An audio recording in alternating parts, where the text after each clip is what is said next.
So many announcements. What the hell?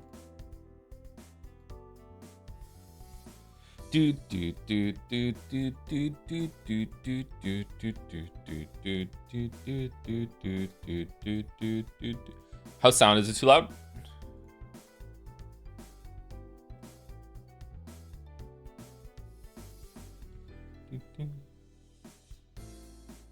If anything, it's too quiet.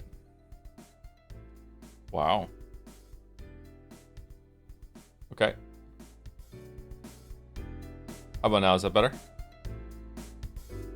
It's not too quiet.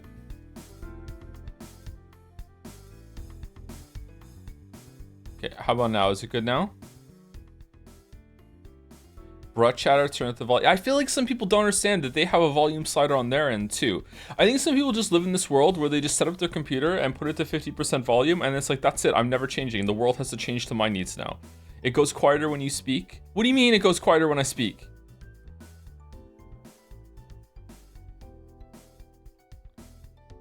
It does not go above 100%. Then get better speakers or a better headset. That matters. There's certain audio setups where your 100% is like fucking someone else's 25%. I'm not even kidding.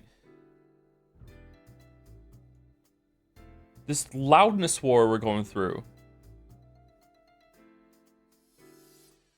Oh, chat was talking about the music. It should be quieter than Joe. That's true. That's true.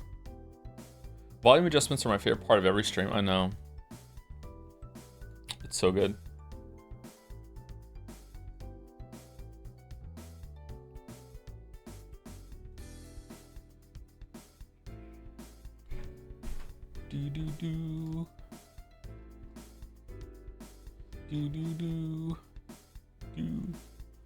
Okay, in all seriousness though, how is the sound? Do I sound okay? So I'm on my new computer, which is almost identical to the old computer, except a lot of the parts I just replaced with the same ones because I was having a motherboard or a PSU issue. So I built a new computer last night the only pieces I transferred over from the old computer were the M.2 drive that had everything on it, the memory, which I have new memory coming, but for now I'm just using the old memory because the new memory hasn't gotten here yet, and the GPU. Everything else is new. It's a new motherboard, new case, new CPU, another M.2 drive that's in there just in case the other one didn't work, but it did. What else is in here? I did a water cooler for the first time.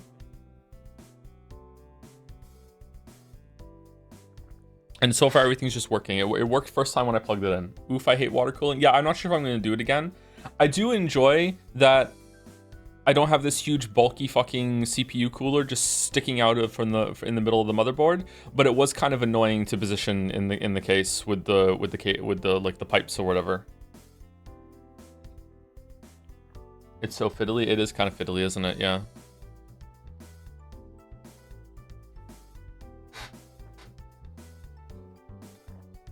How do you put the water in? The one I got has the coolant already installed. You never have to open it.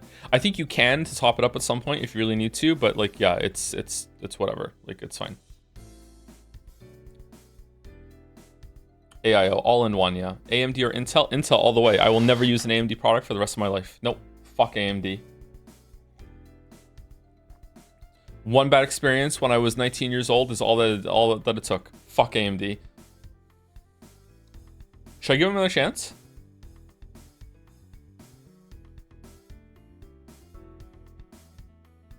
But Intel sucks ass. Hey, Intel has never failed me, whereas AMD did the very first time I tried their shit. Okay, so there you go. Until if Intel fails me one day, okay, great. Then I will fucking. I guess they're even now. Maybe I'll give AMD another chance. But for now, Intel has never failed me. Okay, Intel can heat up your apartment. Hey, it runs. Who cares? Isn't it like physically impossible to fucking like overheat your Intel CPU now? Like they did have that whole entire run where it was like fucked up, don't get me wrong, but I didn't buy that chipset, so it didn't affect me. I don't give a shit.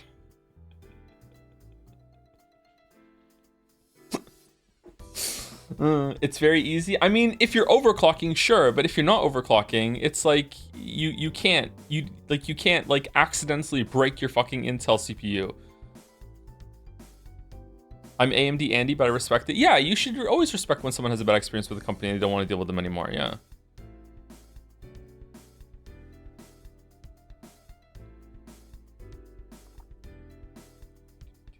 Intel overclocks them for you because they aren't competitive otherwise. I don't think that's what overclocking means, but I don't know enough about it to dispute it, so maybe you're right.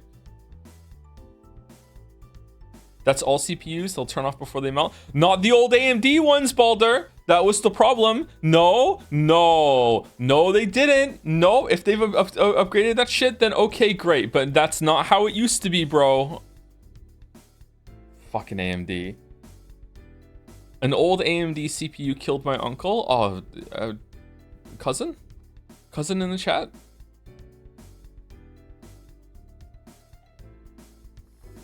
Sup, Tom? Not much. How about you? What kind of graphics card do you have? I still have an RTX 3090. That's not how it used to be in the 90s, yes?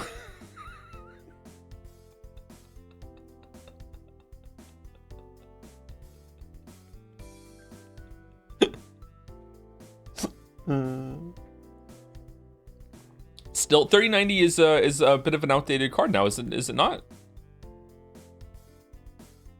3090 is the best card right now, it seems. There's no way. Aren't they on 5000s? 39 can basically play anything at great settings. Yeah, I know. It's still a good card, don't get me wrong. But like it's like 2 generations behind, isn't it? Have you played the new Monster Hunter yet? No, I haven't. No. Usually I upgrade the computer every other GPU cycle.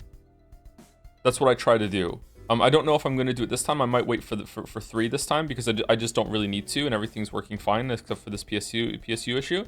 But yeah.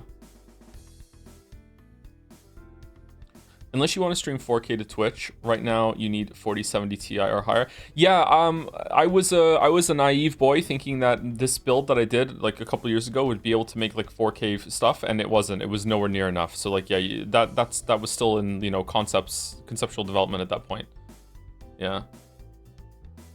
At what point are we all just going to admit that cases need to be designed around the motherboard slotting into the GPU instead of the GPU slotting into the motherboard? I think we're already there. I think we need to just admit that this is the change that has to happen. Like it's fucking like come on.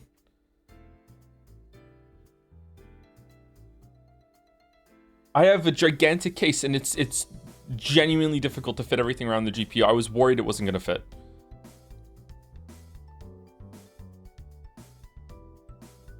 Just buy a big enough case. I don't think the case is the problem, chatter. I think it's the motherboard. A lot of pieces on the motherboard are like they don't have a lot of good clearance next to the GPU.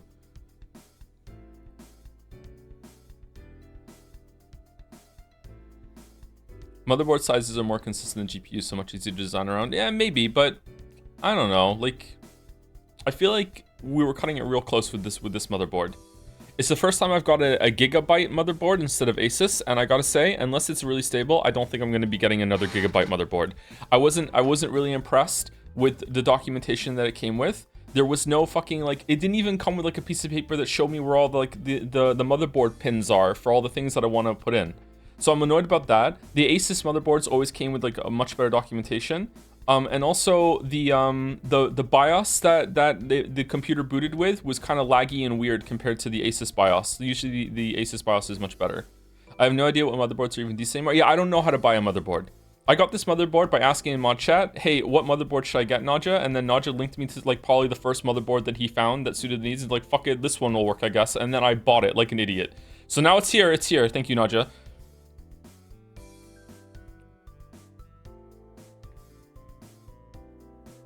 Don't go cheap on your motherboard. I think it was like $250.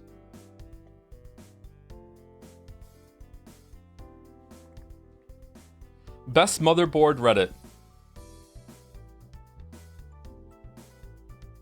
Did you upgrade one at a time or all parts? I mean, I bought it all at once, but the parts came one at a time, and then it was so hard to get a CPU cooler that I just went to Best Buy yesterday and just got one in person. And the only one that would fit the motherboard I had was a water cooler one, which is why I went with a water cooler instead of a normal stand-up one. Yeah. The PC bros are coming out today. They're always here. They're always here.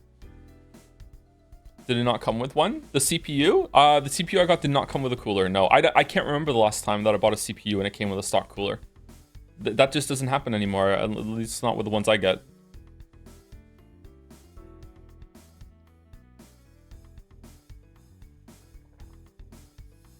Stock coolers are insane anyway. They're fine if you're not going to overclock. Although I will say, it's not fine. Maybe this is why that doesn't come with a stock cooler.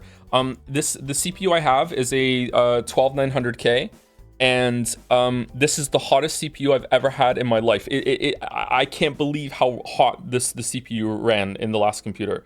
Like I remember the first time I set it up and I did like a stress test, and I just like was staring at like the temperature going up to like fucking like over 90, and I'm like, are we fucking serious? And then I'm just looking up and it's like, yeah, it's fine if it doesn't stay there for a long time, like it's okay, don't worry about it. It can tank that temperature. I'm like, are you fucking serious? Like what the?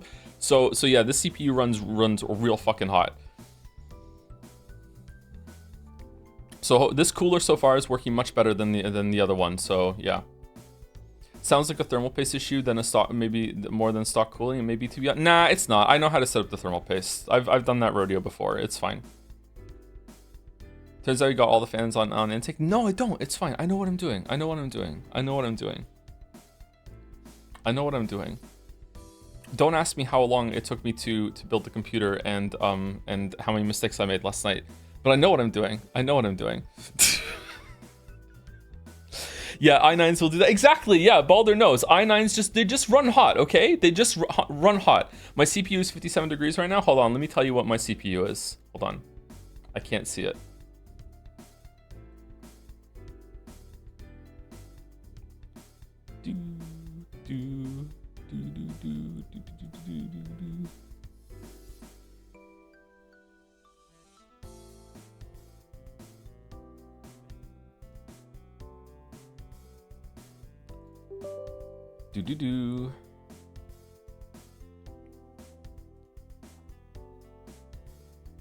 Okay, what's my temperature? My CPU right now is with streaming, okay?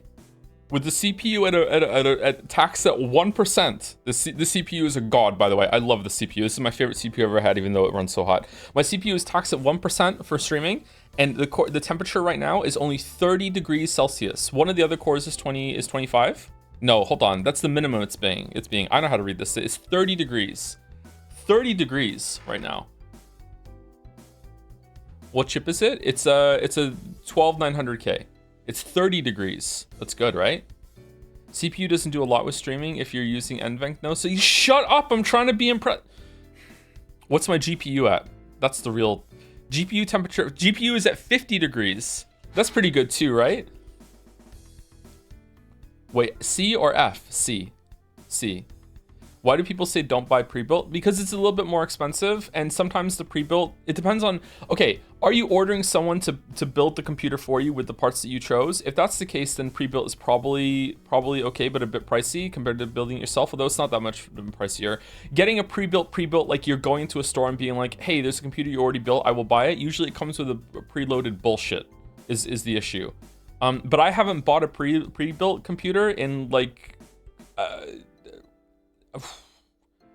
Okay, the only pre-built computer I've ever had was the first one I ever got when I was like fucking 15. Okay, so like I don't know. Like maybe it's different now. Pre-built can't be so bad. I guess it depends on where you're getting it from. Yeah, I got mine from Corsair and it runs pretty well. We don't like Corsair around here. Oh, hold on. Someone's talking about video games. I bought and almost finished 9 Souls this week. What was your opinion on the last boss? It felt to me that the first boss where I really need to hone in on the moveset as opposed to just basically luck it out. Oh, you're a better player than me then. Hold on. Oh, sorry about that. I don't think I would go that far. We're using talismans. Maybe that was why you were having an easier time. Because I wasn't, because I'm a Chad. I think that the last boss was a huge spike in difficulty, but I really enjoyed it, yeah. I would like DLC or a sequel that starts around maybe a couple notches just below the last boss complexity, and then it ends with like 2 or 3 times the complexity at the end, yeah. When will you make a video on Balatro? Never. What's wrong with Corsair? I once had some RAM from Corsair go bad, and since then I just hate Corsair forever. Even though I did get a Corsair case this time. I haven't tried Corsair cases before, so we're trying them out.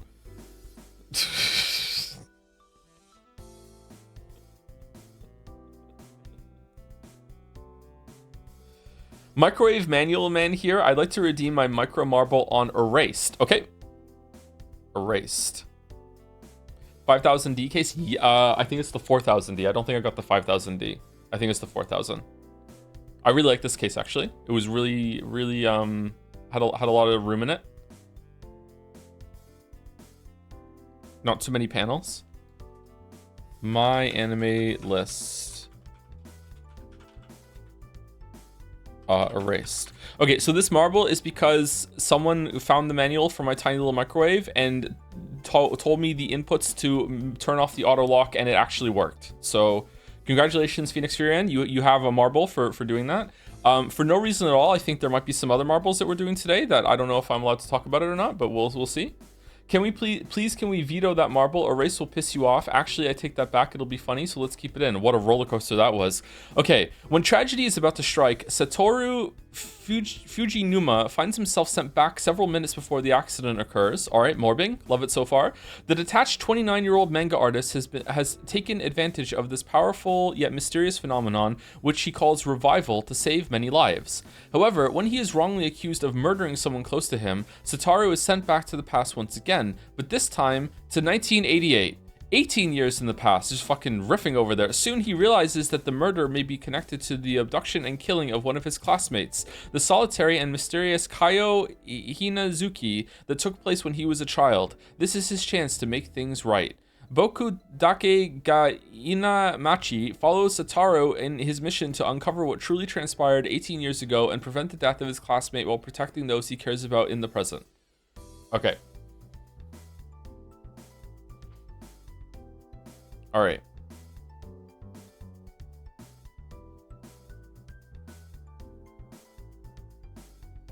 By trying to prevent it, does he inadvertently cause it?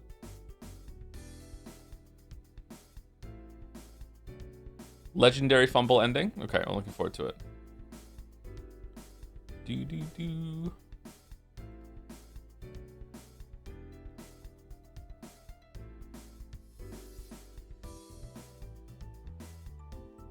Thoughts on streaming the Umineko project version instead of 07th when you get to the answers arc? It seems the translation is just smoother from what I looked, to be honest. To be honest, you might. What?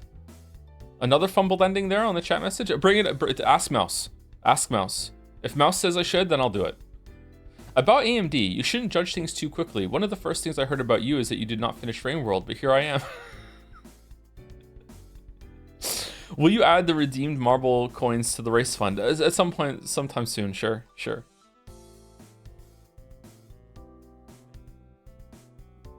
You might enjoy it. I typed the wrong chat. Sorry about that. Okay.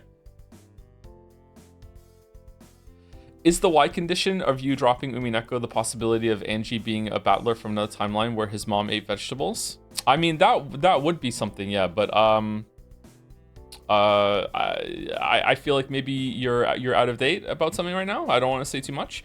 Homie, it's not up to me. Homie? I'm sorry. Did you just homie me? Homie. Homie, it's not up to me. You're the one who didn't want to download Umi Pro. What do you mean? I know, but now we're into this shit.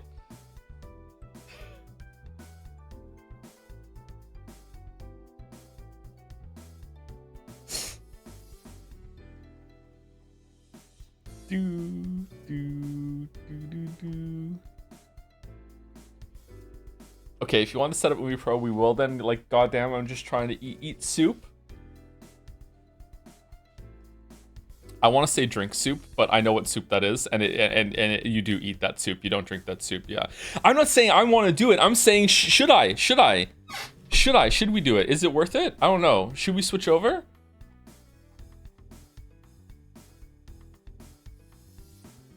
Umi Pro hype? Really? Is it that much better?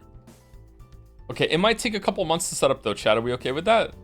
It's just better. Oh my fucking god. Okay, I don't realize what I just did. I'm sorry for what I just did. Oh shit. I'm sorry. Why did I Let's talk about it later because it'll make some people excited. It'll piss a bunch of other people off. It's too late.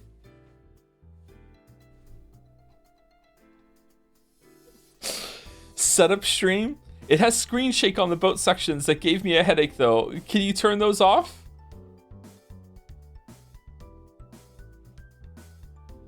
Ah, Schrodinger's cat box. It's fine if people are annoying enough about it, then you could just drop Umineko. Yeah, I know. Yeah, we're almost there anyway, right? We're very close. We're on a knife edge. It's not deal-breakingly better, but it is better in most ways. Maybe we should do another read through afterwards with the other mod to see if it's better. Connections was easy today, right? Oh, look at you going into the Connections fucking channel on the subreddit and thinking you can subreddit on the Discord thinking that you can own me. Connections today fucking sucked. There were 2 purples in today's Connections. It can fuck off. It was easy though. I mean, I did get it, so yeah, but like it can fuck off.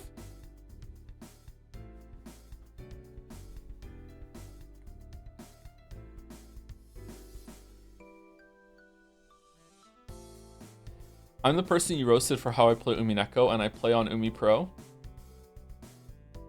This message sent to you on my Umi Pro phone. You mean play? You mean read? Oh my god, there are essays.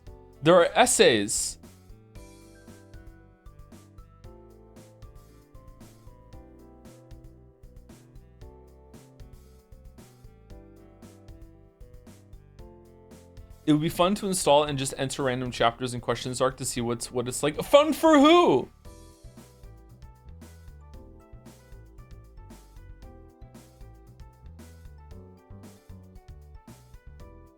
You've opened Pandora's cat box or whatever. I don't know. I wasn't listening.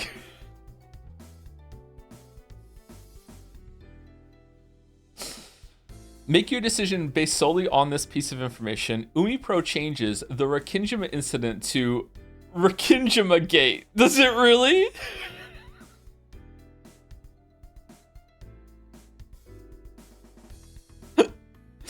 All right, that's better. Oh no. Oh, are we gonna have to switch over halfway through? Are we gonna have to reread the questions arc with Umi Pro? Based Umi Pro? What the fuck? That sounds horrendous. What do you mean? It sounds so much better.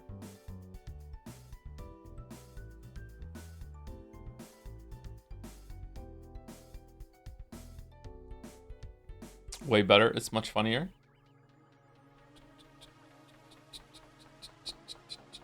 It has been 25 minutes.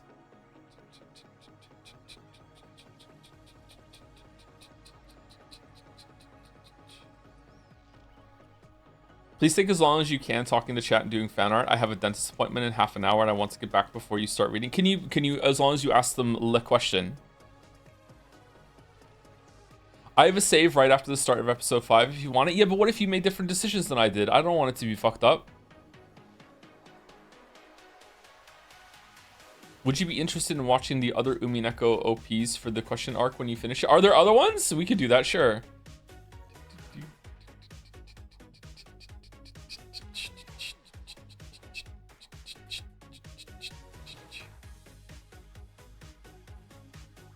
Chat, did he say what Y is? Okay, I think I can say this. Mouse, I'm sorry if I can't. I have been informed that Umi Fulden solved it. I don't know if we were going to talk about that, but they did solve it. I think they solved it. What? No idea what's going on? I told Mouse off stream that there is, and then Mouse just turned it into an epitaph fucking game for Umi full spoilers. Okay, I told Mouse off stream a couple days ago or last week that there is something that could happen in Umineko that would make me drop it, and if it happened, I'm done. I would quit. Like I'm done. Okay. I told her what it is, but we didn't tell chat what it is, and then Mouse turned it into like a game of like, can you figure it out? But there was another statement which was, there is also something that it could do that would impress me so much that I guess I would have to admit that it's better than Disco Elysium, and I would have to read One Piece. So this turned into, there are X and Y statements. Can we figure it out? And it turned into like there were red truths and shit in Umi Fulden apparently, and just like fucking like people were like trying to get like answers and shit. So yeah. Drop condition Y and peak condition X. Yes, there you go. You have it.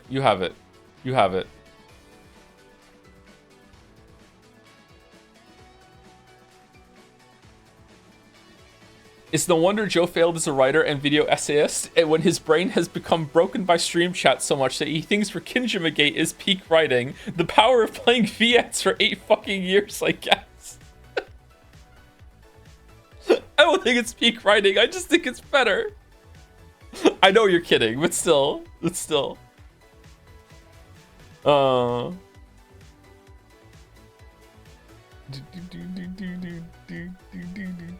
You can skip to where you are in Umi Pro and it will take 5 minutes. Yeah, but I don't want to see what's different about it. What other Kinjimagates are there?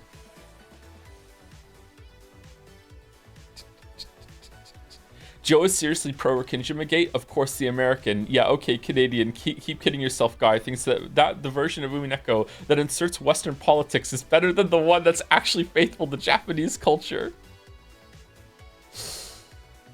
Any chance you're gonna play the new Assassin's Creed game? What, just lost chatter? What the fuck? I'm bringing this up right now? Or whole game series for all that matter? No, I fucking hate Assassin's Creed. Assassin's Creed can fuck off. I really liked the first game, and then I didn't even finish the Ezio trilogy. It just fucking boring. Just boring. Something about that makes me want to sleep.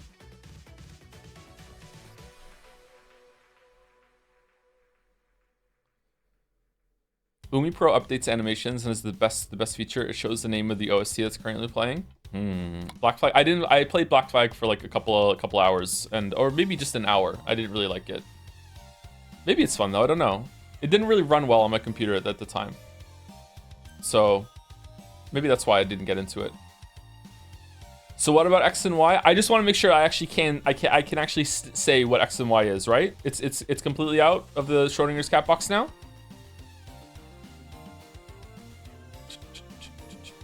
It's out, yeah? Okay, all right, so how should we do this? Okay, so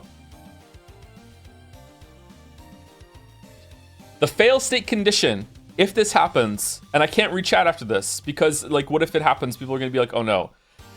I will drop Umineko almost on the spot. You'll understand why I'm saying almost on the spot if at some point it is revealed that the red statements cannot be trusted. If some of the red statements are like explicitly lies, they can lie with the truth. But if they're like, it turns out fucking like, oh, like they weren't homicides, even though I said with the red statement that they're homicides, I will drop it because I don't think that's fair. I think that's too far. However, if I continue for a little bit longer after that, and it turns out that they do that, but they pull it off, and I'm like, I actually like it that they lied with the red statements. They did it. Turning that negative into a positive would be so good that I'd be like, okay, if they can make me like something that I fucking hate that much that I was gonna drop it, and it turns out that they did a reversal, flip the chessboard, and it's great, then I will have to admit, okay, I have to read One Piece. There you go. Those were the Y and X statements. So he's gonna read to the end anyway? Nope, I will read for like, I don't know, like 10 more minutes afterwards. But it's okay, because it's not gonna happen. Right, Umi Chatters? Right? Can we just load up a chapter, both translations on screen at the same time, and do a live comparison of the translation by professional writer and anime game fan? Where are we gonna find them? That would be extremely fun for a freak like me. Whoa! It's just everything is the Persona 3 Reload comparison now, isn't it? Can you explain what lie within the truth means here?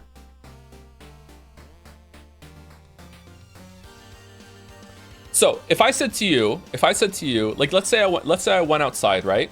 And you want to know where I've been, right? So I come back and you're like, where have you been? And I'd be like, oh, I went to McDonald's, okay?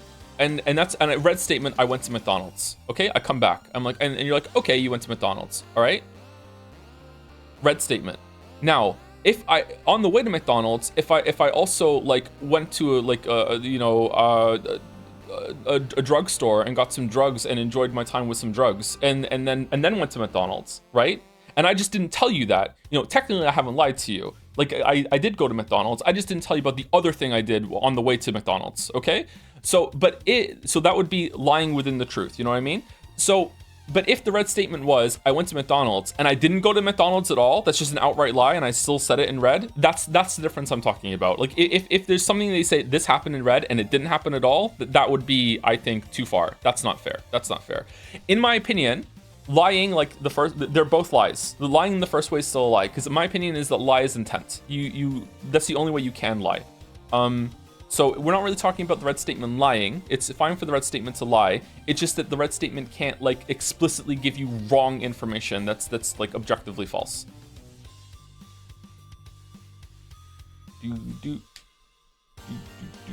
Live omission. Live omission is fine. The red statement cannot be incorrect. That's a better way of saying it. Yes, the red statement cannot be incorrect. If a red statement is incorrect, I will be incredibly angry.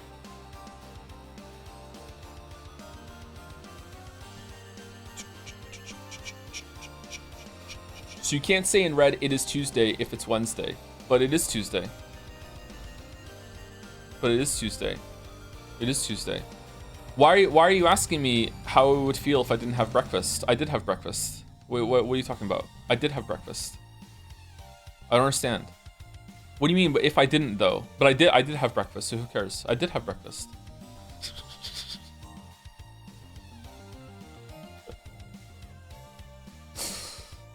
Who was the last person I said thank you to? Poll is looking interesting. About that. About that. 4chan asked me. Is it a 4chan meme? I know it from another streamer. Oh shit. I'm being a shitlord on stream by accident. Who's the last person I said thank you to?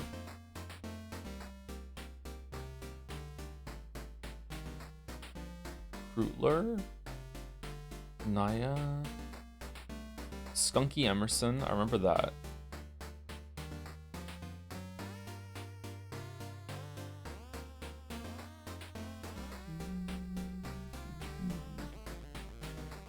If lying is about intent, what if the immortal witches genuinely don't know what the word homicide means and are just guessing? See, if we get into that shit, that depending on how it's presented, I might get really angry about that.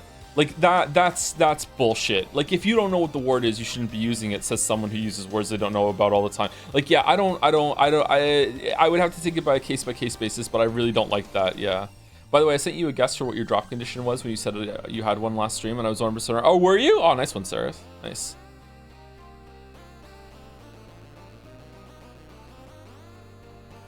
Okay, thank you to As a Mazel Tov for the resub, Zyre91, Utempt6, June Daydreamer. Hello Toms, great streams. Glad you have gotten to my favorite character of all time now, Angie. Favorite character of all time, really? I'm here to tell you her name is pronounced Enje. Enje? Feel free to ignore my tip. Hope the stream is clear. It's just gonna be Angie. I'm sorry. I've said it too many times for it to be anything else now. Yeah. I hope you all enjoyed Jelly pronouncing it in a different way. Just the whiplash every single time. Thank you, that Nitum for the resub. Thanks for the streams, Joe. I have now finished Umi and its peak. Oh, you're done? Oh man, you're twice as fast as me. Thank you, Gherkins10 for the resub. Remember our Jomus? Nice, nice. Thank you, Zadea's guy for the resub as well. I want Mammon to step on me. All right, enjoy that. Thank you, Final Boss J, Dirk Grayson for the resubs. Happy subiversary, Toe. Shout out to 30 plus chatters. All 30 of them. Thank you, Jay Duffield for the resub. Africanized Bees for the new sub. Welcome, welcome. Thank you, Dirkashid for the resub with a bunch of Saku gasps to own me. Thank you, Pepsi Addict for the bits. I just lost 50k monocoins, so I need to get some back. So here you go. Oh, damn. Bit monocoins. The hustle. I respect it. Thank you, DeBalder for the resub. Subscriber Mario64. Wahoo. Oh, it is 64 months. Nice, nice. Balder, what is your favorite speedrun? Thank you, Froggy Toad for the resub with the Joms. Thank you, George Washing Machine for the resub. I need to switch my laundry at some point during the stream too. I need to put the dryer on. Hope that's not too loud. Great streams. Answers Arc on sale right now, by the way. Haven't bought it yet, by the way. Should I? I don't know. I don't know if I need to. I think it remains to be seen. What if we hit condition like wide during episode 4 and then I wasted some money getting Answers Arc?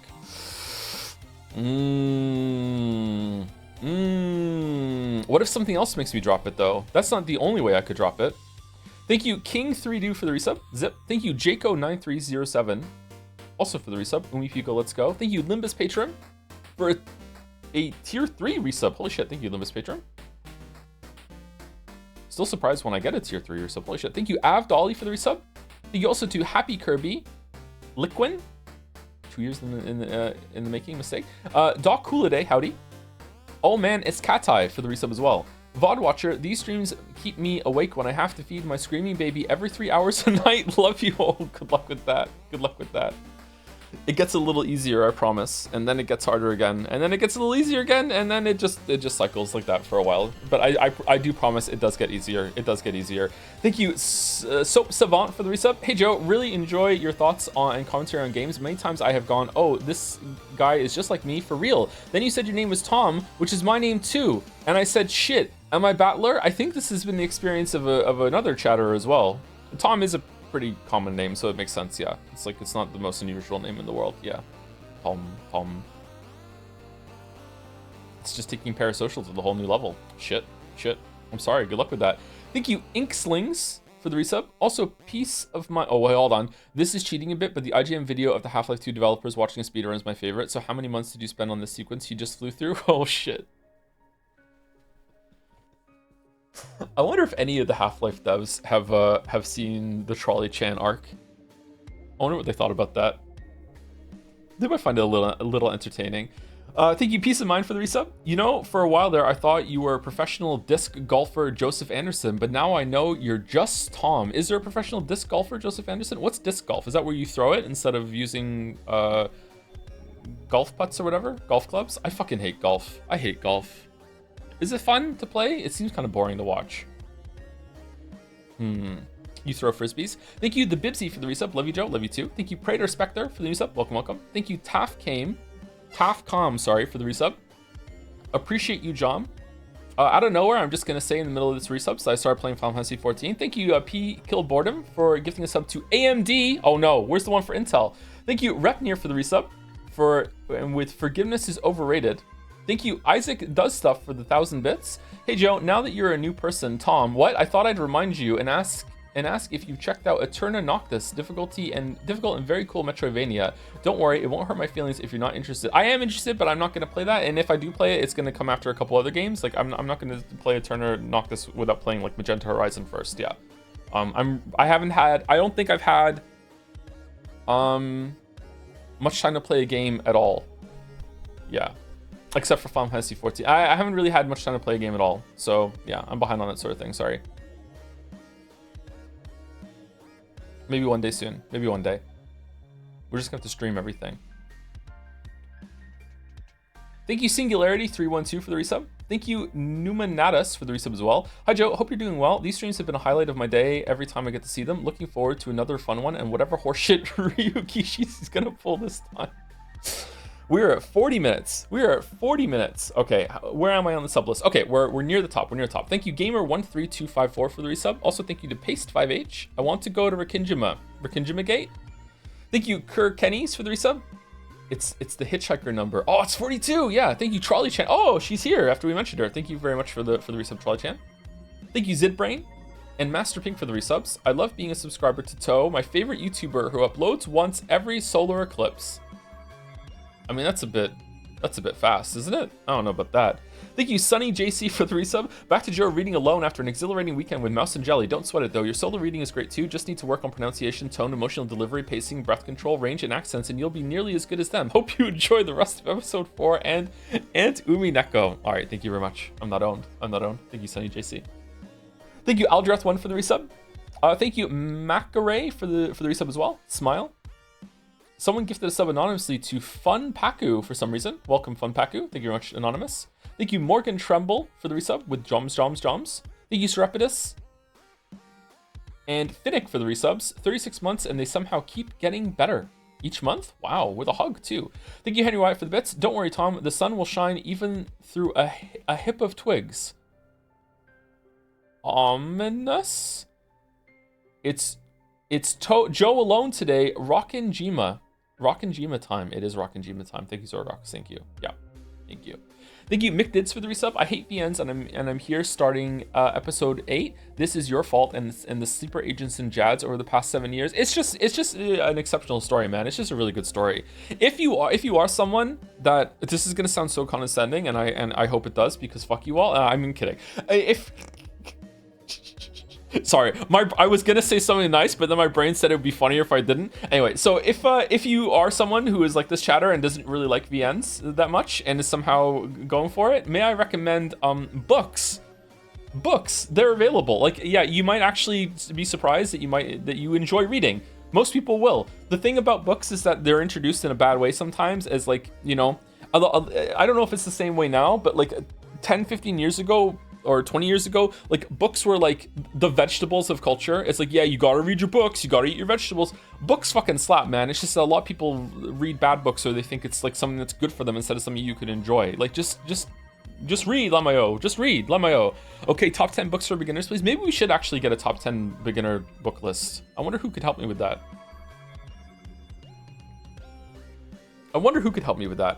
Is books available on Steam? I mean, I think so, maybe.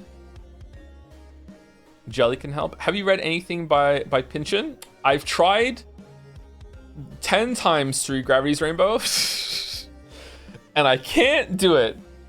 I don't know why. Maybe I can now. I just fucking hell, man. It's so dense. The paragraphs go on for so long. The sentences go on for so long. I don't know. I've tried. I should try again. Oh. Anyway, thank you, Slice919 for the resub. Snipe Hunter 007 for the bits. Would you replay Half-Life 2 if a Valve dev watched the Trolley Chan arc and revealed a way to get her past Nova Prospect? Absolutely, yes. 100%. I still have the save file. It's still installed. I've never uninstalled it. I even transferred over that hard drive to the new computer just so it's there. Thank you, Critical Woe, for the resub. Joe, if you could remove any character from Umineko, who would it be? I mean, it's not done yet, so I don't know. I don't want to fuck with the story. Probably Lambda Delta, I think. Yeah. Lambda Delta. Just remove her. She's not important. She's barely in it. Just remove her. Thank you, Com908 for the resub. Holy moly, 7 years. Love you, Tom. Has it been 7 years? Holy shit, Com. Fucking hell. Thank you, Com. And thank you, Ver, for the resub. How'd you feel about Umineko if you never read a book? I don't know, that's a very hard thing to imagine. I think I would still enjoy it, but maybe a lot of it would be lost on me. And I would be like maybe I would be enjoying it more because I would be having a novel experience. Anyway, let's do the fan art. All right, so we're doing 30 seconds of each fan art.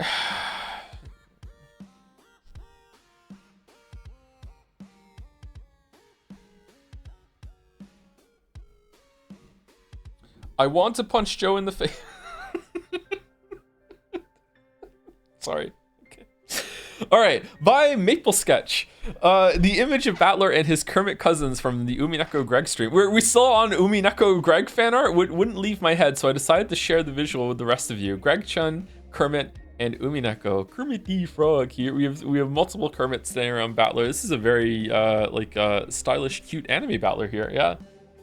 Still on Greg. We're still on Greg. Anyway, we're trying to do fan art in 30 seconds today for each one, which usually means that we end up going for 90 seconds, and that's a-okay. There we go, 30 seconds. Thank you, Maple Sketch. Oh, I need to full screen it. By Happy Quack, Kermit the Frog here. More or less one of my first times drawing. Downloaded Procreate just to make this. Relied on some tracing. Looking forward to seeing where my art journey goes. Thanks for the inspiration. There have been a couple of fan artists that I don't want to name because I don't want to. I think this is a compliment, but I don't want to come across as like accidentally insulting a fan artist. But there have been a couple of fan artists that I have noticed get like significantly appreciably better over time, over the years that they've been providing fan art. And it's really cool to see. It's like, I want to compliment them, but I also don't want the compliment to be loaded with, I can see how much you've improved. You know what I mean? Maybe it's fine, but yeah, like it's cool to see. That's good. Yeah, but I worry about accidentally insulting people because I have the brain worms. How have so many people read Umineko according to the polls? Because we, like, right now during the Umineko streams, like half the people here are Umineko tourists that are just going to disappear as soon as Umineko's over, unfortunately. Maybe we'll keep some of them, but if we do, that's good. Thank you, Happy Quack. the fucking sheet over the dragon. By Errol. Oh, it's Chandelier again. Another Chandelier. Oh, this is a very fancy, stylish Chandelier. Holy shit. I don't know. Part 1 of 2. I don't know if Chandelier Chan is old news yet or not. Since people love her, don't worry. Since I'm not very up to date on Jad's lore, but the spirit of Umineko possessed me to draw my own Chandelier Chan. Enjoy, everyone.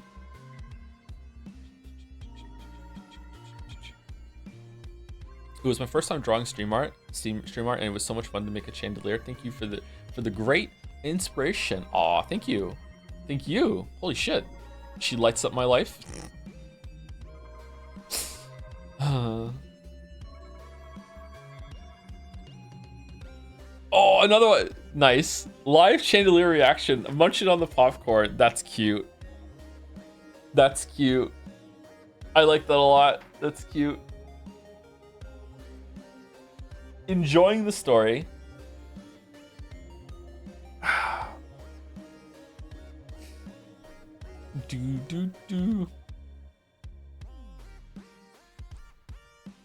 Enjoying the story. Thank you, Errol. Thank you.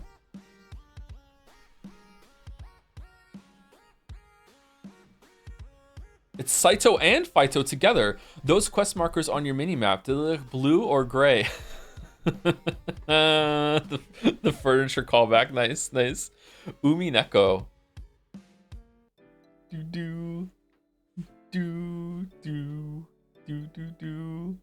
That's good. That's good. That's good. Also part 1 of 2. Interesting. Who do we like better, chat? Do we like Saito or Phyto better? Have we had that fight yet? What's the part 2? New servant on Rikinjima, not permitted to wear the golden decoy. Has the family conference off. Grocery shopping while fights on non is laying dead. Doesn't know. Aww. Meanwhile, Fido. Oh, I wonder how Merrick feels about all of the Phyto like orbiter lore that we have now. Oh, she's at soup. She's at soup.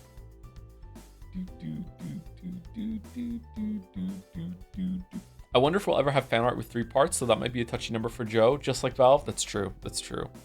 Yep. That's why I'm so nervous about Baldur's Gate 3. Thank you, Celius World. Thank you. Cool colors. I really like the colors. Very easy on the eyes colors. By Oko.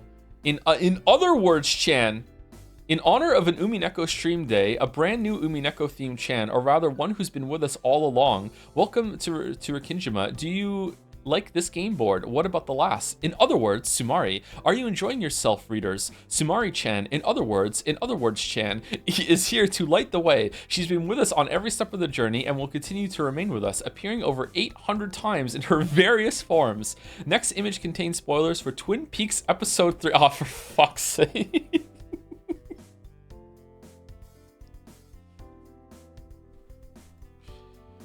The dress is really cool, right? Look at that. The face in the dress. This is a classy fucking Chan. Holy shit. Holy shit. Do. Cool hat. Cool hat.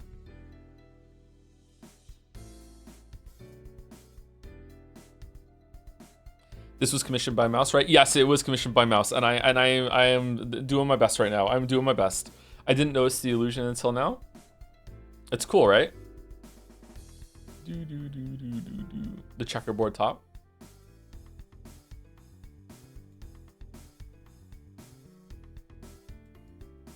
She's like a cryptid with this stuff, right?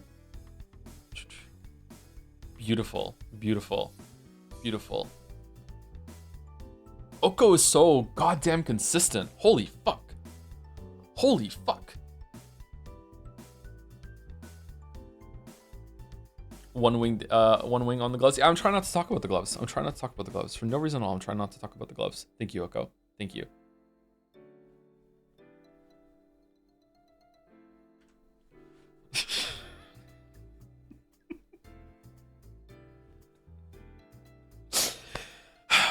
By Nick Rose. Sorry, Umi Bros, but this is what happens when I try to draw Umineko fan art. Okay, chat. Few minutes break. Gonna get some more of this delicious coffee. Did we go down? Did I take a wrong turn or something in my own house? Oh wait, this isn't that kind of reality. Huh. That's just like Deadly Premonition. You're... Can I do a Scooby-Doo? Rough Ruggy, Rory Ray, Strange Wee Ritter. Scooby-Doo, what in the name of St. Beats Reach are you doing here? I just saw a date with my trans-dimensional alien girlfriend. Lore accurate? Are they clinking wine glasses? Don't mistake this for the time Scooby had a fling with another alien dog who had nothing to do with his trans-dimensional alien girlfriend. What? And you're the one calling me a weeb, not a furry. I thought Scooby-Doo was based on everything. There's nothing supernatural. It's always fucking like something is mundane. I thought that was the whole point. Oh man. All right, so I did watch episode oh, fucking hell.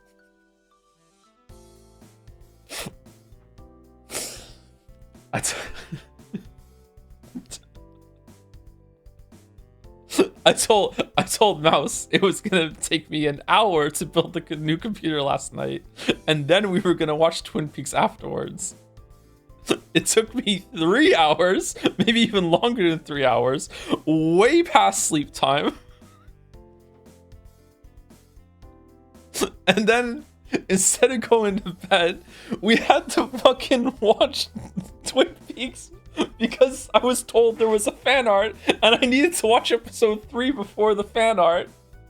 Yeah, because otherwise I wouldn't have known. So I've seen episode 3 of Twin Peaks now, and let me tell you, it was much better than episode 2. Episode 2 was really fucking boring. Episode 3 was amazing. I still don't know if I like it or not though, but like I had a full-on crash out at the end because I can't believe it that Deadly Premonition took so much from Twin Peaks that it even took the video game part from Twin Peaks when fucking York goes into the fucking Velvet Room and talks to creepy things. Like even that is in Twin Peaks 2 apparently. Even that part is ripped right from the show. I can't believe it. I can't believe it. I also loved that like it's embracing full-on comedy right now that makes you uncomfortable. I love the scene where they're like in the forest and they're like doing a drug drop off, and the guy comes over with like a shotgun and a fucking flashlight in the dark, and whenever someone's talking, the guy who's trying to intimidate them keeps shining the flashlight in their faces as they're talking, like right in their faces, and then he did it to himself.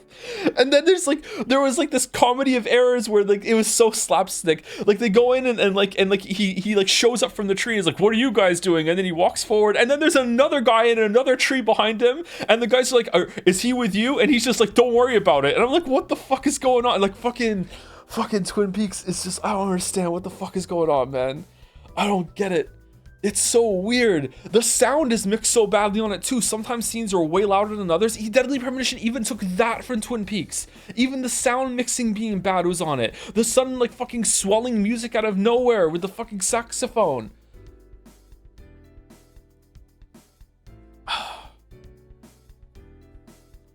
The fucking Hi-Fi Rush cat.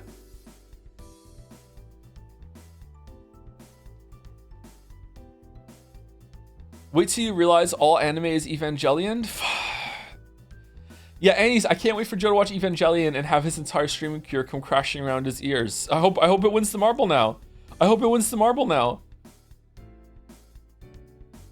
It's just, he's like, Cooper is like, he's just so much York. He's just LARPing. He's just having a great time. He's always laughing, just like York.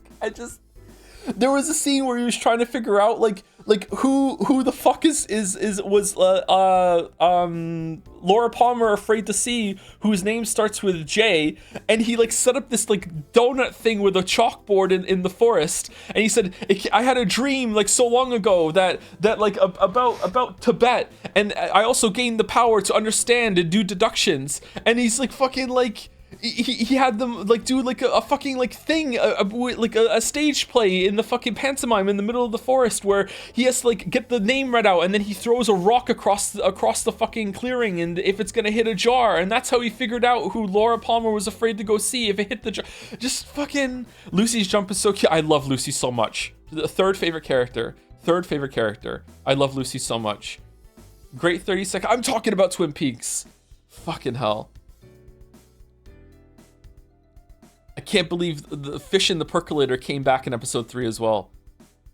Zach, did you see? There's a fish in the percolator. What is Twin Peaks? It's a show. It's a show. Does the guy who played Cooper, is he able to do any work after that without just being Cooper again? Is he just locked into that role? Like he's always just some weird fucking person that seems to be out of place but also fitting in at the same time? He's in Dune? That was before Twin Peaks, wasn't it? Well, he did Paul Atreides. That was before Twin Peaks. Typecast?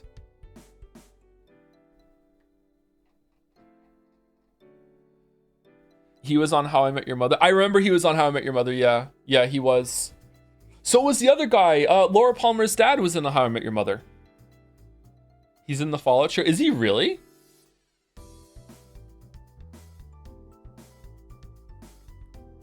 He's the girl's dad in Inside Out? That's a voice role. You can get away with typecast if it's doing a voice role. Anyway, all right, we're continuing. This was 6.5 minutes. Enjoy, Nick Rose. Enjoy.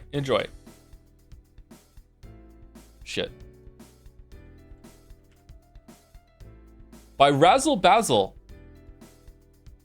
Umiden Theater regrettably presents Nancho No 5? What do you mean Nancho No 5? A little bit of Kinzo on... Oh, it's Nancho number 5. A little bit of Kinzo all night long. A little bit of Genji, here I am. A little bit of chess makes me your man. Nancho number 5. I fucking hate that song. 1, 2, 3, 4, 5. Everybody on Rockin' Jima, so come on, let's ride. I fucking hate that song. The Growing Hat. Kumasawa just getting down in the background. Natsui really annoyed.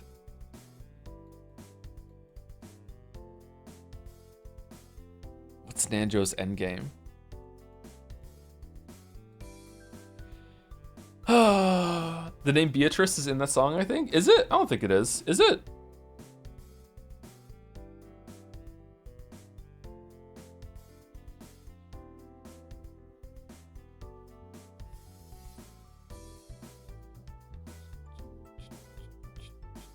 Chatter trying to trick you into going and listening to all of Mambo number 5. Oh, it's true. That's true. I shouldn't fall for it.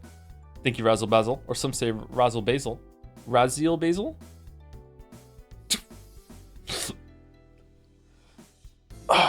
Okay, where was the warning? Where was the warning? Holy shit. Live Nan Jorts reaction. Nan Jorts. Spoilers for episode 1 begin with next image. Okay, episode 1 of Umineko, I'm guessing. Holy fuck. Some visible bones here. Leg. Oh man. Oh man, the twin pecs.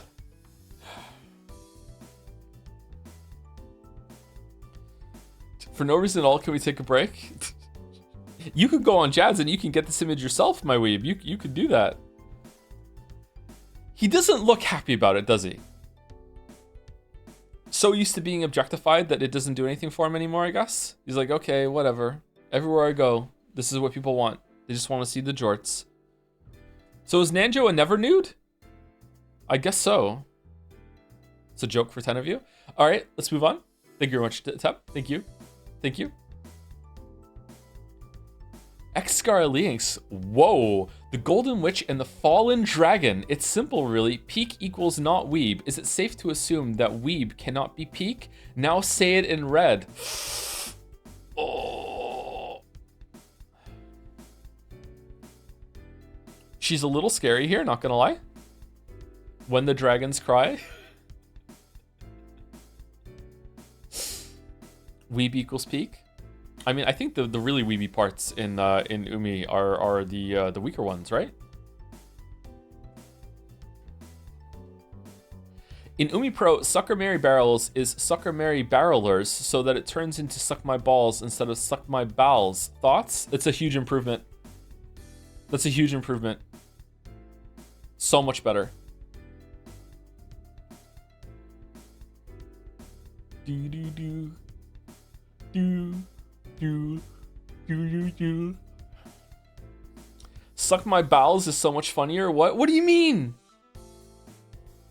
Bowels funny?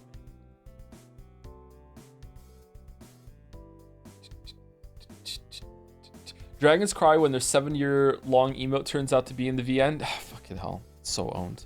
So owned. So owned. Thank you, Ascara. Thank you. Thank you. Own dragon in the background. Scary Beatrice. By Adros. It's been a minute since my last Sea Cat fan art, so here's a Beato painting I did today. A nice Beato. What's she plotting?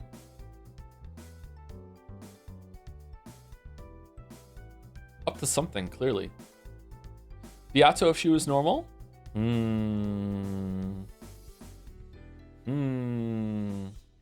Smug girls who are normal. I can see Klastia. Oh yeah, a little bit. I can see where you're coming from with that. Yeah. Am I saying her name right? I'm not sure. I can see where you're coming from. Thank you, Key to Truth, for the bits. Hey Tom, if Condition X happens, but then Ryukishi reads you like a book and has Battler go on a 3-hour meta rant about unmet expectations, is it X or Y? If it turns out really well, then that would be Y. Yeah, that sort of thing. If it seems like it's going somewhere to justify it, I will lock in and continue, but we'll see. Thank you, That Psy Guy, for the resub. Thank you, Outsint, for the resub as well, with a long message. Hey Joe, odd rec, but have you heard of Andrew Cunningham? He's a YouTuber very influenced by you, even used to be a Jadster in the Persona 5 era. I have heard of Andrew Cunningham, but I haven't seen any of their work. If you want to DM me a video, I can watch it when I have time. Very interesting and well-made videos on Undertale Deltarune. Highly recommend the Undertale one. More recently, he's been making his own indie game, a Hyperlight Drifter-inspired Hades-esque roguelike called Random Access Mayhem, which is actually very fun. Ad? Oh, it's an ad! Oh shit! He also streams on Sundays. It's where the famous Outer Wild Devs clip is from. Oh, is that where that's from? Okay, all right. Well, there you go. Apparently a sub-message shout-out to Andrew Cunningham. Hopefully he's a cool dude. Thank you, Outsen. Thank you, Snipe Hunter 007, for the bits. It's Sumari, the 19th servant in somewhere on Rakenjima. In other words, they're the killer. Thank you, Shiden Com, for the resub. Zarkon RPG for the resub also. Patience for gifting a sub to Waffle Dealer was taken. Waffle Dealer was taken. Oh no, Waffle Dealer. I do deal waffles, it's true. Thank you, Patience. Would you want to have Ryukishi on streams voicing someone? I could arrange that. What do you mean you could arrange that? What the fuck are you talking about? Thank you, Adros. Jester. Oh, not even in top 50 worst things I've drawn.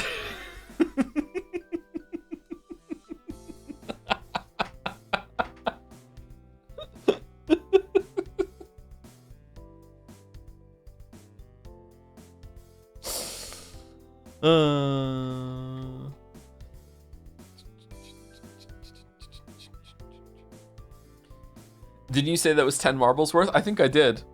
And someone is pulling all their connections to get 10 marbles.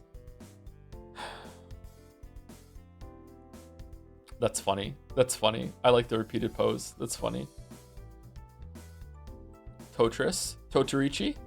Totorichi. Speaking of connections, I did connections today. I won. I did it. I ate all my lives after it went so well, but I did it. Thank you, Jester. Thank you. Barely, yeah, barely. I got Wordle in 3 after a really rocky start though. But oh, damn! Look at the transition. Oh man, that's gorgeous. Vosmad. Witches are real. I love witches. Jad Smug. What are those? Holy shit. What is this kind of style? That's cool. Oh man, the zoom in too.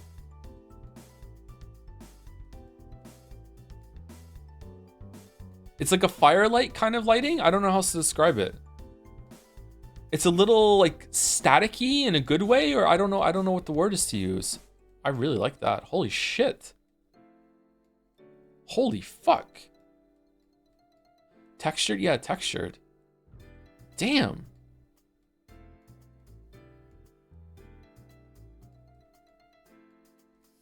Is this digital art still? Is Vosmad here?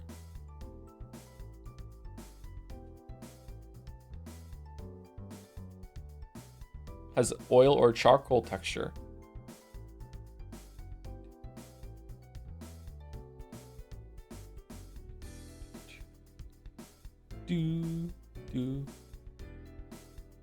That's beautiful. Thank you, Vosmad. Thank you for sharing. Holy shit. Holy shit. I didn't know Spatler. Yeah, he's there. What are those? What are those? Thank you, Lemon Dread, for the resub. I still have some lemon cake. Thanks for the distraction from the horrors. Oh, holy shit. Well, I hope the horrors go away soon, Lemon Dread. Is that what the dread is all about? Are they lemon-based horrors? Holy shit, I'm sorry.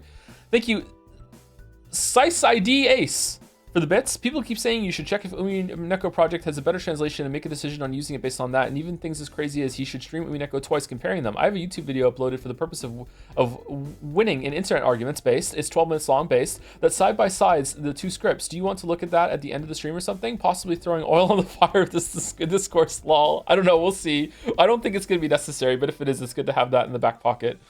Oh, man. Oh man, thank you for the offer, Ace. Thank you, Cogniferous, for the resub at tier 2. Looking Umi Peak. Thank you very much, Cogniferous. Coggers. Thank you, Vosmad, again. By Simsy. Oh, the follow-up was just like 3 in a row. Just boom, boom, boom.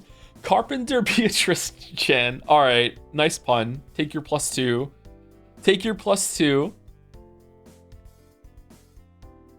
Remember, it's a halo because she's just angelic, not because she's dead. BIM. A little bit of Beato BIM.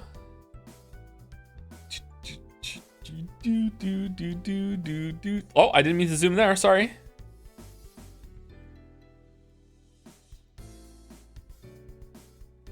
The sketchiness makes it look like she's like vibrating. She's nervous a little bit. That's cool. Cool. What are these zooms? Didn't mean to. I mean, I thought it was gonna go here. Oh, it did that time. Oh, I just went down by accident. My bad.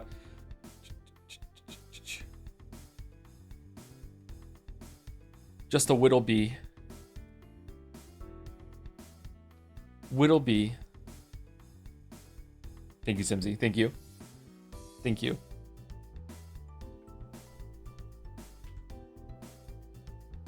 Pakirin Honda.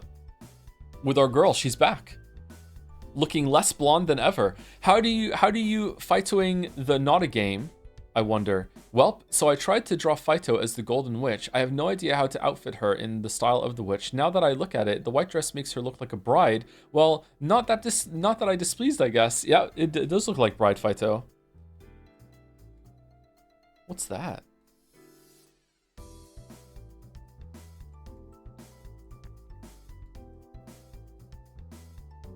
Oh, again with the texture there. That's cool. I will marry her. Do you think Phyto would still faff around after getting married, or would she be settled down or in the open world after that? I think she would still faff around. I think still faffing around. Merrick gets to decide though. Still faffing. Phyto is gorgeous as always. Thank you, Parkir and Honda.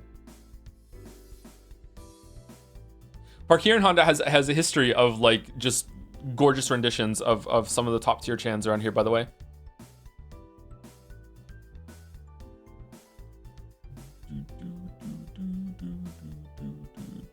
Has anyone linked the art site yet, by the way, in chat? It's also below the stream in the links if you want to see it. Phyto wouldn't get married, she would get distracted on the way to the wedding ceremony. That's true. Yeah, that's true. That might happen. That's true. That's true. Thank you, Parkir and Honda. By TG, I loved Life is Strange Double Exposure until I saw the original scene in Umineko. TG, pronounced Fiji. Actually, I just like to say I've only seen Joe's playthrough, so if Battler gets a gun or something, I had no clue. Battler gets a gun? Spoilers for episode 2 start with the next image, okay? That's you holding the rifle, Battler. Merry Christmas. It's Photoshop, a deep fake, baby. I don't know. Okay, so even he's part of it. He's like arguing. So, oh, the different sprites too, the different art. That's a cool touch. I like that a lot. That's you holding the rifle, Battler. Nice. Merry Christmas.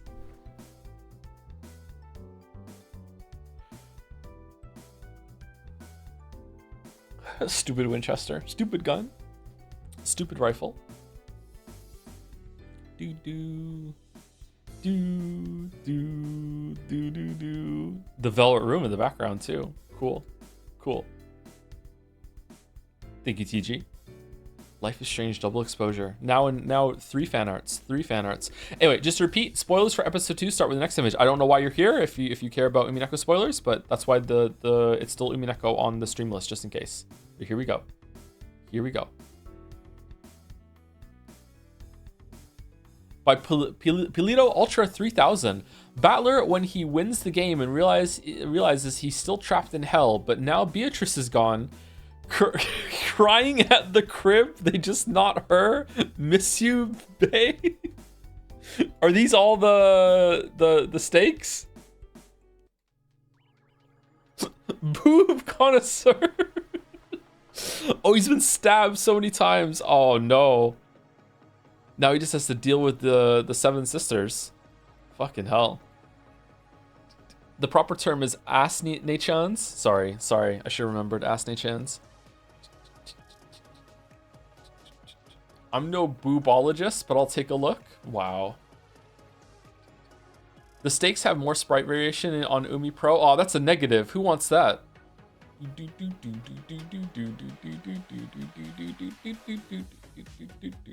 Very upset Battler. This is cool. I like this. Thank you, Polito.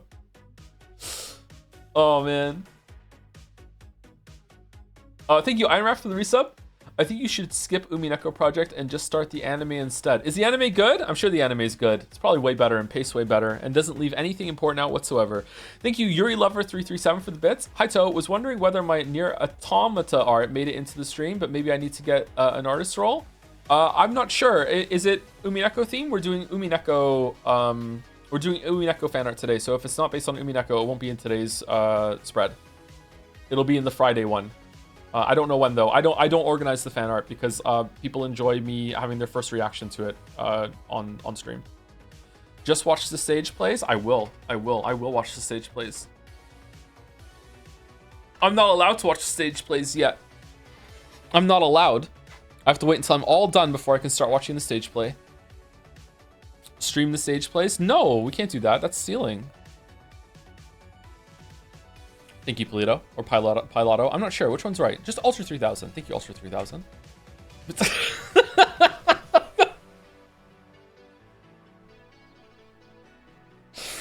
Mr. Sunrise, Mr. Sunrise is on a damn like amazing streak at the moment. Just banger after banger joke. Holy shit. The only thing they fear is ooh, nice. That's good too. Rosa, Doom, fucking hell. Yeah, that scene was wild. Oh, the fucking Maria Gnome. Oh, holy shit.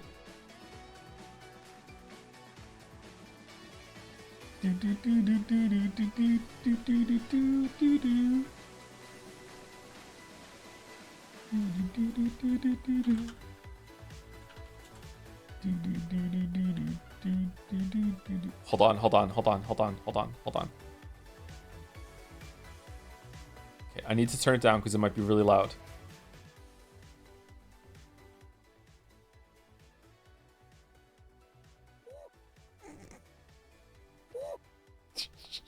Is it not too loud? Is it fine? Is it too quiet? It's so low?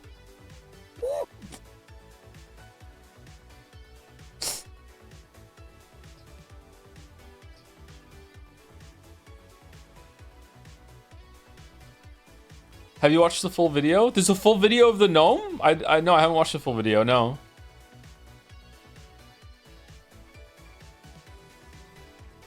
Awesome. The swords too. Thank you, Mr. Sunrise. Thank you. Holy shit. Rosa. The fucking... Oh my god. I'm not a gnome. Live Belphegor on the chandelier reaction. Oh yeah, that happened at some point, didn't it? Umi3 stream safe. Okay, there we go. We're safe. The memes are combining. Do you think if she like shuffles around a little bit, she'll hear someone say "excuse me" and then she peeks into the chandelier and Nandra's inside too? That's his spot. Asmodeus is the best stake. How are you guys ranking the stakes? They're pretty much the exact same characters. Although I think Satan was the best one last stream for actually like caring about Angie's health. No, Memon is the best one. Wow. Wow. Saber is the best one? Which one was Saber? They are hot, that is why? Yeah, okay. Alright. Sure. I guess so, maybe.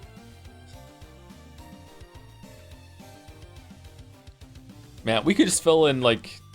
We could fill like 1,000 emote slots, couldn't we? With all the different fan arts, emotes, and faces that we get. Fucking hell. Did you ever read their bios? I did read their bios, yeah. They were different. Thank you, Ash. Out Sin. Buckle in, boys. We've got a gnarly 3v3 here. A magic fight. This comic is in reference to this. This whole bit is dumb. I almost didn't post it. Okay, what's this? Buckle up, boys. We've got a gnarly 3v3 here. We've got a unicorn and unicorn love endgame. I'm not too familiar with it myself. It should be a nice final round.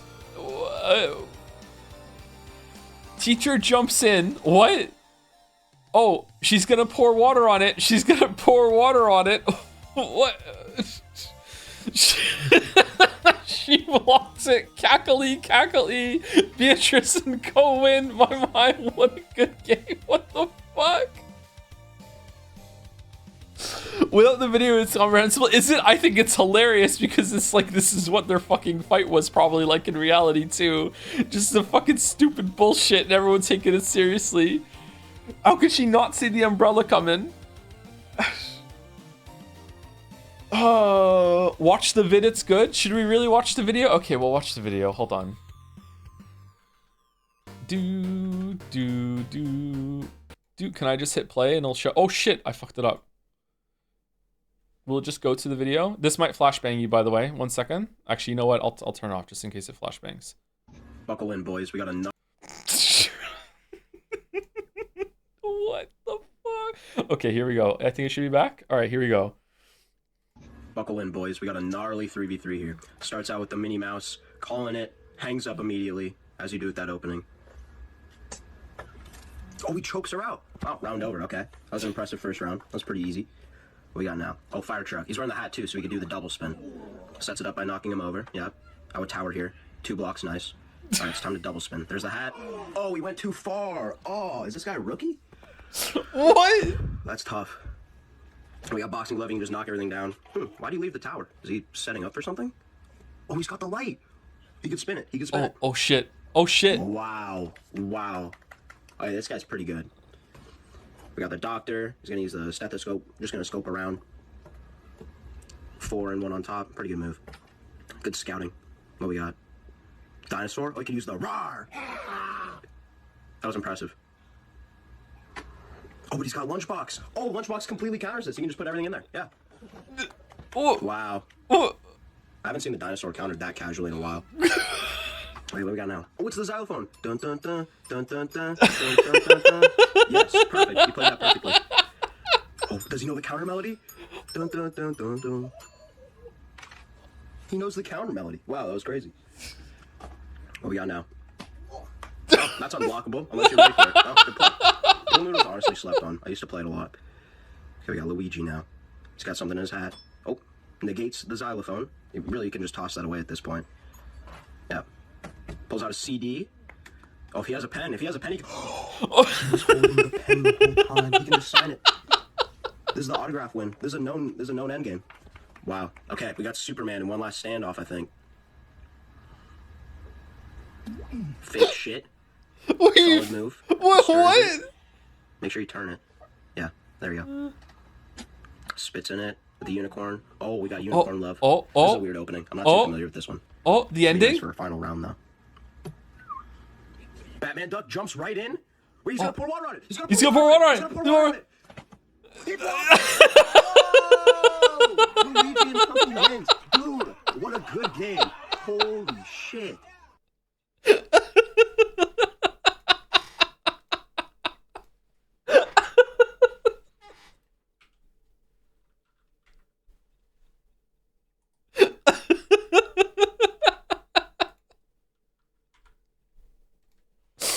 All right, we watched it. Oh man, we watched it. Good job. It's funnier that she's doing the commentating and playing. It went on for so long. It was worth it.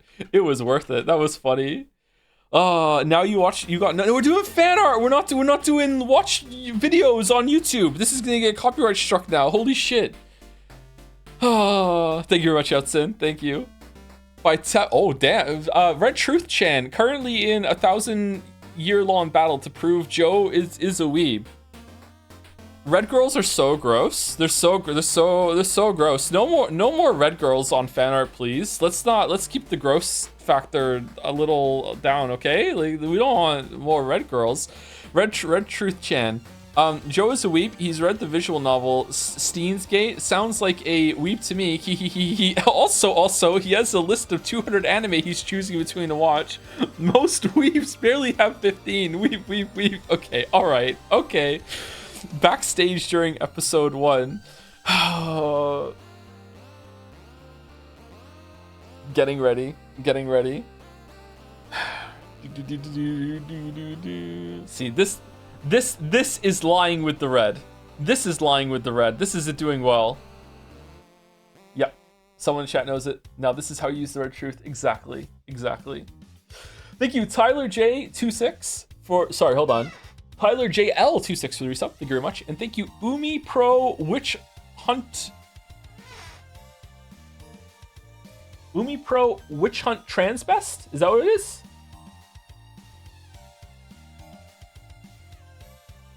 I think so. Thank you very much for the resub. Welcome. Or welcome back with the resub. It doesn't say how many months it's been resub. Okay, which one's that then? Oh, Umi Pro's in it. Sorry, I was slow there. There aren't any capital letters in that name. Sorry, I was confused. Okay, so Umi Pro is the one that we're not doing. Okay, so it's 07 is what we are doing, and that's just called the 07th translation. Sorry, fucking hell.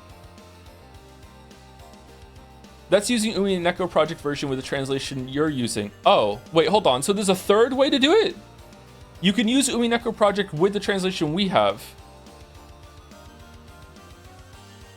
Okay, I was right to be confused then, because this is doing both of them. All right, sorry. The witch hunt threw me. All right, because the witch hunt is the one that we're reading right now, right? But Umi Pro is the other version. So it's using Umi Pro features for the animations and everything, but it's using the witch hunter translation with, okay, all right, holy shit, sorry. Sorry, holy shit. I don't know why I'm so confused. That's correct? All right, thank you. Moving along, yeah, moving along. Thank you, Tep, thank you. Thank you, she's so gross, thank you so much. It's fine, we'll just do the Switch version. There's a Switch version? By Madison Bake. Oh, man. Oh, Samari's back? Already? You didn't have to, but you tried to find the truth via me, the gotcha machine, and you are way into Umineko. Sumari, you are absolutely terminally weeb, Joe.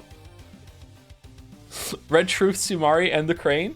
The three witches of harsh truths. Wow. Sumari already spinning off into other iterations.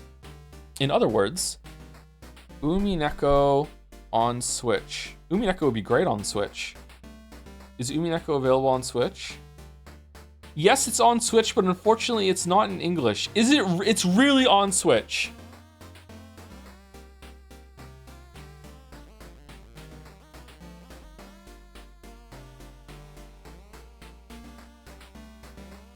Play Umineko on my Steam Deck, it's so fun. Mine's broken, unfortunately. Don't Google it? What do you mean? I'm not Googling it. Why would I Google it?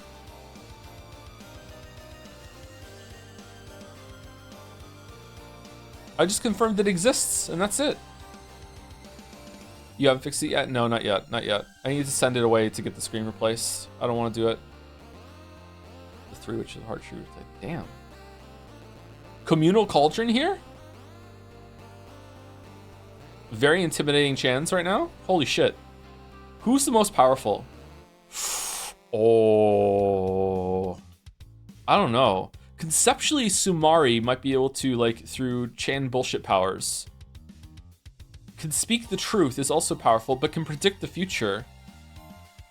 Crane made his play Signalis, so I don't know.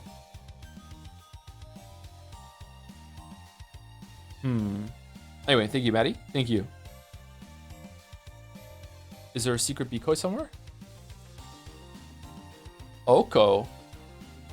Oh, again more. Wow, the Chans are spinning off like crazy this session. It's Metafiction, JPH Smile. Credits, Red Truth Chan by Tep. Chandelier design by Viv Time. Chessboard Chan by Luna Panda. Sumari-chan, idea by Mouse, designed by yours truly, Cackle. Oko. Oh, damn.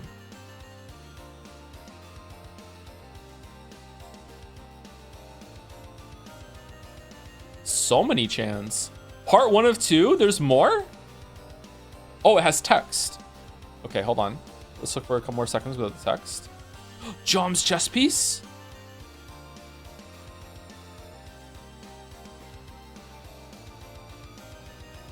Listen well, if it exists, there is a Chan of it, in red. Holy shit. What a peculiar tradition, but why are most of us beautiful women? Consider this from the weeb's perspective, it's fertile soil for countless Yuri ships. In other words, we are all dating. Wow. The weebs have won a huge battle. Using the in other words as well.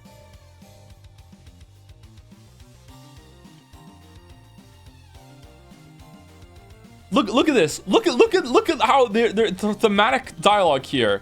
Speaking a red truth, observing something and getting a reaction, then flipping it to someone else's perspective because it's chessboard Chan, and then in the other words restating from Sumari.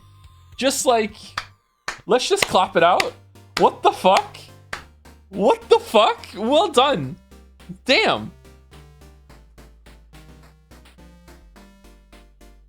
And it's pandering to the weebs while also being beautiful art for non-weebs to enjoy. God damn. Oh, I'm clapping all right? Don't make it weird. Don't make it weird.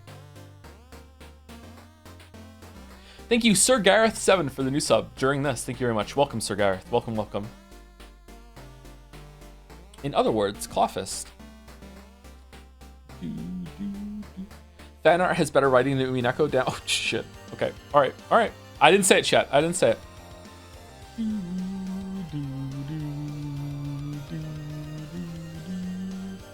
Are they getting closer on the dress? Thank you, Oko. Holy shit. By Moth with the reference. Point and laugh. He doesn't believe in witches. Aw, spoilers for episode 3 start with next image. Cackle, cackle.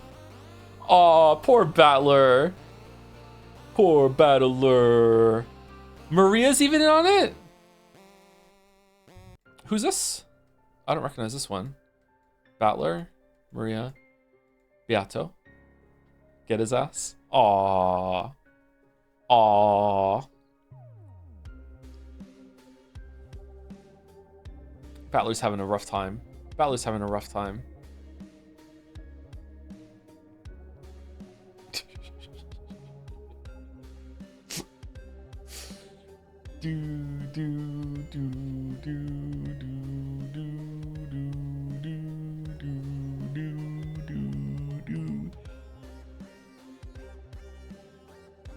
Excuse me. Also, again, excellent expressions. Holy shit. The shadows, too. Nice. Thank you, Moth. Thank you.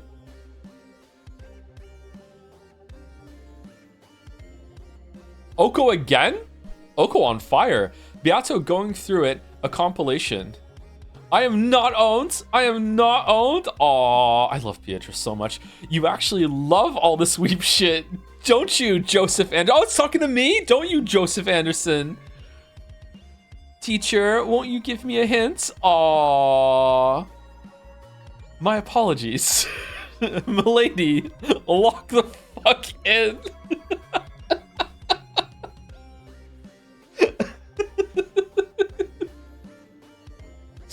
The jelly line. The jelly line. Jelly said that's so great. So great. Milady, lock the fuck in.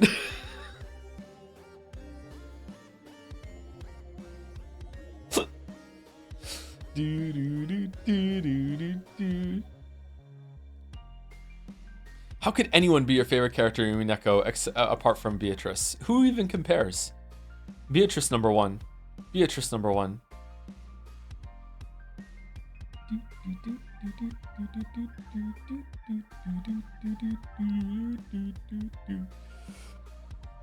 Sound of rain. Hi there, best friend. As was clearly established in my previous bit message last stream, I just opened a fortune cookie and it says you will soon get something special because of your charm. I presume that this is referring to some sort of gift from you to celebrate our friendship, which is both real and a perfectly normal amount of parasocial. Neither too much nor too little. I'm very excited to see what you got me. Okay, alright, cool, cool, cool, cool. Okay, alright. Nice, nice. Oh, man. Oh. Oh. Oh. Oh shit, I just hit the closet door because I'm in the closet. Oh.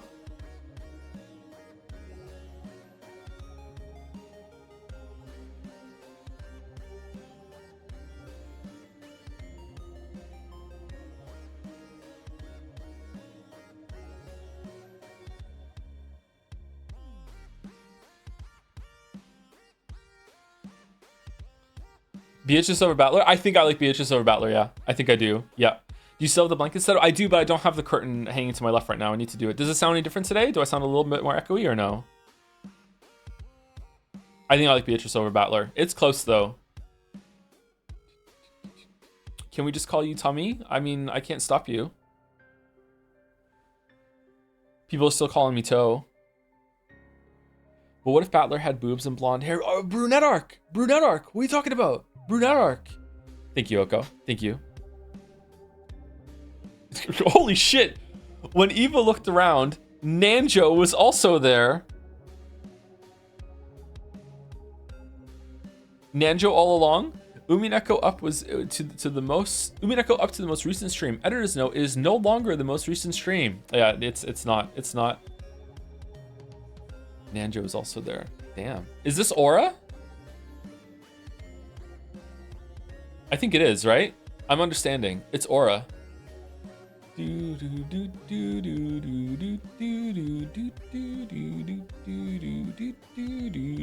Aura farming?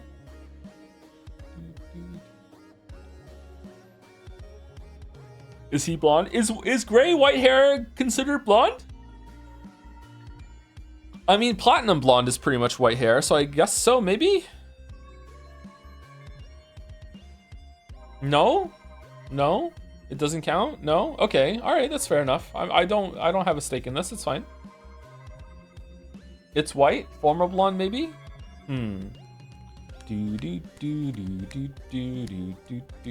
Kyrie is blonde? Is she? Stake, you might add? Thank you, Epic. Thank you. Oh, Epic, you're the one who got owned! I don't know why, but you got epically owned last stream. I have no clue why. Apparently chat just declared you owned at some point. I don't even know the story behind that yet, but yeah, you're owned. By Kelton. What the fuck is this monster? I'm trying to get back into drawing again. Joseph's and Mouse's streams apparently works for that. So here's one based on a joke from the last Umineko stream. The following morning, well, it's nice that the murders stopped, but I wonder if we could have found the gold after all. Yeah, definitely not suspiciously shaped like a pile of gold. Just didn't have any appetite today randomly. The fucking gold sticking out. Also, you barely had anything for breakfast. Are you feeling okay, Aunt Ava?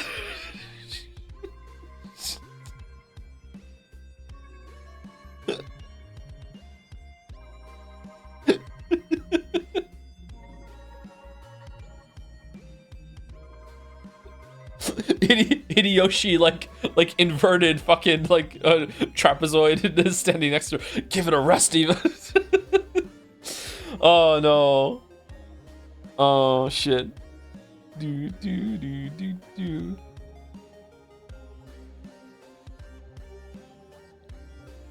Claw arms to scoop up all the gold. Yeah. Do.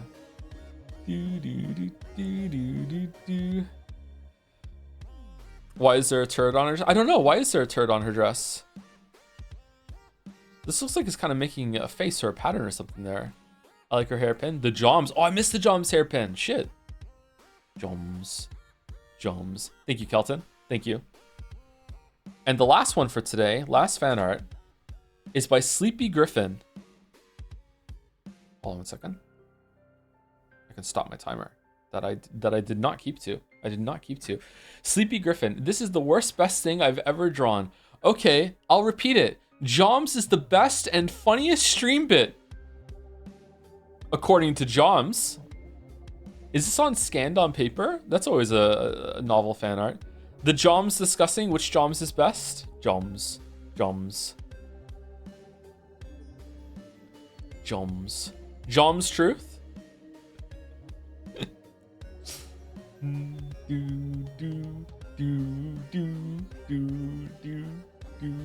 Everything's Joms. It's when you go into one, you get one of the secret Chrono Trigger endings and it turns everyone into a Joms. That's a joke for like 2 of you. Sorry, I don't know why I said that after thinking it. I should have just kept that one to myself. Thank you, Evil Panda 14 for the resub also. Thank you very much, Evil Panda. Thank you.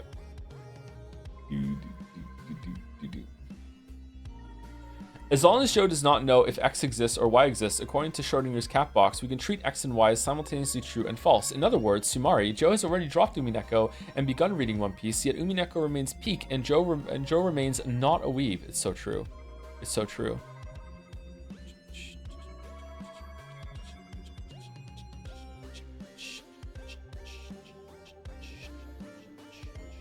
I know this may sound nitpicky, but did Ava actually touch the gold? I don't know if she touched the gold or not. I assume that she did, but she might not have. It's not even clear if the gold is real, to be honest. That scene might not even be reliable, so we don't know. Yeah.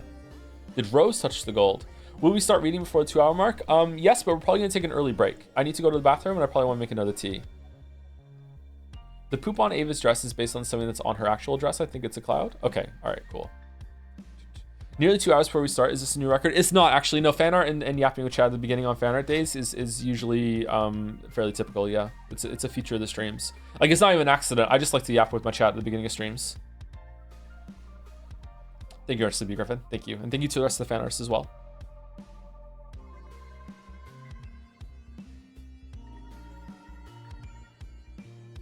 Live Joe reaction.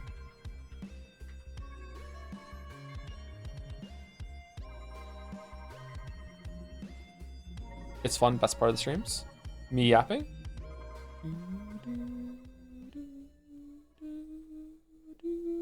The fade. Whoa. Okay, let's see if everything runs on Steam with the new computer setup. Let's see. It should. Everything should be the same.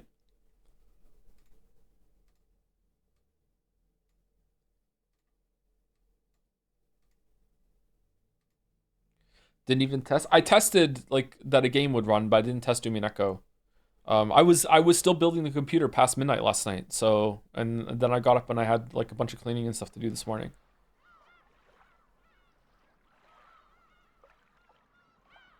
Will we possibly get a future live Ninja reaction showcase? There have been a bunch more new ones since the last time you showed them off. We'll probably do it at the end at this point. Yeah, I think that might be fun.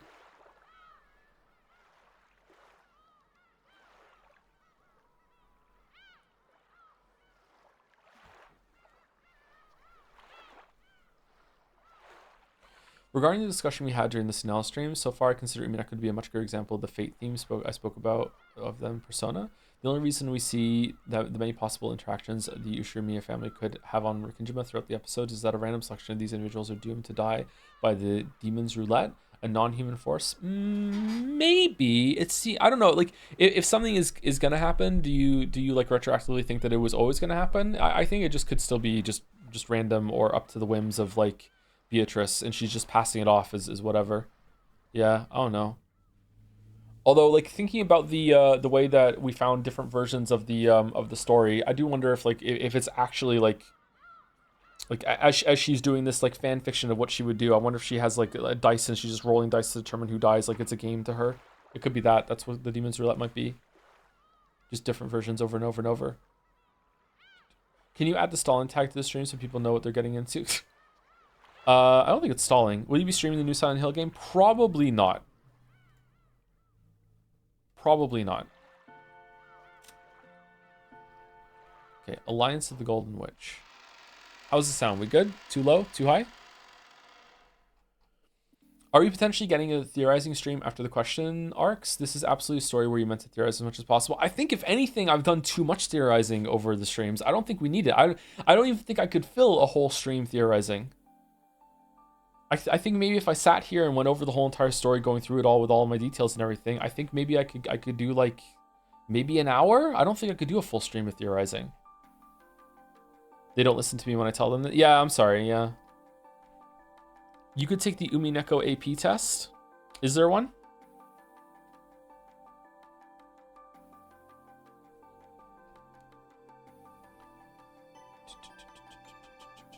Joe, you don't understand we love you theorizing? Some of the VOD comments do not.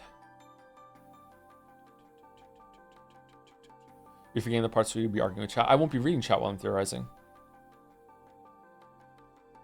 Theorizing is the whole point for me. Yeah, I think that is, well, it's not the whole point for a lot of people, but it is a big point for a lot of people, yeah. Sorry, how is the sound? Can you guys hear the music or no?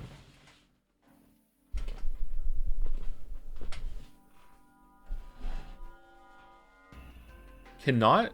Barely? Huh. Okay, I turn it up to full.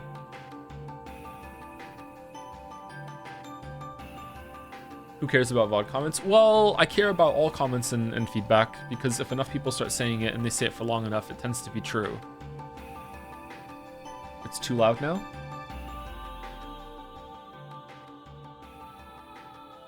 Okay, halfway between the new and the old one. Let's see. Never stop thinking.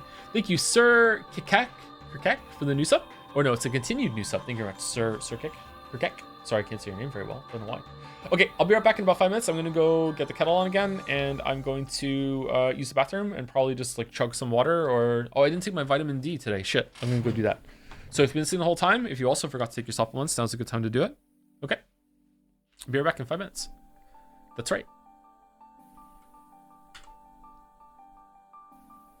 That was the wrong key. Be right back.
Alright, chat. You can hear me, right? Can you hear the dryer?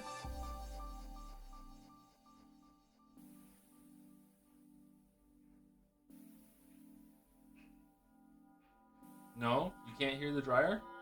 Really? What about when I'm talking? If I keep talking, can you hear the dryer as I keep talking? I'm talking, you keep the microphone open, oh my god, I've been talking. Can you hear it in the background? You still can't hear the dryer? No? Can you hear the dog? Really? Oh. Okay, alright, well I'll be back in a minute then. I thought I had to turn off then. Okay, 1 more minute.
Okay, sorry, I'm back.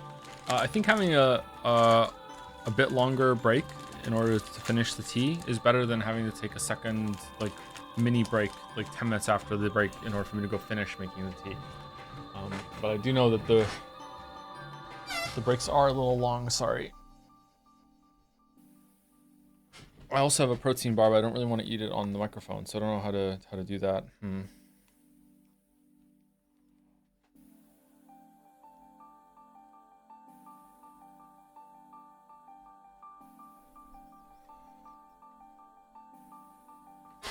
Hey Toe, I think us fans deserve to have a unique nickname so that you can more properly address us in your streams. What do you think about the name Toe Lovers? I think it's a pretty accurate descriptor of the never-ending passion we have for your content. It's weird, it doesn't say Dalmec next to your name. It's weird. According to your about section, you are still streaming Signalis? Wait, what?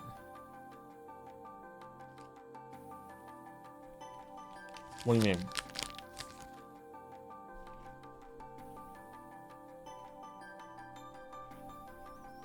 Oh, I updated it to Returnal last week, but I didn't, and it just refreshes to the one I started with. Okay, I see what you mean. Yeah, I can fix that tomorrow, or after stream.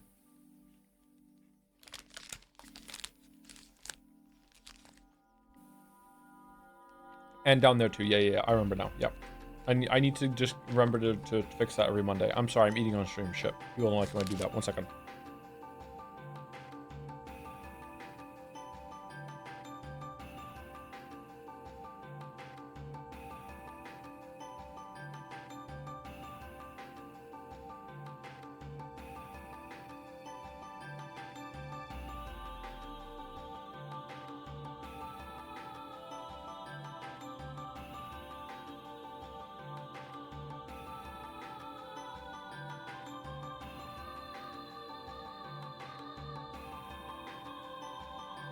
Yeah, 1,000 Exorcists should be starting on Thursday. I feel like this music's going to be too loud.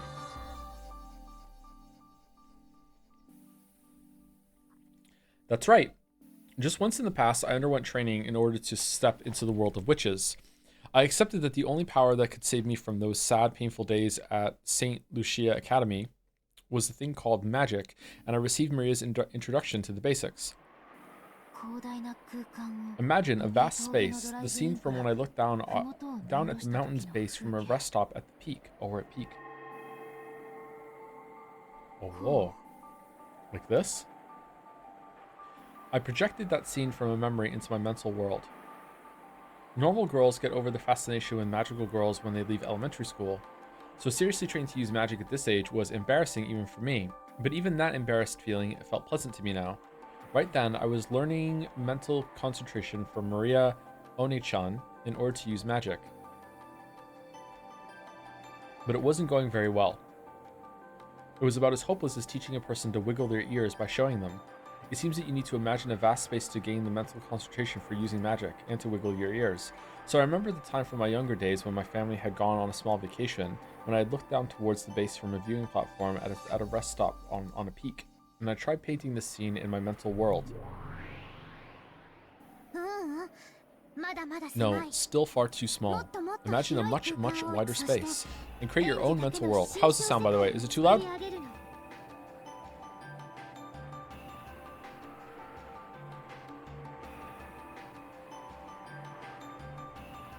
Game is a little bit loud. In my experience, if anyone says it's too loud, like honestly, it usually is a little too loud.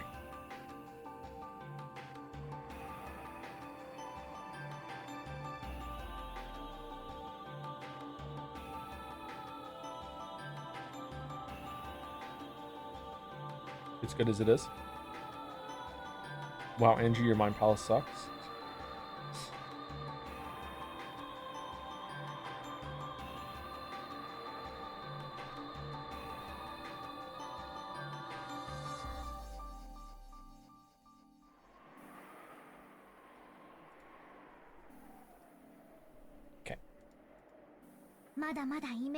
Your image is still way too foggy.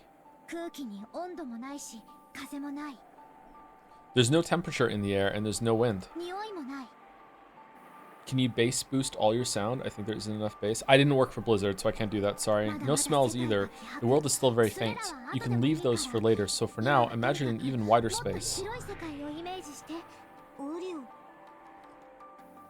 Ryu! Why do you have to imagine a vast space? For the time of their birth, humans have inside of them a toxin that blocks magic. If that toxin isn't purified, you can't use magic well. One effective method of achieving this is to imagine a vast space. Just now, I thought of the world as seen from the window of an airplane, but that didn't work. I can't even think of a world more vast than that. In that case, Maria just has to teach Angie about the vast world Maria has. Won't that make it easy for Angie to imagine as well? Ryu! That's right. And I'm interested in the kind of world One-chan imagines when she uses magic. I'll use it for reference. Ooh, that won't work. The mental world must be vast and isolated. A world with no obstructions other than yourself.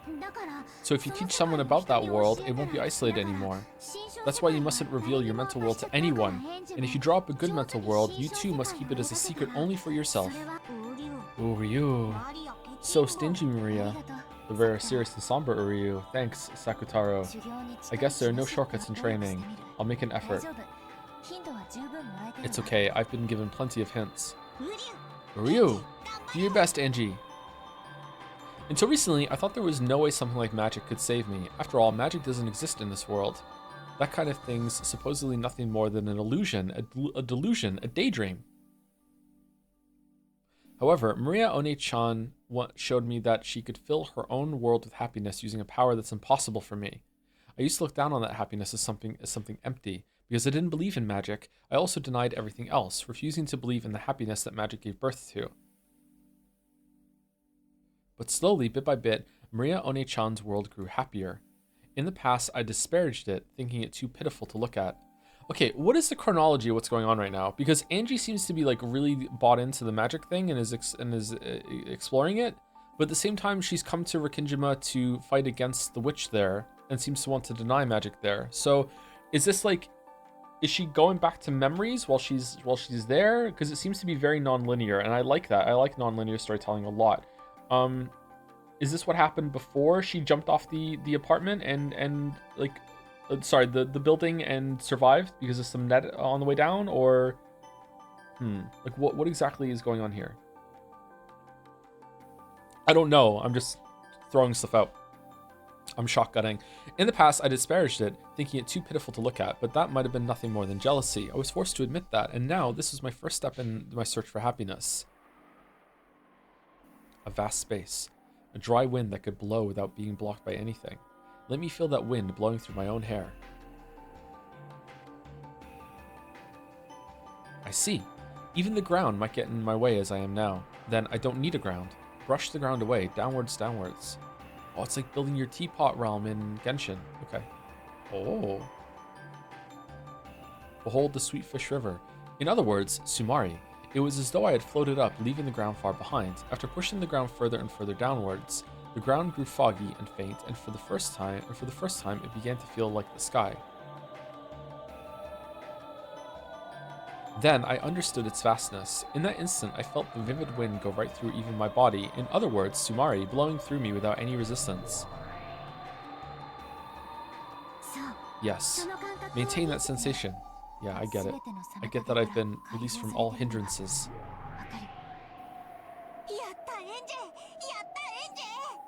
Whistles the EastEnders theme. You did it, Angie. You did it. You've taken your first step into the world of witches. This is the world of witches? Yeah. So let's try practicing the magic that you've always wished for, Angie. Magic that'll summon friends. A magic that'll create allies who will save you from your loneliness and thereby bring you happiness. Will Angie also be able to summon friends like me? Uryu, Uryu! As she is now, it's still far too early for Angie to summon friends like Sakutaro from the Sea of Zero. To begin, let's start by practicing with friends that are easy to summon. What will we start with? Because you're a witch of the marriage.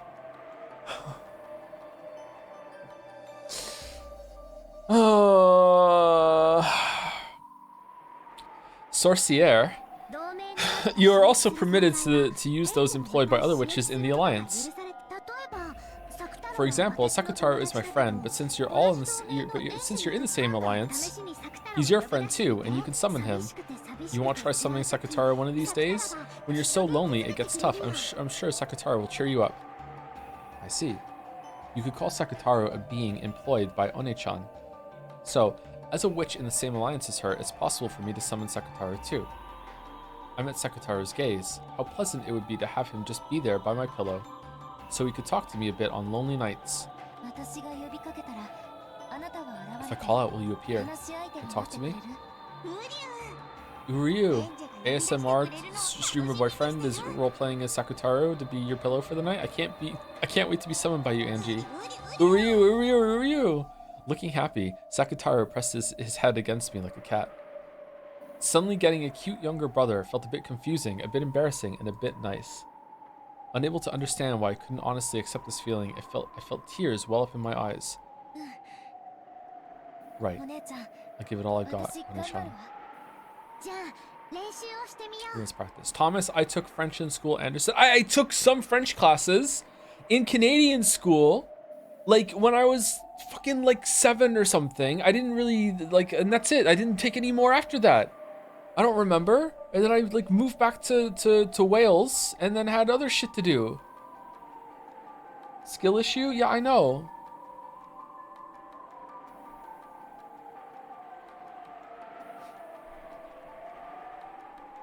Yeah, I had Welsh classes. I didn't learn that either. Now let's practice. Let's try summoning the furniture of Beatrice, a witch from the same alliance. Beatorici's furniture? Hearing Beatrice's name gave me a slightly strange feeling. When it came to the crime of Rikingima, the public kept going on in a frenzy about how it was a sacrifice ceremony performed by a witch to open some sort of gate. And that witch was Beatrice. So if the witch did commit that crime, that would make her the culprit who stole my family from me. However, Maria Oni-chan said that Beatrice was a good witch. If I held negative emotions toward Beatrice, she'd get mad, leading to a nasty fight and refuse to talk for a while. At this moment, Oni-chan was my only close friend, so to avoid worsening her mood, I decided to think of Beatrice as nothing more than Oni-chan's magic teacher. Also, I believed that the crime was a conspiracy cooked up by Aunt Ava. I would definitely expose the truth about that someday. Angie, obstructions are entering your body again. Sorry, I lost my concentration. One more time. I expect no less from you, Oni-chan. You instantly noticed that I was being overcome with idle thoughts. After shaking my head just once, I reimagined the wind blowing through a vast space. The Seven Sisters of Purgatory? That's a pretty creepy name. But they're very energetic and fun kids. They might become your new friends, Angie. First, I'll show you how to summon them. Watch. Okay, so this is the scene in the past showing how she first met the Seven Sisters of Purgatory. So this is not the same Angie. If anything, it's Angie revisiting memories, maybe with occasionally like some line of context showing that she's remembering it, but really it's showing the scene as it was in the past. Okay. And the scene before this was when she summoned them back in the future in the hotel room, and she summoned 5 of them, didn't she? I think 5. Maria Oni-chan lifted both hands up to the level of her head and quietly unified her mind. A state I wasn't able to reach except by meditating for a long period of time. She reached in the span of a few quick breaths. Then a pale light began to gather in her palms, and one by one, the girls began to show themselves. Wahaha, wahaha, wahaha, wahaha. Time to take a bite of my protein bar. Ho ho ho. Oh shit. 1, 2, 3 people. 4, 5, 6, 7 people. The way they were summoned one after another in a line was a masterpiece, and he mutes the microphone to cheer.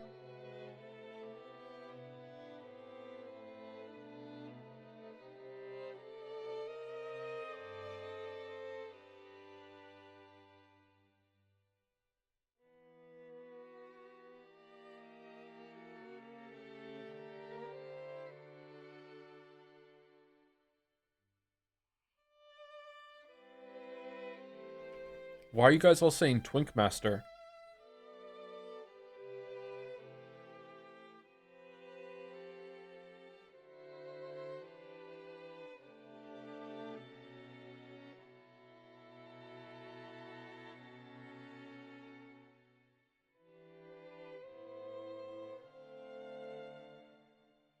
Oh yeah, I remember, yeah. I remember Twink Master, sorry. Incredible. Just like the illustrations in One-chan's grimoire, the Seven Sisters of Purgatory, the younger sisters were behind the eldest, Lucifer, who saluted One-chan. The Seven Sisters of Purgatory, right here. Lady Maria, it has been quite some time. Yes, long time no see. Is everyone well? We furniture are what we are because we are used. To us, being summoned after so long is truly an honor.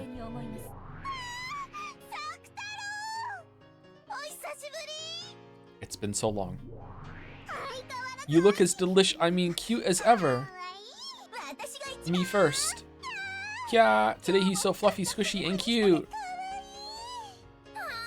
Ah, let me hug him too, Uryu? Can't breathe. I won't run away, so let go of me, everyone. Hey, you all. Are you trying to break Lady Maria's furniture? Anyway, get away from him. Hugging is prohibited. Even though you're saying that, it looks like you want to hug him the most, Satan, nay. Giggle. Ack. It's not like I have any interest in something so fluffy, squishy, and cuddly. Hey. You silent in the presence of Lady Maria and Anji-sama, you foolish sisters. They were so energetic. I was shocked by their sudden burst of activity right after they appeared. And on top of that, I was surprised that the innocent Sakutaro was on such good terms with the Seven Sisters. That's unexpected, to think that Sakutaro would be so loved by such shady people. They're fellow members of the same alliance. There's nothing to be scared of, right? But on the off chance that their mood worsens, it looks like they could finish Sakutaro off in an instant. It's alright, the witches of the alliance and their furniture are all friends. Yeah, so Sakutaro can play without worrying. Of course, that goes for you and me too, Angie. It was one of the pacts of the marriage sorcière. Mutual non-aggression and non-interference. Member witches must respect each other's magic and creations. Even the sisters, who were normally shady and belligerent, treated the fellow Alliance members as friends. So the 7 sisters, Sakutaro was a mutual friend.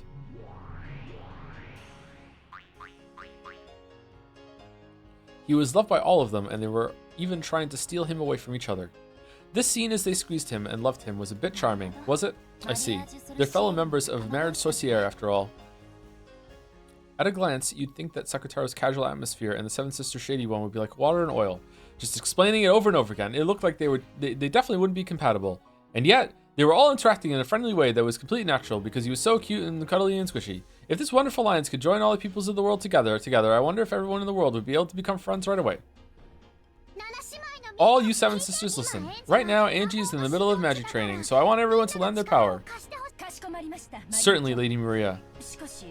But what specifically? The magical power materializing you will move from me to Angie. In that state, I want you to be by her side all the time. You just have to talk with her. My apologies, but I wonder if Angie-sama's magical power will be able to easily summon all 7 of us around the clock. The old sister Lucifer gazed at my complexion as she advised this, speaking reservedly. Why complexion? In other words, Sumari, she was saying that the burden might be heavy for me at this point in time. That's the kind of training it is. Angie has more talent in magic than everyone imagines. It'll be pretty tough, but I think it's worth it for Angie to take this challenge as she is now. Angie. Starting now, I'll move the magic power materializing them over to you. In other words, Sumari, it will become as though you had summoned them. So, what Maria One-chan was trying to say was something like this. To keep the 7 sisters materialized, you were continuously burdened with a significant amount of magical power. Maybe you could say it was like training while wearing a weighted wristband. Uryu. Doing all of the 7 sisters would be pretty tough. Isn't that asking a lot of Angie all of a sudden? And Battler's like, tap me in, thank you, Sakutaro. But this is training to become a witch. I want to see how far I can go. The 7 of them certainly do seem boisterous. But even if this is for training, having them all with me will surely distract me from loneliness at least a little. I understood it would be an ordeal, but wanted to give it a shot. Don't overdo it if it gets tough, okay? And everyone, it looks tough for Angie, take it easy. Sorry, if it looks tough for Angie, take it easy. Certainly. Get it, everyone? Yes, One-sama! Well then, Angie-sama, for now, we, the 7 Sisters of Purgatory, will become your furniture. Lady Maria, if you would.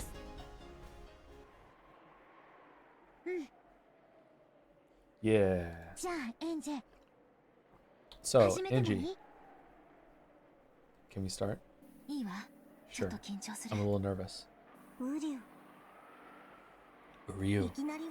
This might be tough all of a sudden. If you feel like you're getting a headache, lower your magic power immediately.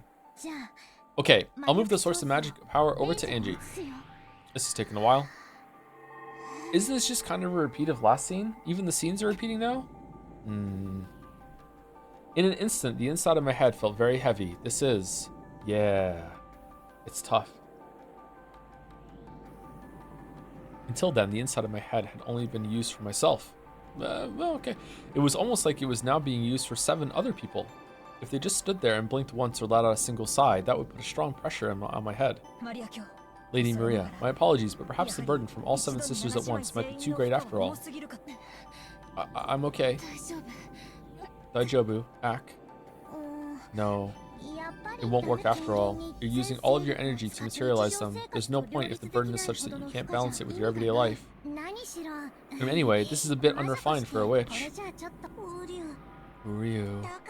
That's why I said doing so many suddenly was impossible. Everyone, erase yourselves for a bit. Right. It seems to be better to lower the number of people. Asmo, erase yourself. Me again?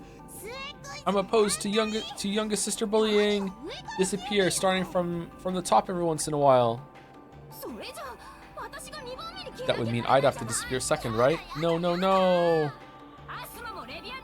Don't make a ruckus, Asmo and Leviane. That kind of disturbance will become a burden to Andrew-sama. You idiot! The noise you're making is also a burden, stupid Satan. Yeah, I was thinking it. Eek.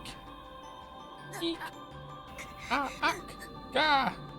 The 7 sisters started arguing over who should erase themselves first. The energy from that fight all became a burden, forcing Angie to bear an even greater headache.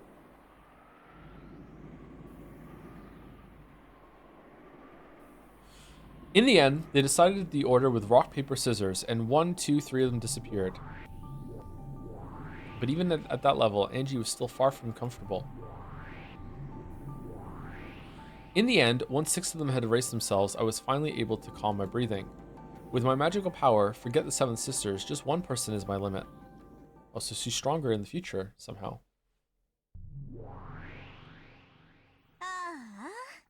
Sheesh. This way it's not the 7 sisters, but just me, right? You're a bit unreliable, Angie-sama. Mammon, who had won all of the rock, paper, scissors matches and was permitted to remain until the end, grumbled. Uryu. Mammon, you shouldn't say things like that. Angie is still just starting her training. Are you alright, Angie? Is your headache okay? Secretary stretched up on his tiptoes, trying to pat Angie's head. Watching this, Miria scratched her head, acknowledging that this sudden training had been too difficult. Ooh. Maybe that was a little too much.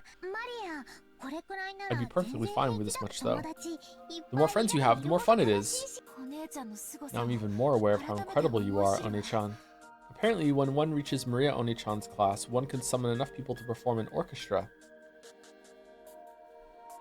For a witch apprentice, that's awe-inspiring. Are you okay? Angie-sama?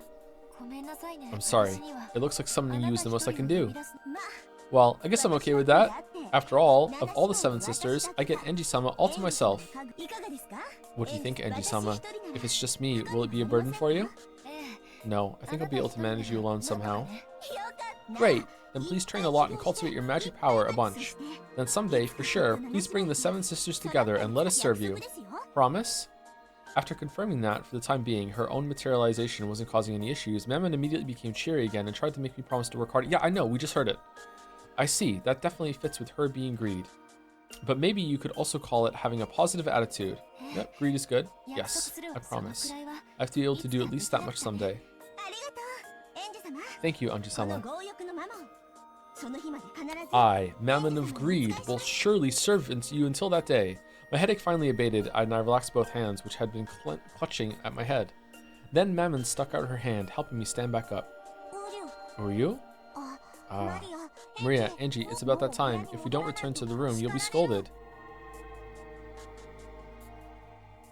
Return to the room.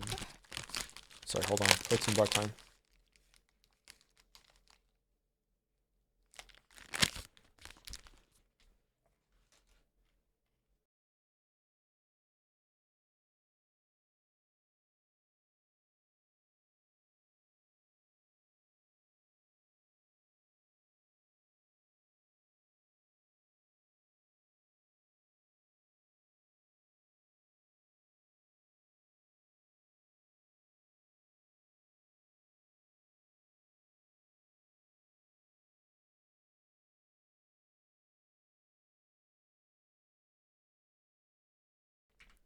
I'm shocked we're still stuck in the Angie filler arcs. Do you think it's justified since she has like 5 streams of screen time to catch up on? I think it's justified. I don't think it's bad. It's just going on a little bit too long, I think. Yeah.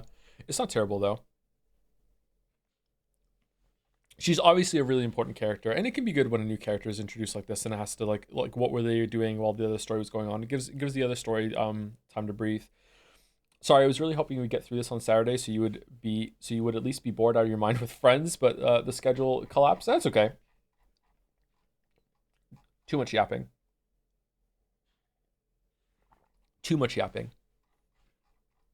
And I'm the yapper, so.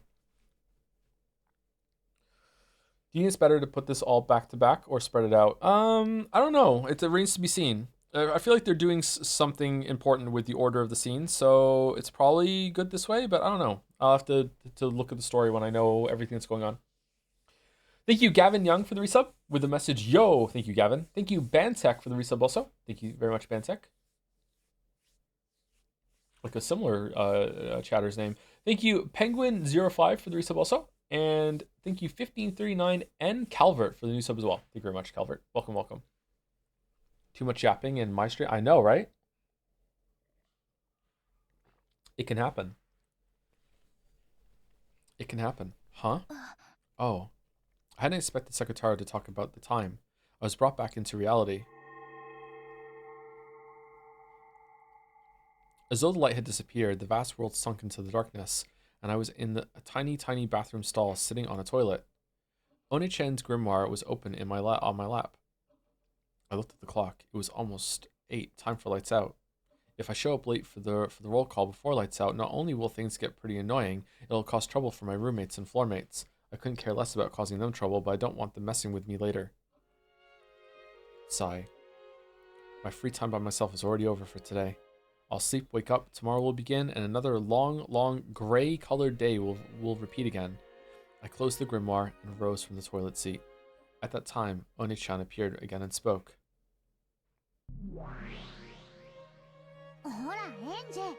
Hey Angie, you're forgetting your training. Take Mammon with you. I'd forgotten.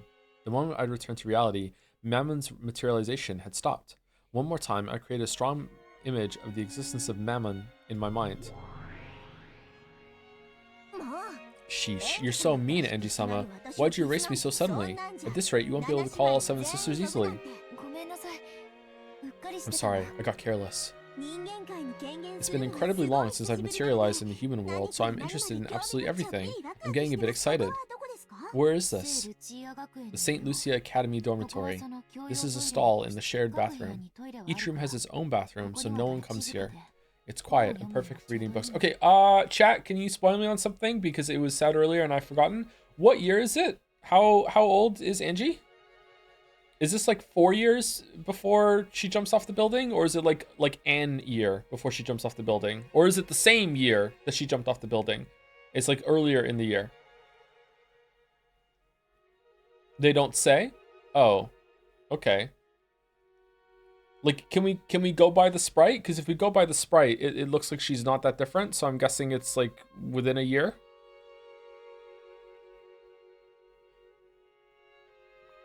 Can you stop saying jump off the building? She jumped off a building. What do you mean? That's something that happened. She jumps off a cliff in episode 7. Yeah, of course she does. Yeah, we all do. We all going to.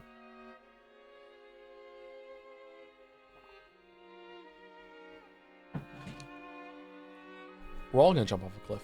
We're gonna do it together. We're gonna hold hands. It's quiet and perfect for reading books. So in the storm, you have to hide in a toilet stall even to read a book? Do they burn books or something? I have a 2-person room, so my roommate is always there. Our relationship is gloomy and it feels like I'm always getting ignored. The atmosphere is bad, so I can't really relax there. And as long as I'm not there, she can do what she likes, call her friends over and chat away. It's more convenient for them if I don't return until just before lights out. There's also a library, but there's a group that uses it as a meeting place and they're always talking behind my back, so I don't like to go there. During lunch, it's the bushes behind the school building. During the night, it's the stall in the shared bathroom in the dorms. Those are the only hideaways where I can find peace. I opened the door to the stall and went out. I turned around, signaling with my eyes for Mammon, I can't say this reliably, holy shit.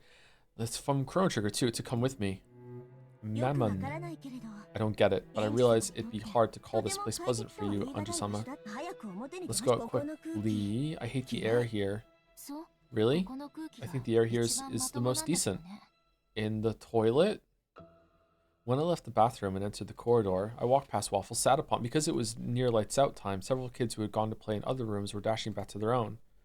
When it came for lights out, we had to change into uniform pajamas that we hated and called prison clothes, line up in the hallway, and go through the dorm leader's roll call. What? On the off chance that someone was late, we would take collective responsibility, and all of the floor mates would have to undergo punishment in the form of volunteer work.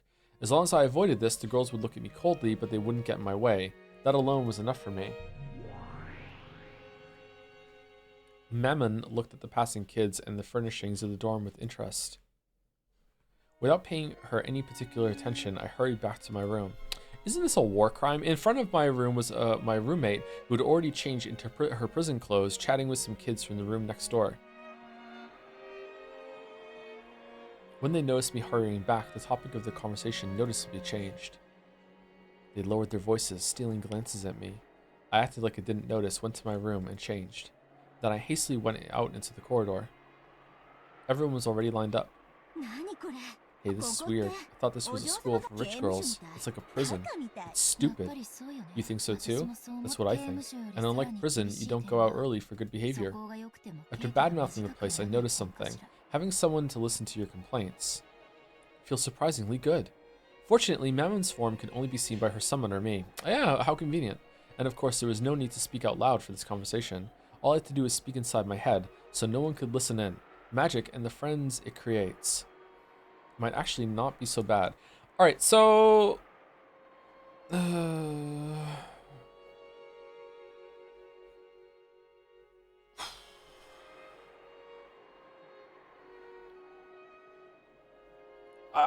I don't know how to say this in in a polite way.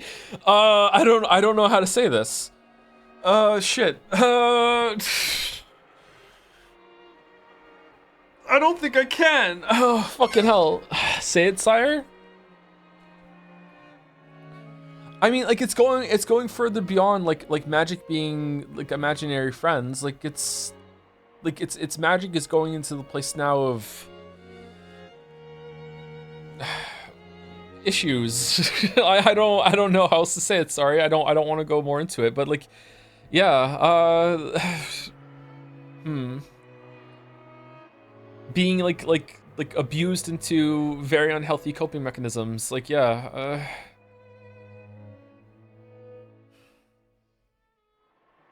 Huh.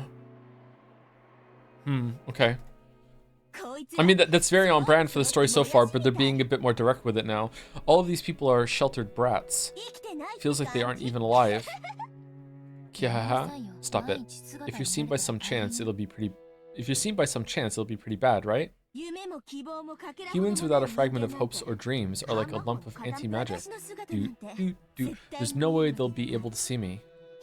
Ha, you lower life forms can't even see. Giggle, giggle. Are you okay being around so many humans with that magic resisting toxin? I'm fine as long as you continue to make me materialize, Anji-sama. Although, since you'll probably have to keep concentrating to materialize me, there's a chance you'll neglect your daily life. Look, that girl you're sharing a room with is calling you, right? Huh? Oh. Ushiromiya-san, are you listening? About our weekly duties starting next week. She's probably trying to push a few more chores onto me. My roommate, who never even looked at me in the eye normally, was smiling at me unpleasantly. But it'll be easier to have the weekly duty pushed onto me alone rather than doing it together with her. That's a small price to pay to have her continue to ignore me nonstop. Even so, with a completely shameless excuse, she sidestepped the issue for some reason and insisted on flipping the situation around, as though I should have come forward and done it of my own initiative. One of the special traits of this academy is that it's full of girls who don't know how to ask a favor. That kid, she pisses me off. I'd love to just gouge her right in the forehead. Yeah, I hope you do one of these days. What? Yeah, having a friend nearby all the time to complain to makes me happier than I thought it would. It really was lively with all the 7 sisters gathered together. I'm sure just watching them mess around will be a lot of fun. I want to gain enough magical power to summon all of the 7 sisters at once, and soon, so I'll train much more, and finally summon. Oh, so the thing I really want to find. What is it you really want to summon, Anji-sama? Mammon noticed my conversation with myself inside my head and asked about it blankly. I hesitated to talk about it, but then figured that there was no reason to hide it and told her. My family. Dad, Mom, Oni-chan. So you mean the souls of the dead? Calling a resident of another world is summoning, but calling back the souls of the dead is called resurrection, and they're completely different. Duh. Resurrection is supposed to be a very high level magic. I know. So much so that even Maria Oni-chan can't do it at all. But that's the thing I want to find with magic the most. I've been warned that it's a very difficult high level magic. So great that, in the worst case, I might not necessarily reach that point even after training for my whole life. Furthermore, I have no vessel. A vessel is vital for making magic succeed, whether it's summoning or resurrection. Because I don't have that, a magic that would already have been difficult is now hopeless. That's right. I have nothing to remember Dad or Mom by. However, by extraordinary coincidence, I do have something to remember just Oni-chan by. And that's this. That hair accessory with the pink jewel with drums in it?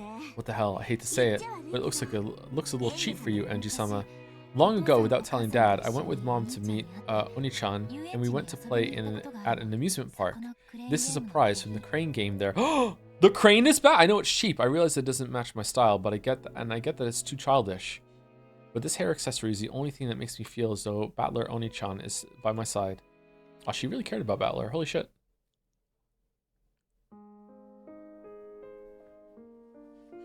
Angie, should we play Signals when we go home? Let's let the crane decide. Battler, no! The glass case had been filled with plastic capsules packed with fun-looking things. It seemed that each capsule had some cute accessory in it. The game was to grab those with the crane, but I was young and it was too hard for me. I tried it several times, but I didn't even get close. Mom said that whatever was inside was probably cheap anyway, and we didn't even know what we'd get, so there was no point in getting all upset over it. But whether it was something cheap or not wasn't the problem. The process of grabbing happiness with my own hands felt really important and sacred to me. So I wanted the cheap thing inside more than anything. Then, Battler Oni-chan came over after finishing a game of shooting soldiers with a gun and tried to do it for me. Aww. Aww. With his arms that were longer than mine, Oni-chan grasped the happiness that I couldn't reach. Oni-chan really was coordinated. It seems he often played with his friends at the arcades. After only 1 or 2 attempts, he grasped that thing on the other side of the glass with the crane that I hadn't even been able to touch, and threw it into the exit chute. Shoot. When Oni-chan tossed me that capsule, I remembered that he looked very, very reliable. For several days, I felt like opening the capsule would be a waste. Then, one day, I finally opened it up, and what revealed itself inside was this pink jeweled hair accessory. Since that day, it's been a symbol for Oni-chan. Since I was young, I felt like having all 4 of us gathered, including Battler Oni-chan, was a precondition for a happy family. So I wanted Oni-chan and Dad to make it quickly. In my own way, I treated this hair accessory as a charm for bringing my whole family together. So I always used to wear it. I wanted to feel my reliable, fun, and wonderful Oni-chan by my side all the time, and let him live in our house. But my memories of Oni-chan are very distant. I can't do it as easily as Maria One-chan created Sakutaro from a lion stuffed animal. One day, I'll surely possess the high-level magic to revive the souls of the dead. And the only key, the only vessel that can make that successful is this. I see. I did feel an incredible magic power from that hair accessory, so that's what it was. You said it was cheap. Magical power? There's magical power in this thing Oni-chan gave me? Maybe I should say that it resides in you, Angie-sama. Your strong desire to call your brother gives you magical power. Resurrection certainly is a high-level magic, but there can be no mistake that you're steadily and unconsciously climbing the stairs toward it. I'm glad. It's nice to hear someone other than myself acknowledge that. Your own effort isn't something that you can observe by yourself. In that sense, even though these words came from a shady demon girl who controls one of the deadly sins, they made me very happy. Well, I can't guarantee that you'll obtain the resurrection magic before your life is over. Sometimes, I don't know if it's just because it's from Battler's perspective. From Angie's perspective. But sometimes it just hits me that... I guess it's like, I almost spoiled another game. You'll know what it is. There's a game that we played, and right up until the ending, I thought that you could change it. And then you couldn't. In my head, I feel like there's still a way to prevent the murders that happened. And having it from Angie's perspective, it's like fucking like hardcore rough, man. Just like the whole family just got wiped out like that. Just done. Like they're not coming back. Like, yeah, I don't know. It's like Battler being just killed along with the other ones. It's fucking brutal.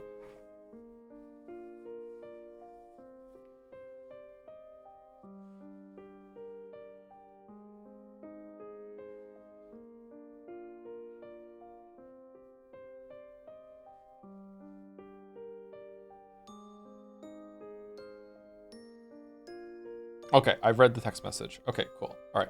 Okay, I've read the text message. Okay. Thank you, Crazy Cat Lady 4476 for the new sub. Thank you very much. Thank you also to... Oh, I said thank you to Calvert. Thank you, SN0808 for the resub as well. Thank you, TantoFaz186 for the resub. Same name club. And thank you, VFG555 for the new sub as well. Thank you very much. Thank you. Welcome, welcome. I don't know. Does that make sense? That it's like... because you're battler and you keep coming back to life, it's like you feel like you can fix it somehow and prevent it if you just solve the mystery and deny magic. Like maybe it won't happen because it keeps resetting. But then you're Angie and you're living this reality where like damn, Battler's fucking dead, you know, like he got killed on the island with so many other people and it was a bloodbath and they've like a lot of people, like it's fucked up to think about, man. Damn, feels more real. Anyway, well, I can't guarantee that you'll obtain the resurrection magic before your life is over. However, your power as a witch is proportional to the height of the mountain you dare to climb. If you don't lose heart, I'm sure you'll rival even our former master, Beatrice, as a great witch someday. Where's Beatrice? I wonder if I can. I wonder if I can become a great witch and revive Oni-chan. No, my family. Everyone. The Witch of Resurrection, Lady Angie. Yeah, wonderful. A Witch of Resurrection is a very rare kind of witch. Having a master like that would make me pretty proud. Actually, I'd love for that to happen, because furniture's worth is also proportional to the class of its master. Please pass Beatrice-sama up and become a peerless great witch. As a representative of the Seven Sisters of Purgatory, I'll support you from the bottom of my heart. Yeah. I thought that if a magical friend were to appear for me too, a cute kid like Sakutaro would be best. But even this fifth sister of the shady Seven Sisters who controlled the 7 deadly sins was enough to calm my heart so much all by herself. Okay, so they're repeating the fact that what she is to like do the contrast comparison, juxtaposition, whatever the fuck you want to call it, with her attitude and how she's being supportive compared to how she is. Okay. Maria Oni-chan has probably known that since long ago. Fucking hell. That's why she recommended the world of witches to me over and over and over again, and I kept on stubbornly rejecting her. I should have given in and started my training as a witch sooner. A year for a child is worth 10 years for an old person, right? Yep. Now I find my past self, which only ever complained, deplorable for wasting my precious time. Long after I turned off the lights and slipped into bed, Mammon continued to talk to me alongside my pillow, and I realized what I had done. Shut up, Mammon, I promise. One day, for sure, I'll develop a magical power that can summon the 7 sisters, and I'll let them have a lively and fun time. The 7 of them make a single whole. None can be left out. Family must be together. I must bring them together. I must finish this protein bar.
Sorry, it was like a big chunk right at the end. Okay, sorry.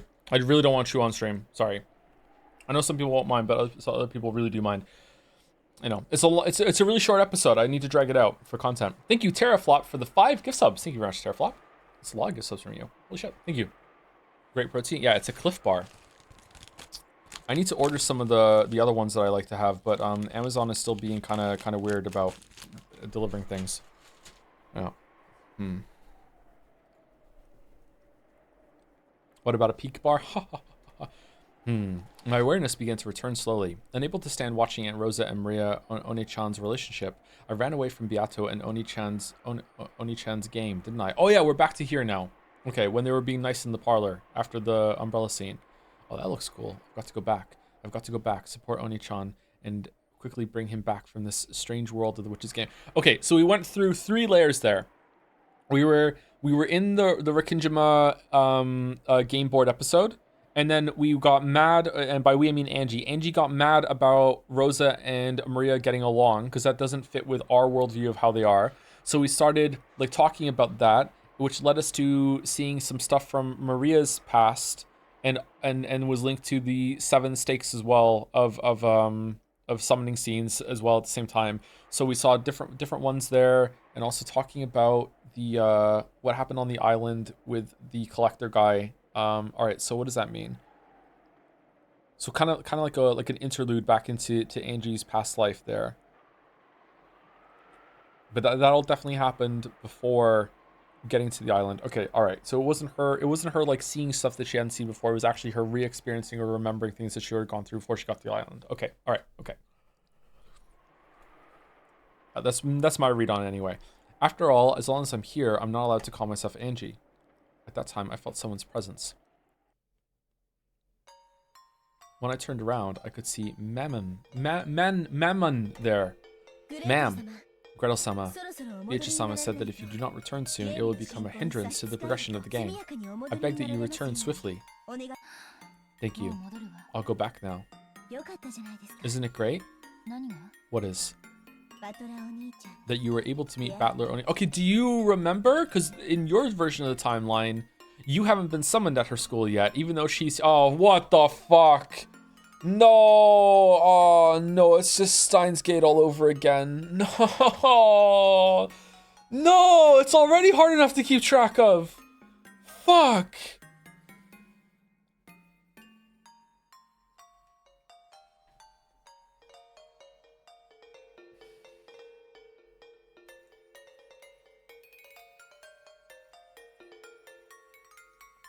Let's see, does she know that you're able to meet Battler Oni-chan?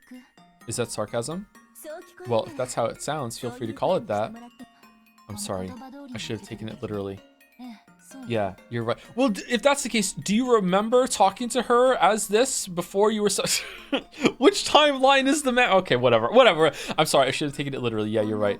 Even in this screwed up world, being able to meet Oni-chan makes me happy from the bottom of my heart. And you'll win against Beatrice for your Oni-chan sake? Yes.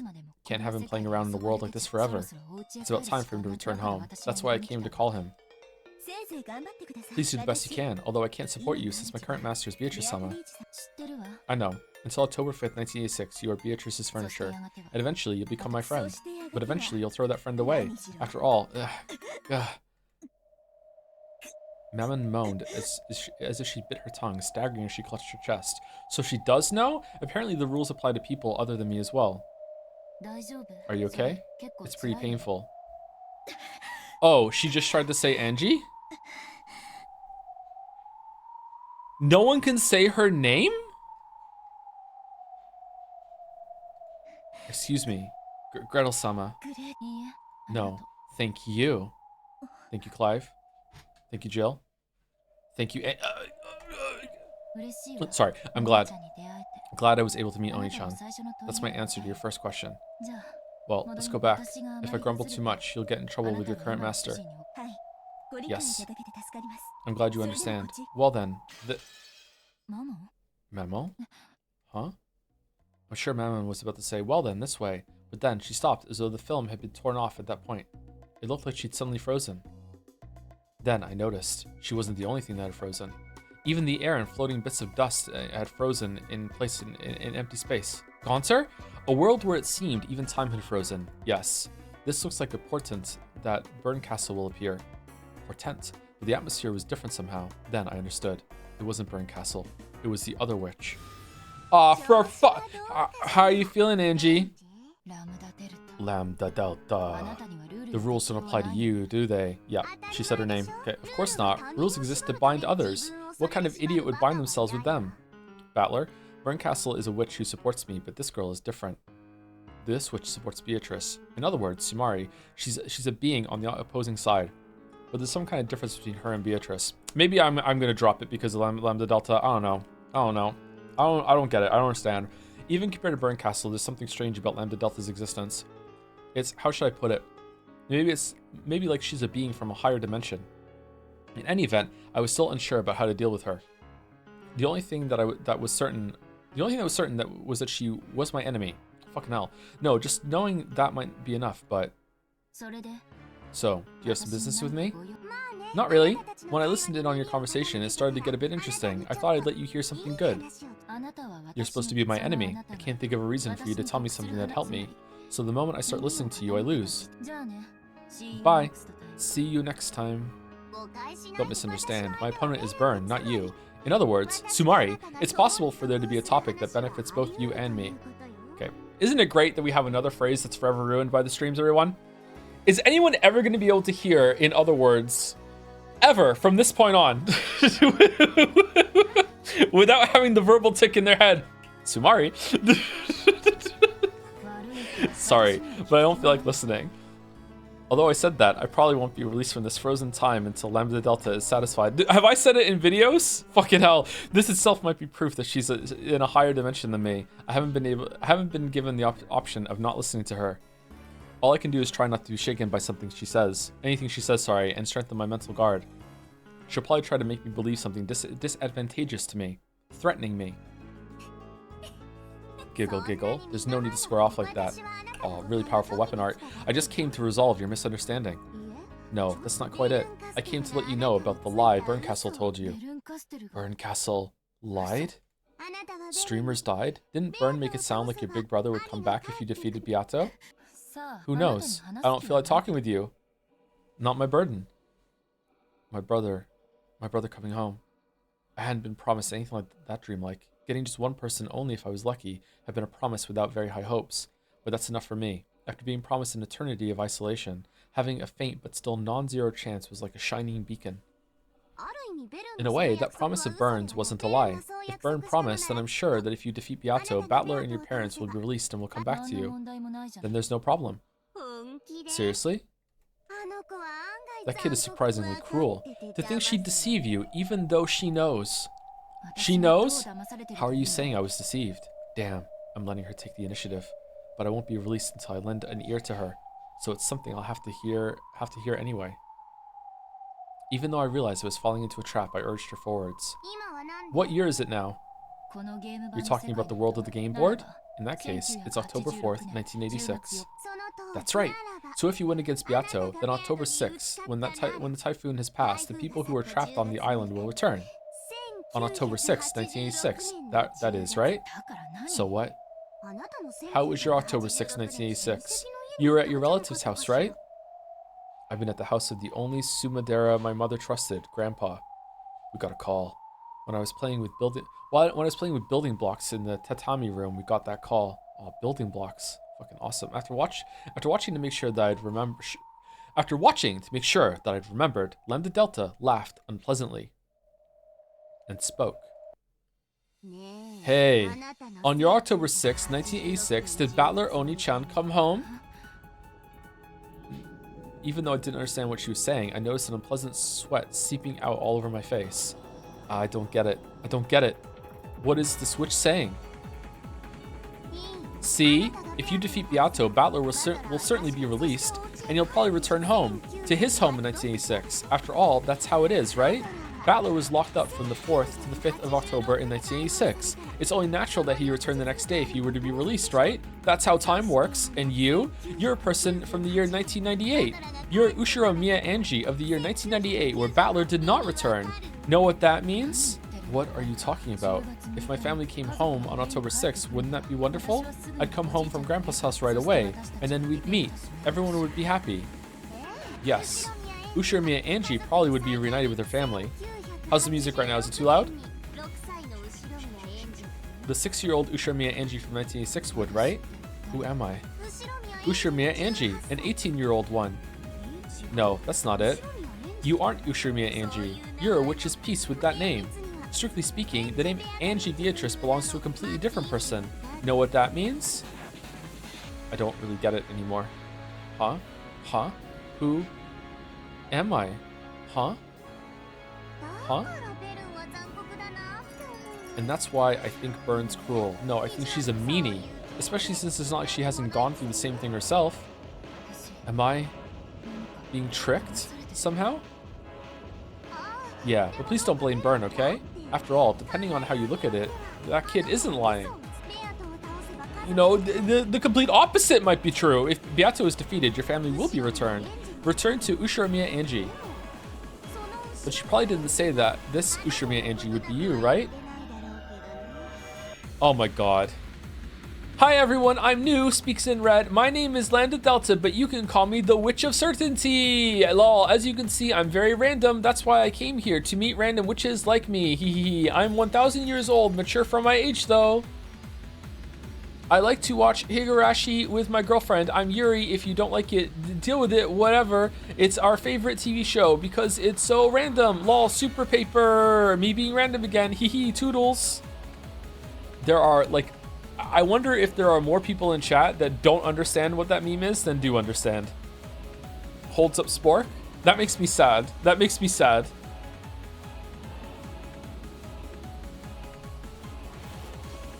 The Penguin of Doom.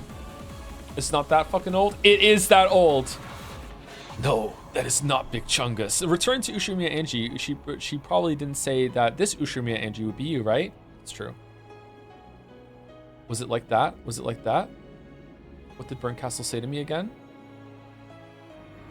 Your assistance is required. Your family needs it. Burncastle started by saying that. Then I spoke. If I save them, does that mean my family will come home? And how did Burncastle answer that again? I cannot promise that. She did make me a promise. In exchange for accepting this fight, yes, this is what she said. In exchange, I will search for a fragment with the ideal world that you wish for. A world where your family comes home. Yeah, that's right. She didn't say any more than that she'd look for it. She didn't say she'd find it, but I was prepared for that from the beginning. But even so, that child promised that as long as I didn't give up, there was a faint chance of it happening. And in the end, she said this: I'm giving you a chance for revenge. In exchange, I promise to search for and bring you the happiest resolution among the possibilities you're capable of accepting. I've known it was a tough bet from the very beginning. After all, I have no family in my 1998. Even just a small chance of shaking that absolute zero would be worth it. I was warned beforehand that even if I succeeded in my revenge, it might be a wasted effort. So, yeah, there's no lie in that part. Beato's game board is perfect. Even having you around makes the chances of Beato losing so slim that it's doubtful you can even dream of it happening once in your lifetime. What are you talking about? In other words, Sumari, your chance of winning is almost zero, so absolutely that it could be regarded as infinitely close to zero. So Burn can be forgiven for saying that part in such an evasive way. But I can say for sure that she was tricking you when she let you get your hopes up. After all, even if you could overcome astronomical odds and win, the person your family will come back to isn't you. It's the 6-year-old Angie that exists in this 1986, the true Ushiromiya Angie, not you. Man, there are a lot of rules in this make-believe imaginary friend world. Burn will still probably go around the billions of fragments searching for the best world for you. But didn't she tell you that she planned on bringing it to you as a present, but wasn't able to find it? She did.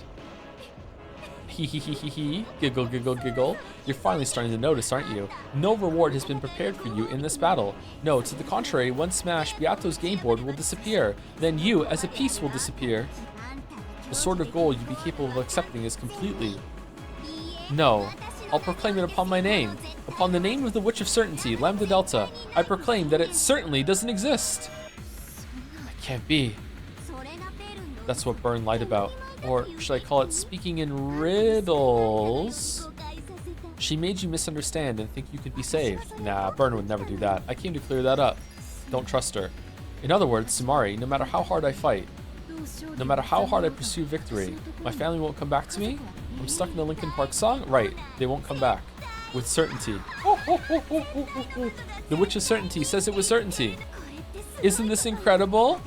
Several ancient kings have dedicated historical buildings to me because they wanted to give me to give them certainty. And here I am, graciously giving it to you as a present. Isn't this really incredible, cute, and marvelous? Oh ho ho ho ho. But I have a single good proposition for you. Damn. Getting completely overwhelmed. I know I shouldn't have listened, and now I'm starting to be overwhelmed by this witch Lambda Delta. I'm starting to get overwhelmed by the possibility that I have a poutine in the fridge from yesterday that I haven't eaten yet. Oh man, end of stream's gonna go hard. My opponent is Burn, not you. Didn't I just say it's possible for the two of us to talk about something that benefits us both? I said that from the beginning. So listen to me. You have no choice. Okay. I'll listen. I've just gotta listen, right? I finally lost control over my emotions and exploded from the inside. I don't have a clue anymore. I believed that I was Angie, but at some point I stopped being Angie. That's right, I'm Angie, not Angie. I'm Anjay, not Angie. Who am I? I'm not my parents' child, nor my brother's little sister. I'm just a piece in a witch's game. There's no need to be so pessimistic. I mean, think about it, okay? Right now, you're together with Battler Oni-chan. While it's true that you can't tell him your name, at least you're positioned as his ally in a game where he battles a witch. And you're able to be with him for all eternity. Can Battler see these scenes? I think no, for the first time ever, actually. I don't think Battler can see this shit. Know what it means? I can't stand it. But I understand. In other words, Sumari, as long as Oni-chan keeps getting a tie in this game, it will continue forever. Continuing to tie means continuing the game for eternity, and it means I can remain with Oni-chan as a piece, which is what you want, to tie Burn up forever. But if Oni-chan wins, or loses, and the curtain closes on the game, you as a piece will disappear. How do you define happiness for a game piece? Getting used by someone playing the game, nothing more. Oh, you want to turn us into furniture! You won't find it when the game's shut in a closet gathering dust, right? In the past, the Seven Sisters of Purgatory said it as well. Furniture's happiness comes from being used, not being stored away. That's right, I am now the witches. Furniture. Let's change things around a bit. To be honest, I want this game to continue in a tie for all eternity. An unending game is an eternal cage, an absolute closed room that never opens for all time, that'll finally make Burn surrender. You know, Yato does want to win a bit. Victory by making Battler surrender, but that's actually a problem for me. After all, if the game ends, the closed room will fall apart, so I'll go easy on Battler a bit to stop him from surrendering. Don't worry, okay? When Battler's about to surrender, I'll become his ally.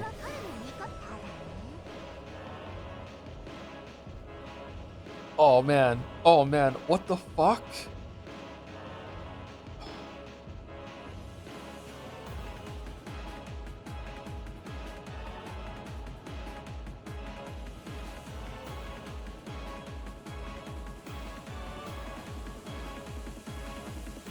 Sorry, I'm just thinking about like the idea of having like being so traumatized that you make imaginary friends, and then the imaginary friends effectively become sentient, and then self-perpetuate the need for them to exist onto you. And now, oh my god, what the fuck? Like, just like perpetuated endlessly, so the imaginary friends don't get like fucking blipped out of existence when you don't need them anymore.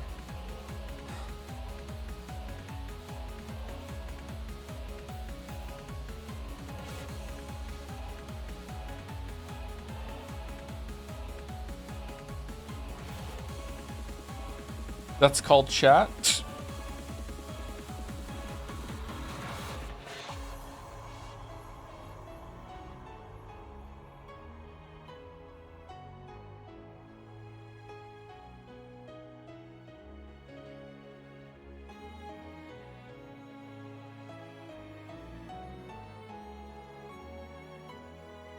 Man, it's wild that we're still in episode 4 and I still don't know if magic is real or not.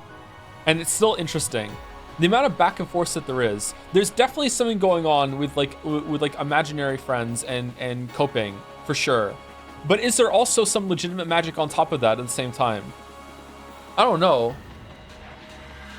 There's definitely no magic when it comes to the murders. But is there some magic when it comes to like resetting the game board and everything like that too? Or with the witches? Fucking hell.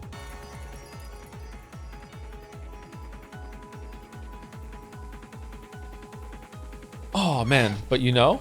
Do I know? I get the feeling that Yato is faintly starting to realize. I think she's starting to realize that her victory won't come for all eternity in this game. Alright, well, let's just settle in. Ranave makes fucking banger cookies, man, but she is, of course, the Endless Witch. Yato's stupid, so she optimistically thinks that even so, she'll surely win eventually. Like, she just has to repeat this game on and on, endlessly.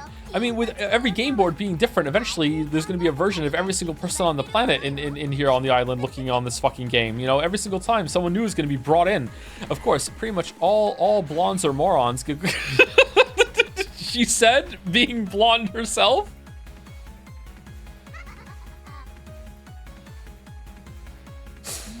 In this game of witches, there will never be a victory or a loss.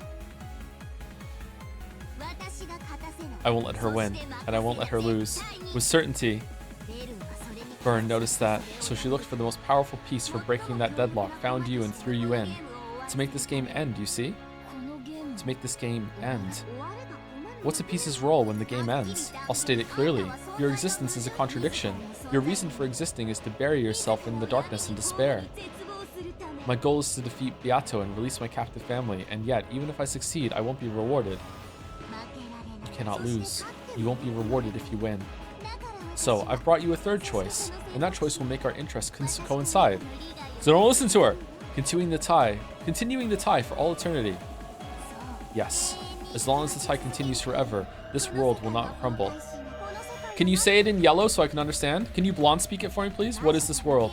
It's the world of the game with the witch. A world where Beato and Battler fight for all eternity. And at the same time, it's a world where you get to be with Battler for all eternity. My head was spinning like a chessboard. That confusion became a hot liquid and I felt it pouring from my eyes. It was so hot that it felt like it burned my face. Right? Angie Beatrice? Since Burncastle's goal is to end the game and end the world where you and Battler can interact, why should you be her ally? That kid tricked you, you see? She made it look like you might be saved if you became her piece, but I won't deceive you there. So I'll say it, Angie. Become my chess piece. Unlike Burn, I won't offer you rewards based on lies that certainly will never be granted. As long as you become my piece and help me so that this world certainly never ends. That's why the fucking VN is so long, so it feels like it fucking never ends. And then with certainty, I'll swear upon my name that this world will certainly continue. That's not all. I'll add on a bonus. This rule that binds you. I'll clear it away for you. Well, of course, I'll only do it after you've sworn to become my piece, okay? In my own throat, there was a thick, loud gulping sound. I shouldn't have listened. If I hadn't listened, I could have remained an innocent little sister praying for my brother's victory. But I might be different now. I might have been degraded into a witch's furniture. Okay, let's have another character break through the glass now and save Angie from this, and have her all flashbacks of what she's been doing in this. She's from 2010. Oh, you don't get it. Angie, you're so stupid listening to Lambda Delta. You don't understand. There was this fucking other witch, Theta 9, who showed up and through the power of like frozen ice 9 from space gave me the break into this now. And no, there isn't a game board. There's another game board that's a meta game board. You don't realize if this isn't resolved, the fucking meteorites are going to come down and destroy the whole entire world. And we really need to get our shit together. I can't believe this shit. Oh man, here we are. I was in fucking moon boarding school when I found fucking your grimoire, but it was also just pasted pages of Maria's grimoire, and here we are with fucking Cyberpunk Witch that's gonna teach you how to do your shit. Fuck it. Okay, sorry, I went on a journey there. I might be degraded into Witch's furniture, one that cares about nothing but being by Oni-chan's side. I'm not telling you to betray your brother, okay? If it looks like Battler's gonna lose, you can save him with all you've got. On the other hand, when Battler closes on a Beato too much, I want you to hold back a little. That's all I'm asking, alright? Play both sides. Don't worry, there's no need to actually betray Battler. Battler can't win against Beato alone. That's why Burn threw you in, you see? As long as you don't lend a hand, Battler will be unable to win against Beato for all eternity. What do you mean? I was doing well, see? It's really simple, isn't it? I only got tricked. Twice. I'm getting tricked again right now. Smash. Smash.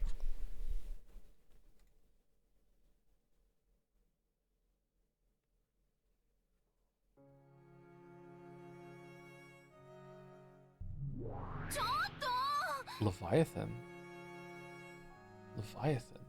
Okay. Thank you again for the gift subs, Terraflop. Thank you, Chen DZ, for the resub. Thank you, Acer Sasha, for the resub also. And thank you, Frederick1776, for the resub as well. Love you, Tom, if that even is your real name. It is. It is my real name. It is my real name. It'd be kind of fucked up if it wasn't, though, right? Like, it is a really basic name after I said that Joe was too basic of a name.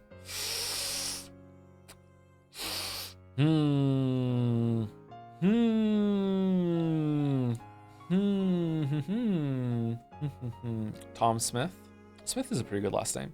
Smith is a pretty good last name.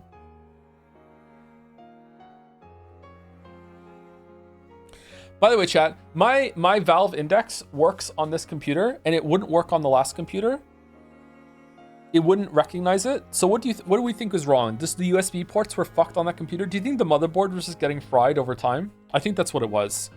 I wonder if the PSU wasn't installed properly and it was like overheating and it was like sending like weirdness into the motherboard and it was frying some of the shit because the USB was going on it. The two hard drives got cooked. Yeah, I don't know. You had mic problems before on the USB? Yeah, it was only certain. I tried every USB slot for the Index and none of them worked. It's almost certainly just the USB ports. Yeah, the Index is quite sensitive to those. Is it really? Does it draw a lot more, like, does it use a lot more, like, USB bandwidth or whatever the fuck it is, than anything else?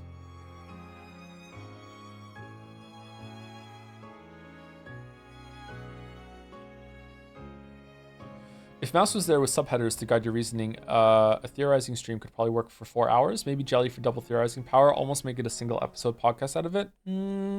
Maybe. I still don't know if we could do that unless we had like an organized like summary of the whole entire like each episode that we prepared ahead of time. But I would have to prepare that ahead of time too, and I would do the theorizing when I did it. I don't know. Tracking and sensitive latency plus the cameras, etc. Yeah, I guess it does use a lot more USB power than the other ones.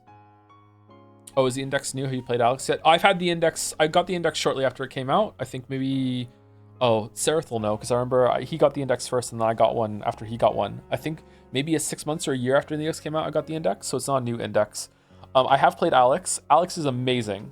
VR is not a meme. VR is amazing. But it makes me sick, so I haven't played much of Alex. I still haven't finished it. I've only done like the first... like the first couple levels. Yeah, it makes me really, really sick. Yeah, I use it for Beat Saber and Pistol Whip and yeah, and maybe something else. What VR games have you played? Oh, I just said I played Skyrim VR for a bit, and I almost threw up after 10 seconds, so I never played it again. And I played Pistol Whip, and I played Beat Saber, and I played Half-Life Alyx. Yeah, the moldy Index, I cleaned it, and I got a replacement face gasket.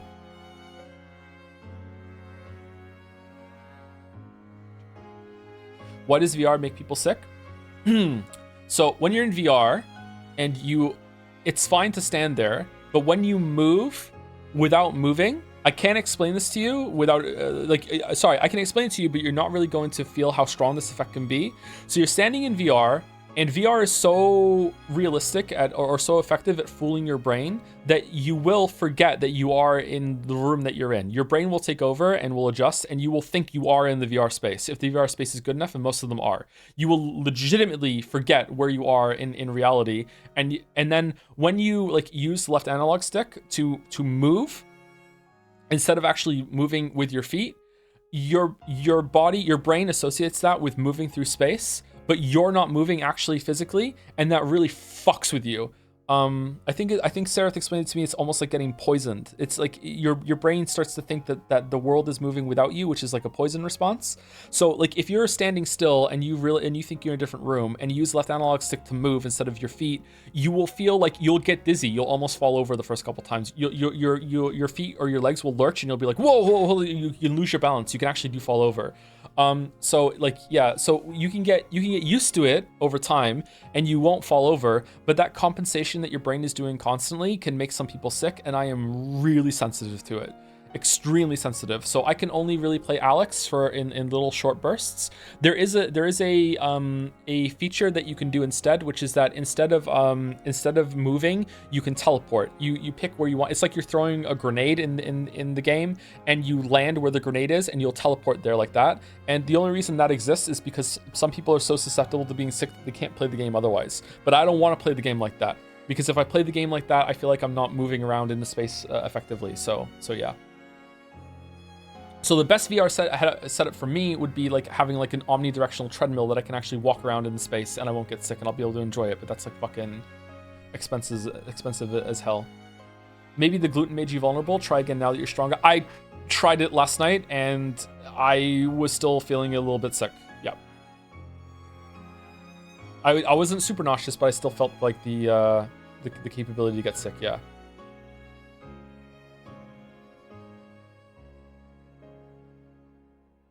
Maybe your brain believing the VR is the issue, because I'm almost always aware of my IRL position and I'm good, but like riding a car for long makes me sick. Always? Really? You never forget where you are? I don't get motion sick from VR, except have you tried climbing a ladder? It threw me off in a way I've never felt before.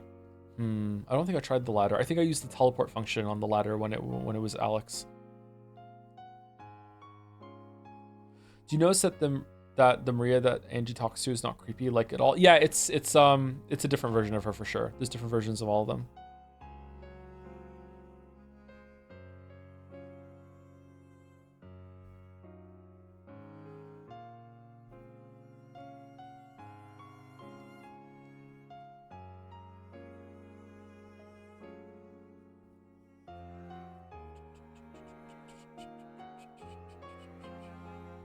Anyway, let's continue. Oh, sorry. Thank you, Jad Niffy, for the resub.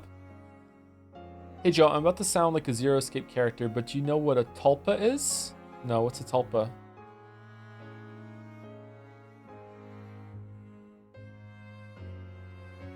I'm really looking forward to doing Beat Saber again. I love Beat Saber.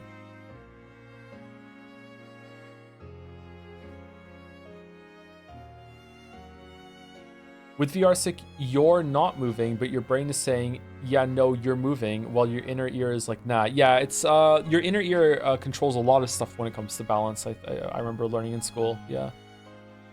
Recycling mouse stream bits. Uh-oh. Uh-oh. The cycle is complete.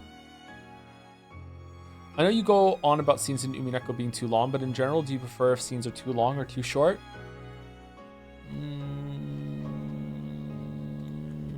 Like, if I have to choose between them, I'd rather have too long than too short, because then I can cut it down in my brain and all the information is there. Whereas if it's too short, I'm like, God damn it, this needed more, and that's a lot harder to imagine. So I would prefer a little too long to too short, yeah, in general. But like, you know, I would just prefer a, you know, efficiently edited story, please. Will you play Blanc with Mouse? I don't know what Blanc is, sorry. If Mouse wants me to, then yeah, sure. We're doing Split Fiction this week, I think. Are we starting on Friday? I think we're starting on Friday. Omnidirectional treadmills won't work because the motion of fluid in your semicircular canals tells your brain how you're moving, and staying in place does not make it move, that's how inertia works. Oh, it wouldn't help? Really? I'd still like to try. Maybe it would be enough of an effect that I could tank it, because you can get used to the nausea, right?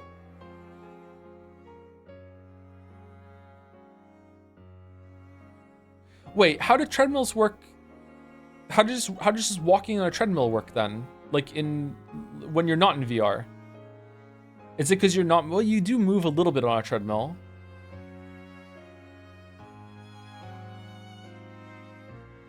Because you can see that you're not moving. You are moving a little bit, but yeah, you're right. You are kind of staying in the same place. Okay, I guess that's fine.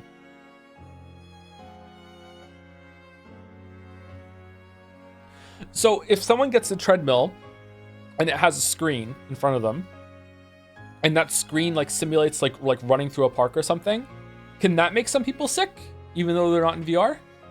I guess it could. Excuse me.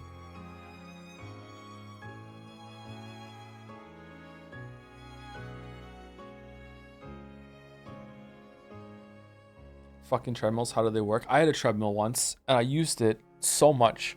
This was years ago. Like back in Toronto, I had a treadmill, and one day it was like a warning came up on it, and it was like, I need lube, and I'm like, okay, and I had to look up like how to lube the treadmill. So I get the treadmill lube, I follow the tutorial, I lube the belt, like loosen it, tighten it up, everything like that. You need to lube the treadmill, right? I did it. I followed the instructions completely, and that treadmill, it was never the same after that. It was never the same. Ever, it was never the fucking same after that. Like every I don't know, like 500 steps, the treadmill belt would like fucking like slip, or it would like bunch up under my foot, and I was afraid to use it. And no matter how much I like tried to lube it or I didn't use the wrong lube. I got the fucking manufacturer recommended lube. I did the research. The treadmill was expensive. I wasn't gonna fuck it up. I did everything right. I fucking I could never make that treadmill work like it did before ever again after that. Fucking still mad about that. I love that treadmill. I used to watch movies and TV on that. It was so many steps.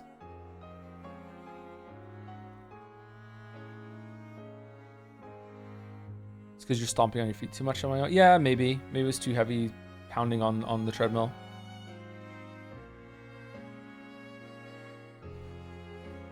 Even episodes 2, 4, etc. apparently had a tighter release schedule, so they had less time for editing, I heard, which is why the pacing is generally worse. I wonder why they didn't go back and edit it after release then. You can still do that. Don't pound on the treadmill, it's dangerous. But it was looped! Sorry, okay. Hey, that's mine. Give it back. No, I'll eat it. Asmo, pass. Yeah. Over here, Levaya One-sama. I wonder where they swiped it from. They were fighting over a donut or something, playing around really loudly. I'm gonna sneeze. Hey! Angie-sama is reading, so can't you be a little more quiet? Yelling stuff like that makes you the loudest one, Satan. Be silent, you foolish little sister. You're the loud one, Lucifer One-sama. Is there something you'd like to say to me? I was already used to the oldest and the third oldest sister arguing with each other. Even though they're both so quick to anger, it's a bit funny how they're both having to hold back a little. They might be surprisingly like each other. Nah. Cackle. We were told to be noisy, but this is a bit too much. Should I make them lower the volume a little? They can mess around all they want. It's 100 times more pleasant than the shrill laughter in the classroom. Angie-sama, go to the next page quickly. You read really slow. You like to read, Mammon? You look like you'd be the worst at doing boring things. Mammon controls greed. That also includes a thirst for knowledge. Or anything. Still, she wants to keep that knowledge all for herself, so be warned that she refuses to let people read any book you give her and sometimes burns them after reading them. Also, lust for knowledge. I like knowing things that no one else knows. I like being able to do things no one else can do. So true. So I like studying and practicing because I want to keep wisdom that no one else knows about all to myself. I want to go to Tartarus. As Mammon said that, her eyes sparkling, she peered down at the page that was open and read through it again. You could see the greed that made her covet the page even more thoroughly than I did. As you can see, my magical power has grown much stronger than it was on the first day I summoned them. Who the fuck are you talking to, love? By now, I've gotten so that I can summon all of the 7 sisters of Purgatory at once and still calmly read a book like this. This place, although I can't really recall where it is a quiet and calm street-side bench. I've been young back then, so I don't remember the details of its location. Still, I remember that my days walking here were a lot of fun, together with Dad, Mom, and even Oni-chan. It was a memory of a very rare and very happy day when everyone had been together. The people who walked by every once in a while didn't notice me. They just pleasantly ignored me and passed by as though everything was normal. Even the 7 sisters' incredible outfits weren't embarrassing or anything, because it wasn't like anyone was actually watching. Come to think of it, I'm getting pretty used to it, as long as they don't make me wear those. I was sitting on a stylish bench, memorizing a timeline for world history. In an academy system where everything is based on collective responsibility, there's no tolerance for dunces. It seemed that I was considerably below the average grade for the class. Considerably below the average grade. Really? You seem pretty smart. According to those extremely intellectual girls, if I alone improved my grade, the average would rise drastically. Oh, is it a lie? They had been kind enough to show me with a graph drawn by colorful pens on a B4 sheet of drawing paper. B4? Just thinking of the effort it had taken to draw that was repulsive. But I've been already spat out all of those complaints. Did I read that right? Holy shit. I've already spat out all of those complaints, yeah. I've already voiced my constant furious anger and sadness to these girls here. The sisters were sometimes indignant, sometimes sympathetic, and sometimes mourned along with me. I was truly happy to be able to share emotions like that with friends. It's said that they were originally furniture that existed to carry out Beatrice's cruel sacrifice ceremony. According to the occult message bottle I hated, it seems that several of them even attacked my family, but I don't believe that, and it's pointless to question them about it. They are furniture, so they only respond to their master's requests. Even if they really did attack my family, I can't hate them. What I really hated was the Golden Witch Beatrice, or else that ringleader of the Ushoromiya suspicion. Aunt Ava. Dun, dun. Angie-sama, quickly, the next page. Oh, sorry. I'm tired. Mind if I take a break? Yeah, haha. Angie-sama said break. Let's play. Angie-sama, let's play. When they noticed I had interrupted my studying, the most energetic youngest sisters gathered around me. I'm Miss Battler, and that wasn't all. Oh, great. Even Maria One-chan and Sakataro showed themselves. They had probably been very close by, and they must have hid themselves so they wouldn't interrupt my studying. Uryu! Angie! How's studying? Yeah, Sakataru, how are you? Wait a second. Let me squeeze him too. Don't we always say the first one to get there wins? Yeah, cute, cute. Ooh, cute. Ooh, cute. You're crushing me. Uryu. Your luck ran out when you showed up while all the 7 sisters were gathered. Give up and let us hug you. Come on. It always turns out this way. I apologize for my stupid older and younger sisters. Ah, Sekitaru's happy to meet everyone too. Right, Sekitaru? How's it going, Angie? How's the studying going? Thanks. Well, not bad. They were nice enough to pass around printouts from a quiz that another class took earlier. Okay, I don't understand. So she knows that using magic and like pretending that something different is going on. Oh, wait, what? This doesn't make any sense. I'm confused. Is she revising history to information that she's collecting? Because she went to the she had her childhood, she went to school, she met Castle, jumped off the building, was almost kidnapped, blah blah blah, eventually gets into the game at some point where she's with Battler. Is this a different version than Angie? Is that what Lambda Delta is trying to say? She goes into the game, becomes Gretel, and then during the game as Gretel, sees Maria and Rosa like fucking like having a good time. Then Maria and Angie start talking about like a scene in the past. Angie gets mad at Maria for using magic to deny her reality to make herself happier. And then through that finds a way to use the same magic to make her situation in school happier with Sakutaro, who's now the version that's been upgraded into the fucking like person version, furniture version, when before, and she should already know that because that happened before she got to the island, but Sakutaro was still the stuffed animal when she first had the flashback when she got mad at Aunt Rosa in the parlor. But now it turns out she's been using magic in order to make her life happier the whole entire time, just like Maria was doing at the same time. So is it cycling, or did she just forget, or what?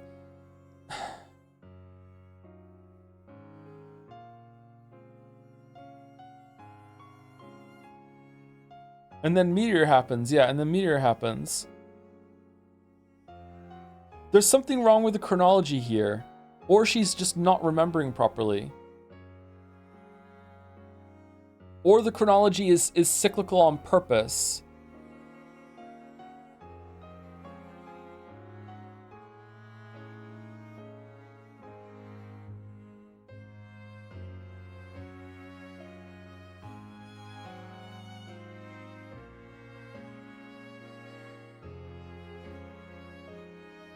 I don't understand it. Okay.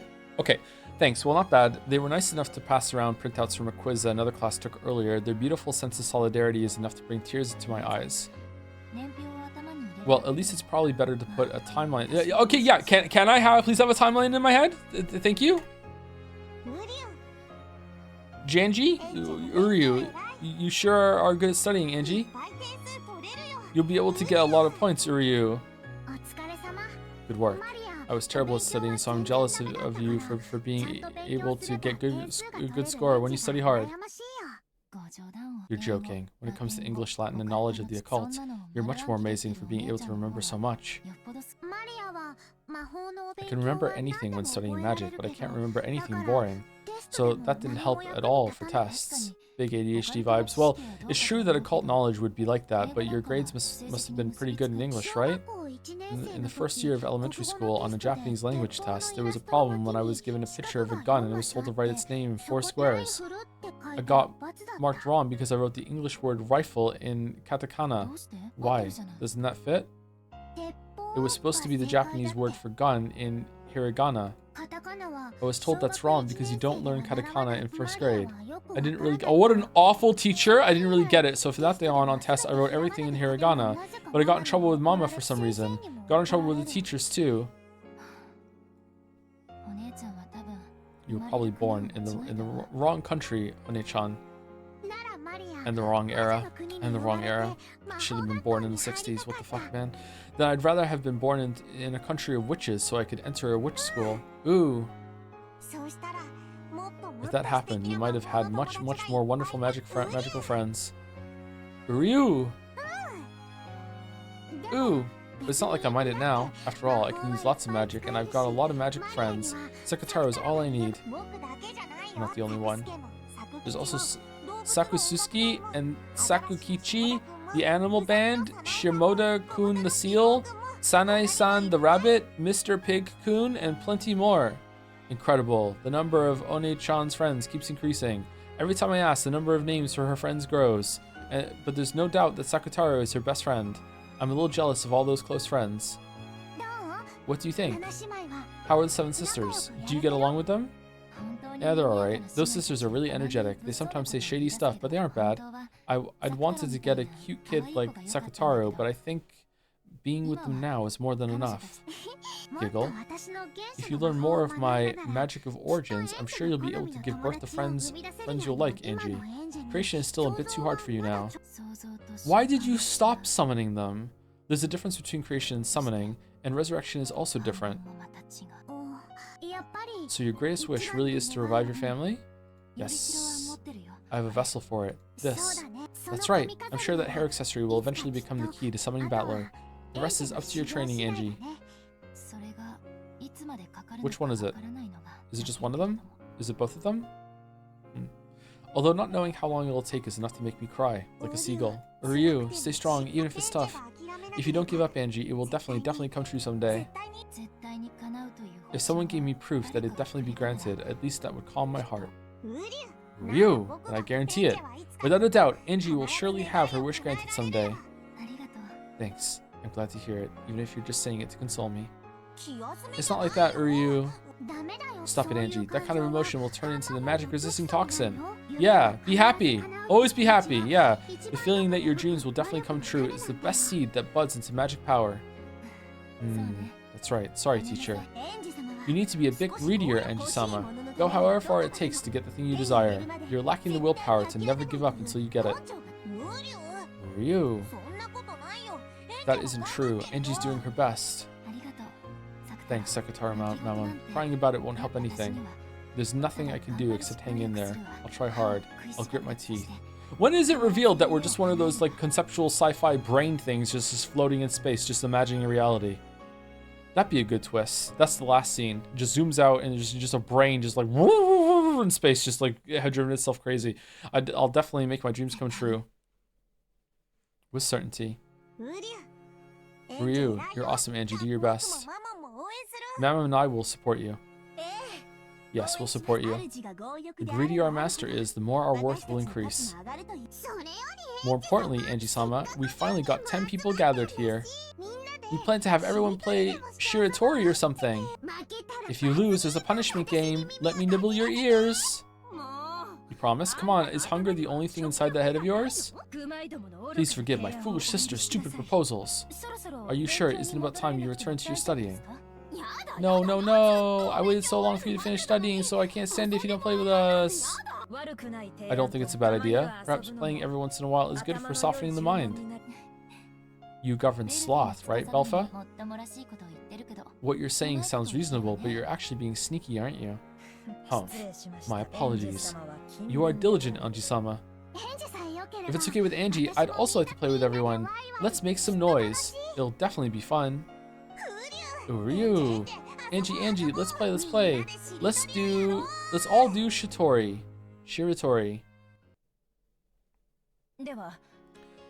In that case, let's start from Sakutaro's Ryu. Oh, we're actually gonna do it. In that case, which sound should we start the next word from?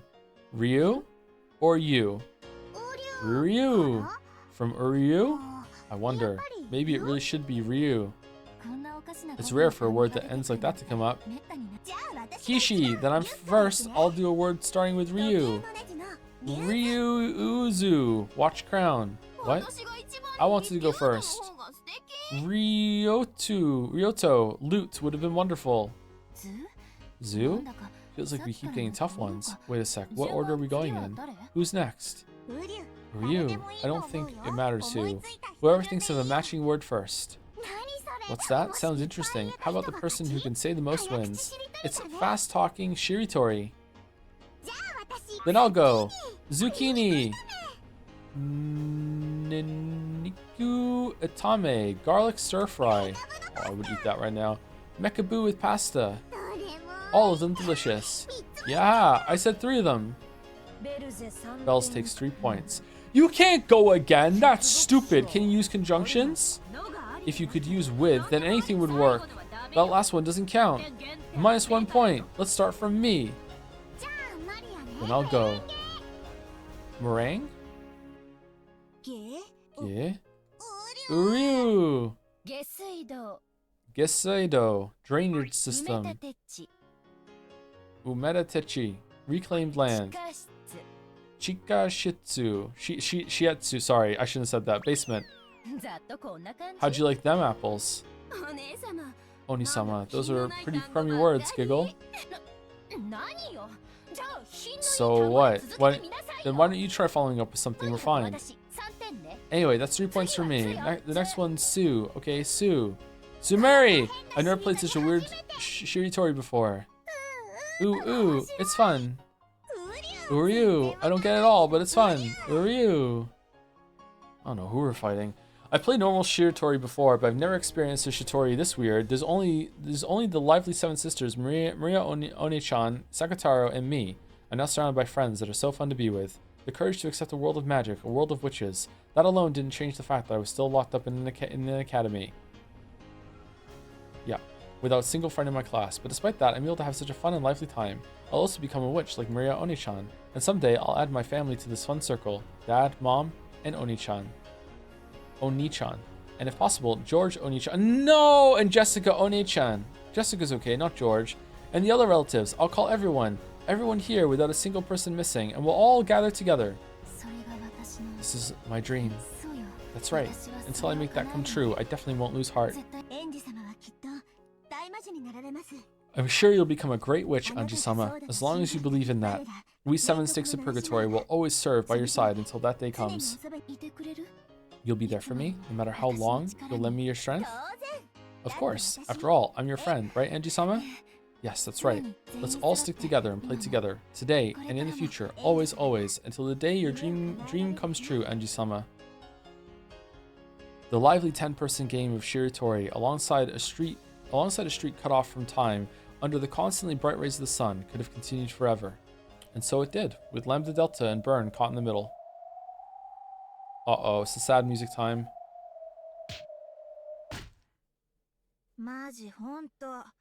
Wait, seriously? What's going on, Ushiramiya-san? In the end, I wasn't able to get a very good grade on my test. I tried memorizing things in my own way, but if you could manage anything by cramming the night before a test, no one would ever worry about tests. I mean, I did great doing that. Normally, when you know the problems beforehand, you should be able to pass easly. Right? Easily. It's true that we didn't go so far as to write the answers into the blanks for you. We thought you'd studied at least that much. What the hell? Come on, are you serious? I can't believe it. They're almost all wrong, aren't they? Did you really study properly? More or less. This isn't what you call more or less, Ushiramiya-san. It's so horrible that it makes me dizzy, okay? Oh god, please forgive her for getting a miserable grade on such an easy test. Phew! Sorry. And for making the average score for the entire class plummet. Giggle, giggle, giggle. Cackle, cackle, cackle. The same test had been given in another class first. The test paper had been obtained, so the average score for our class had been unusually high, enough to obscure my slight improvement. Oh, everyone else was cheating. However, there were some things I had no excuse for.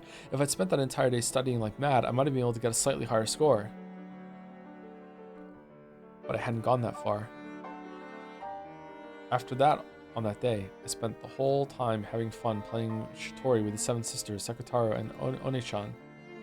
As expected, the winner had been Maria One-chan. Really, she didn't get a single one while we were there. She was a strong player thanks to her wide knowledge of trivia. Sakataro had gotten the punishment game. He spent the whole time cheering for everyone else's answers, completely forgetting to think of any himself. Because of that, he'd been squished by the 7 sisters and had his ears thoroughly nibbled, hadn't he? Hey, are you listening, Ushiramiya-san? They were surrounding me, twittering like small birds. They were annoying, smelly. On the outside of that circle was Mammon, an exasperated expression on her face. This is a messed up school, just like usual. Shouldn't you be more than happy as long as your own grades are good? It's probably because of that collective responsibility thing. Instead of worrying about their own grades, they're more concerned about how embarrassing it is for the class average to be low. Or maybe it's because they really hate the volunteer work they're forced to do as punishment. So in other words, Sumari, they aren't studying because they want their grades to be good, but because of collective responsibility and since they hate volunteer work. They're jealous and embarrassed. They don't want to be inferior to anyone, and they don't want to be humiliated. That's the only feeling that drives them to study. What noisy people. If they want to study, why can't they just do it themselves? In the end, without collective responsibility and volunteer work, they'd have no desire to study. How foolish it is to study without knowing the meaning of studying. So true. Still, these guys really are annoying and stupid. Don't you dare disturb Anji-sama's precious day for even a minute.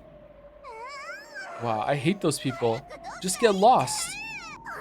I'm hungry. Go away now. Wow. Sorry, everyone. I wonder why humans are so shameful.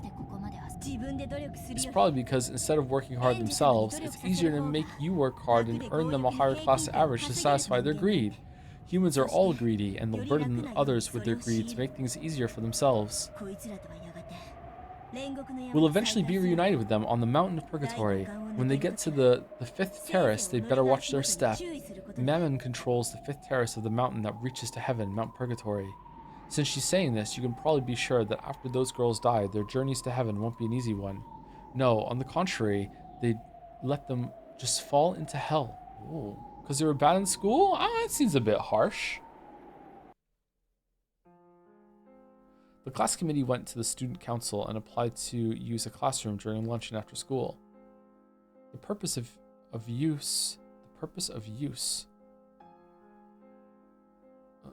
The purpose of which? The purpose of use was for a class study group. A wonderful little gathering so they could all surround me and make me study. I'm so grateful I could cry. That's correct? Really? The purpose of use? Huh. Okay. Which meant that every day, all of my lunch and 3 hours of my afternoon would be stolen. Sounds awkward to me. The academy and its student council, with its theme of student self-government, instantly approved of this pleasant activity that the students were taking up of their own initiative. In other words, Sumari, I was no longer able to escape after school by leaving the classroom. After school, the first class study group meeting started right away. Would they open the textbook, then kindly and carefully explain so that even I could understand it? Of course, it didn't turn out like such a naive illusion. After school in the classroom, dozens of my classmates crowded around my desk. First, before we started studying, why were my grades so bad? What was the reason? It was decided that we couldn't start until I could answer clearly those questions, become aware of the problem, and show regret for my actions. Of course, there's no way for me to respond when asked a question like that. They've loathed me all this time, and they've rejected me and kept me at a distance, preventing me from joining in on their community. So, I've avoided the community myself. There shouldn't have been any conflict for either of us that way. So even in this group that was enthusiastic about raising the class average, they obviously kept me at a distance. Even if I tried to join in, they would probably ignore me like they always did in the past.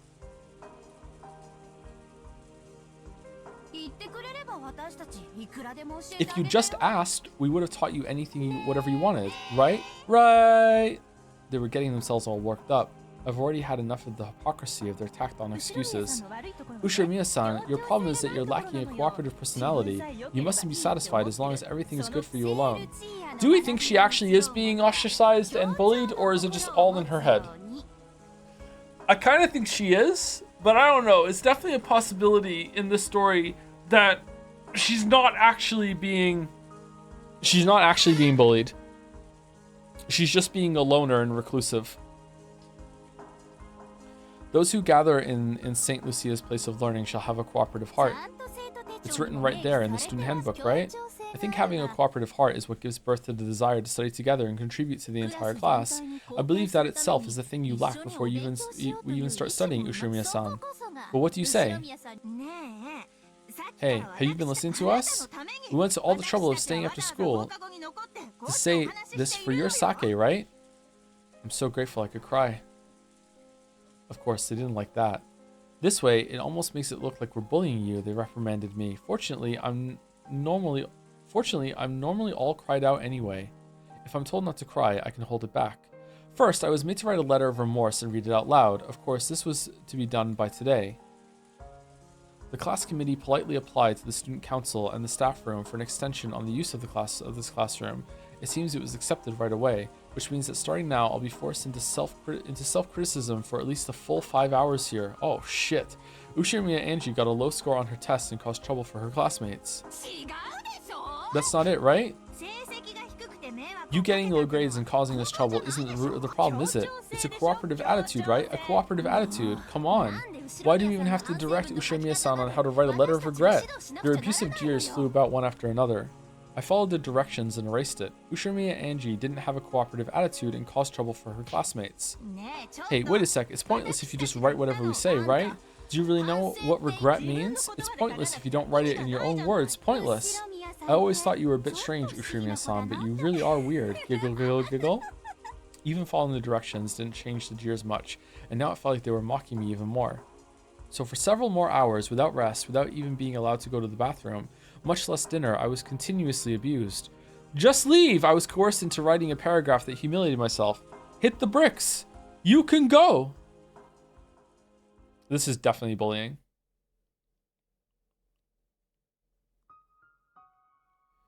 At about 9 that night, I was told to stand up and read it out aloud. The contents were smeared black with tears and eraser marks. It certainly was my handwriting, but it was like a list of soulless letters, whose contents I couldn't even remember. Everything had been copied down according to their orders. So while I had been the one to write the letters, they weren't my words.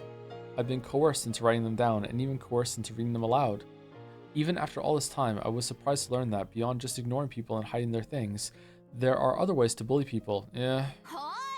Fucking hell, Angie, I'm sorry. Hey, read aloud quickly. Look how many people are staying this late just for you, Ushimiya-san. Why not thank us a little? Isn't the fact that she doesn't feel gratitude a sign that she doesn't have a scrap of cooperative attitude?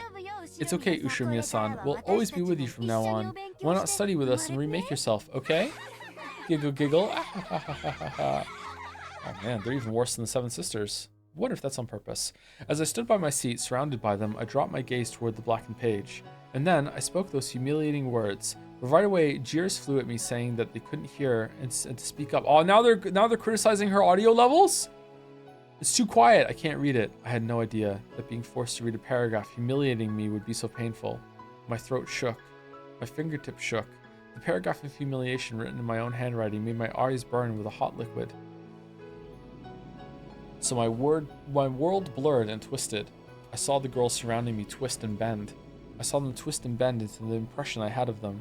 In other words, Sumari, that was my true field of vision. Ah.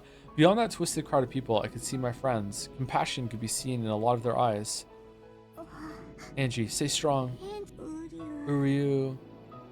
Maria One-chan and Sakataro were looking at me with sad eyes. Probably because they realized that even cheap words of compassion would hurt me. They kept alternating between trying to say something and hanging their heads. What the hell's wrong with these people? They're just the worst. It really pisses me off. What's so fun about gathering around Anji-sama and torturing her? It's a resentment they can't voice despite their jealousy. They don't care who it hurts as long as they can let it out. What horrible people. Anji-sama. In this kind of situation, it's okay to go mad with rage for your own honor's sake. Anger is an appropriate emotion and an appropriate reaction. If you don't get mad now, when will you get mad? Stop it. Don't stir Anji-sama up with cheap anger. If Anji-sama could do that, she would have done it already. You should only get angry if doing so will improve the situation. However, from an objective standpoint, doing that now would probably only aggravate the situation further. Now they're bullying her a little bit. It may be humiliating, but the wisest thing to do now is to withstand it. Aha. You really are a sloth, Belfa. Quit fooling around. I can't stand this. I can't forgive them. Everyone, calm down. It'll become a burden for Angie. A burden? What are you talking about? Is this the time or a place to be calm? We furniture are not so cruel as to coolly watch when our master is humiliated. Anji-sama, you have no obligation to read such a humiliating letter. Just leave, Lamayo, said Satan. If you can't let our car rage, then at least throw it onto the floor. You don't need to trash talk them. You don't need to yell so loud that they'll bend over backwards. Just throw the notebook on the floor with all your might. By doing just that, you'll be able to show your strong will. Don't start running on by yourself, Mammon. I told you, right? If Anji-sama could do it, she would have done so long ago. Nothing will be resolved by the eruption of momentary emotions. Can't you see that doing that will only make their treatment of Anji-sama even more severe? Why is this happening to Anji-sama when she didn't do anything wrong? I hate it. Sorry, not letting her eat dinner and making her stay so long after school. I hate it. And it's not just tonight, but tomorrow and the day after too. That's enough. You can't simply sit there bearing this humiliation. Hey, are you really listening to us? Someone tugged at my hair. I was torn back into my tragic reality. I was no longer even permitted to listen to the seven sisters speaking on my behalf in my heart. Uh-oh. Uh-oh. My hair was lifted upwards. One of my hair ornaments came off, and I could hear the sound of it rolling on the ground. No! No one picked it up. To the contrary, they casually avoided it as though something filthy was rolling towards them. I tried to follow it with my eyes, but my hair was tugged upwards again. Why do you never listen to us even though we're talking about something so serious? In one ear and out the other, is it? Does anything get into that thick skull of yours? Get a grip, okay? Are you really conscious of the trouble you're causing us? You aren't going to start saying that you just wrote it grudgingly because we told you to, right? Until you really show regret of your own will, this seriously isn't going to end, okay? It's not just for today. It'll seriously keep going on tomorrow and the day after, you see? Don't you play us for fools, okay? I mean, why are you still even alive? Is it normal to go on living like this? If it were me, I'd just die. You can't live like this, can you? Because you being alive just means getting other people's way, getting in other people's way all the time, right? Sorry. If it were me, I definitely couldn't live on. Yeah, I'd die too. Doing that's better for the world, then I die right away, right? Then die. Oh,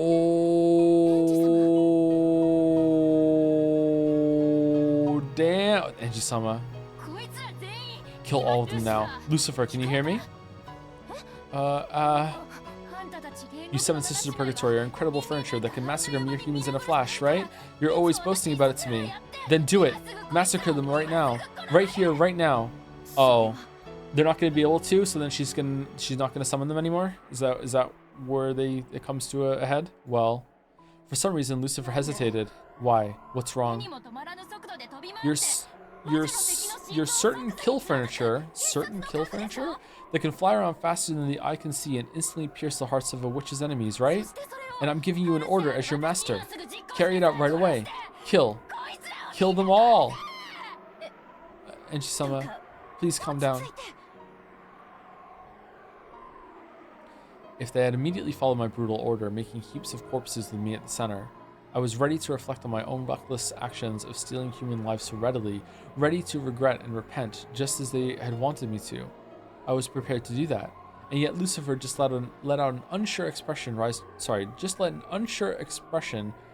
her face and didn't move to carry out my order. And jumped up there. Dyslexic. I knew it. Yeah, I knew it. Vaguely. No, that's not right. I've known from the very beginning. I've known that magic was all empty this whole time, haven't I?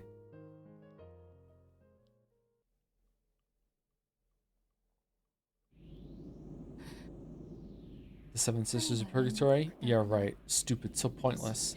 I've known it the whole time. Anji-sama. I glared into the worthless Lucifer's eyes, and pain seemed to accompany that gaze. As though she was being assaulted with a violent headache, Lucifer grasped her head with both arms, but it looked like she couldn't tear her eyes off my gaze. So she was assaulted with a pain that grew more and more violent.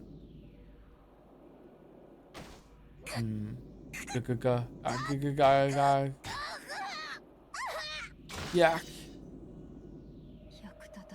Useless. I hate you. Disappear. You're nothing but a delusion inside my head. Hopelessness and disappointment. Resignation and a dream's end. A cracking sound like you'd hear from a frozen lake's surface during a fierce winter rang out just once. At the same time, Lucifer's form, which was being tormented by a violent pain, stiffened in place and grew cloudy. It was almost as though a beautifully polished glass window had been heartlessly smashed and turned white from the countless fissures. And that was an accurate analogy. Oh, okay, all right. Self-congratulatory writer here. At some point, Lucifer's form had turned into a glass ornament of the same shape. Countless fissures ran through it from the inside, and as the head and arms collapsed, it crumbled to the floor. Eek. Lucine. Who's the second sister? Leviathan? Carry out my order. Massacre them right now. No, Inji-sama, please calm your heart and listen. We,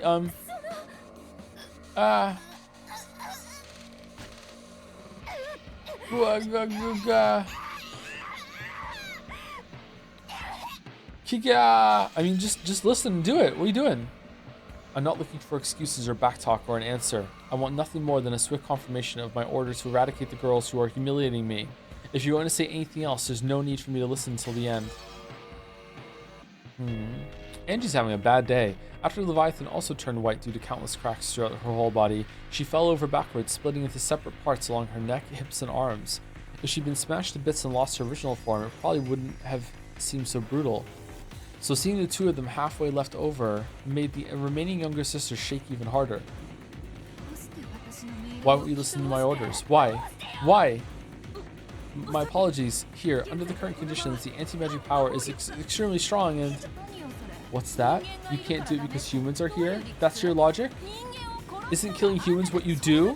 If you can't do that, then what use of you are you as furniture? Die. Eek! Eek! Please spare me, Anji-sama. Ah! Ah! As she clutched her head with both arms, Satan also turned white and fell down face first. Excuse me, apparently the neck is the most slender part after all. Her head slid off and rolled over to Belphegor's feet. You can't do it because there are too many humans? Then later on, I'll call them into the shadows one by one, and you can make a bloodbath of them all, right? With your current magical power, it may be easy for you to converse with us. However, you still lack the training to materialize us in front of all the humans here. I deeply understand your anger, but even if you could use us to attack and murder everyone here, that would only make your situation worse. I know it's humiliating, but please control your anger for the time being. Uh-oh. Are we doing them all one by one? Of course we are.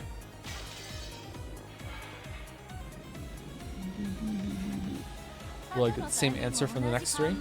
Are you going to tell me you can't do it because the anti-magic power is too great? You going to tell me you can't do it because magical power is too weak? Then I won't ask you to kill them all. Alright, so her coping mechanism has failed, and she has now been like exposed to like a lot of like emotional abuse and a lot of bad feelings. She's been really vulnerable, and now she's lashing out at her own coping mechanism for not protecting her from it, I guess. Yep. Oh, man. Angie has it pretty bad. Then I won't ask you to kill them, all of them. Just one person's fine, so try and kill them. Right here, right now. As Asmodeus and Beelzebub held each other, they crouched down, cringing in fear under my glare. If they'd been able to obey my order, they probably would have carried it out immediately, and yet here they were, crouching down. Empty. Sad. And pathetic. That's right, I've known. These girls can't even touch reality with one of their fingers. No. Bells, I'm scared. Bells! Sucker Mary Bells? Angie-sama, spare us. I don't want to die. Die, useless furniture. Why are you guys even alive? Why are you alive when your lives are worthless? It doesn't matter if you die, right? Die. I'm telling you to die. Do you think any idiot would leave furniture that has no use lying around? Yeah.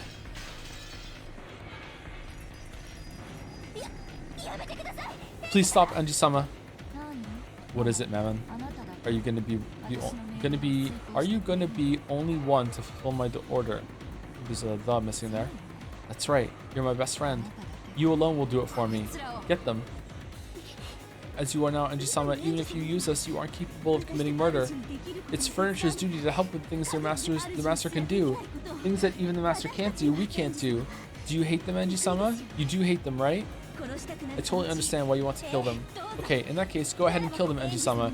If you stain your own hands with blood, then we, the Seven Sisters of Purgatory, will go along with you however far you go. I'm asking you all because I can't do it myself, aren't I? Isn't being able to do things I can't the thing that makes you furniture? Yes, we are furniture. Furniture to be used. Please, go ahead and use us to kill. You'll be the one killing Enji-sama. If you're saying that you want to kill, then go ahead, be my guest. No need to hesitate. Go and carry it out right now. And once you've prepared yourself mentally, once you're prepared to dirty your own hands, then we'll help you. But you haven't done that, Enji-sama. Cackle, cackle. Oh, Angie's cackling. Don't speak, furniture, you delusion. I get it already, you don't have to tell me. You people can't do anything. You're nothing more than my delusions, illusions, daydreams. I haven't had a single friend from the very beginning. You're just a phantom, a pretend friend I created in my heart, in my isolation, right? I've known from the very beginning. Yeah, that's right. We're an illusion inside your head, Enji-sama, but so what? Yes, that's true. We're just imaginary friends created to soothe lonely, lonely Angie-sama's heart because she doesn't have a single friend. But so what? If you want to look at reality, just look at it.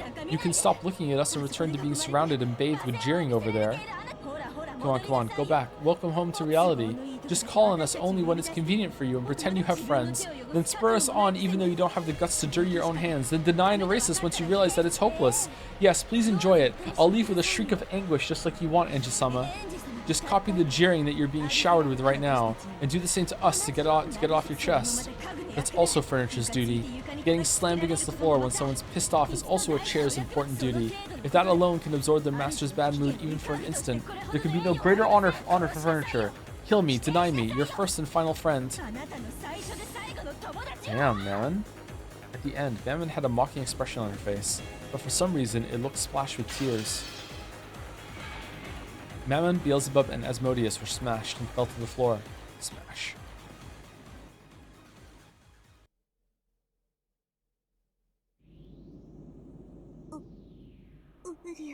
Who are you? Come over here, Sakataro. Angie's a little agitated right now, so you mustn't get close. What about everyone else? Are the 7 sisters alive? Did they die? It's okay. It looks gruesome, but those are the remains of the vessels after being deported from the human world. Shells that have been shed, so it's alright. They're probably deeply hurt, but they're okay. Everyone is alive. I'm sure we'll be able to meet them again someday. Ryu, thank goodness, thank goodness. Angie has violated the contract of the marriage sorcière. Sorcière, right? Sorcière? To do such a horrible thing, even though witches of the Alliance must respect and accept one another. Even though they were all important friends to you, Angie. No witches Alliance has anything to do with this. Magic friends? Give me a break. I killed them, erased them. I smashed the 7 sisters. Ryu, that's so cruel, so cruel. Just give it a rest with this playing witches thing. I'm begging you. Maria Oni-chan and Sakataro, I want you to disappear by yourselves. Even in my imagination, I don't want to kill and erase you.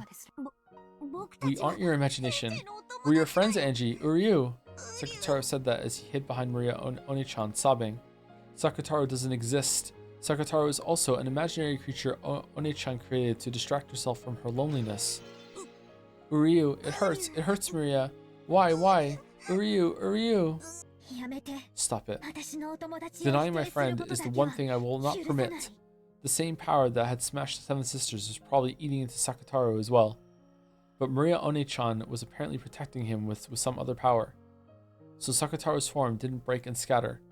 Oni-chan glared at me sharply. It was a serious expression that I'd never seen before. Sakataro is my furniture. You cannot erase him, Angie. However, trying to deny someone is the greatest form of scorn for a witch. Scorn. Sakataro didn't exist from the very beginning. He's just a lion, stuffed animal. A phantom you personified with the delusions inside your own mind. Ooh.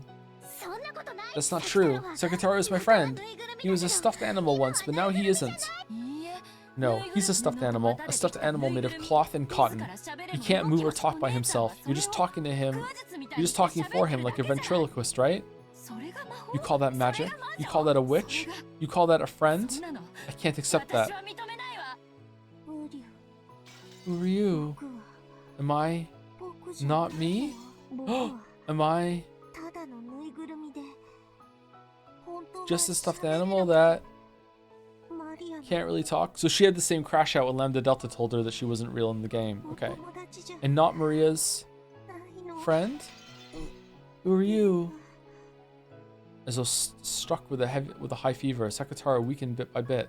As he clung to One-chan's body, he did all he could to continue standing, but his body began to gradually slip down. As he did, One-chan held him, yelling at me as tears streamed down her face. Ooh! Stop it! Don't burn Sakataro with the magic-resisting toxin! Don't bully him! Don't insult him! Don't deny him! Giggle, giggle, giggle. Maria One-chan, you're so weird. There is no Sakataro. Stuffed animals are stuffed animals. I learned from Mama that they're made of cloth and cotton. There's no way they can walk or talk. Giggle, giggle, giggle, giggle. Who are you? Who are you? Sakataro! Sakataro! Back to her old clothes. You aren't a stuffed animal. You aren't a stuffed animal. You're a friend. Ooh! Wah! Giggle, giggle, giggle, giggle. Giggle, giggle, giggle, giggle. Instead of playing with stuffed animals, it's better to play outside with everyone. I'm bored with stuffed animals already. Giggle, giggle. I hate you, Angie. Ooh. Why say something like that? Hate, hate, hate, hate.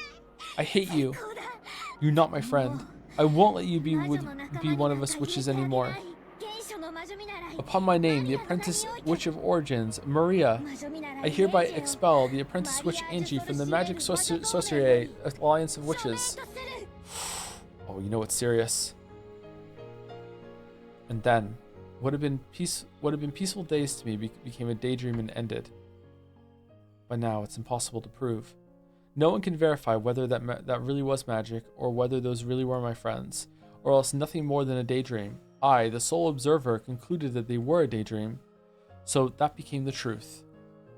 Perhaps, in the farther future, I'll observe it again, and when that happens, maybe I'll acknowledge that it wasn't a dream, that the seven sisters really were my friends, and that along with Maria One-chan and Sakataro, they did everything they could for me in my isolation. Something so vague is neither the truth nor an illusion. Maybe the reality here is now the only world with the real me. Where is the real me?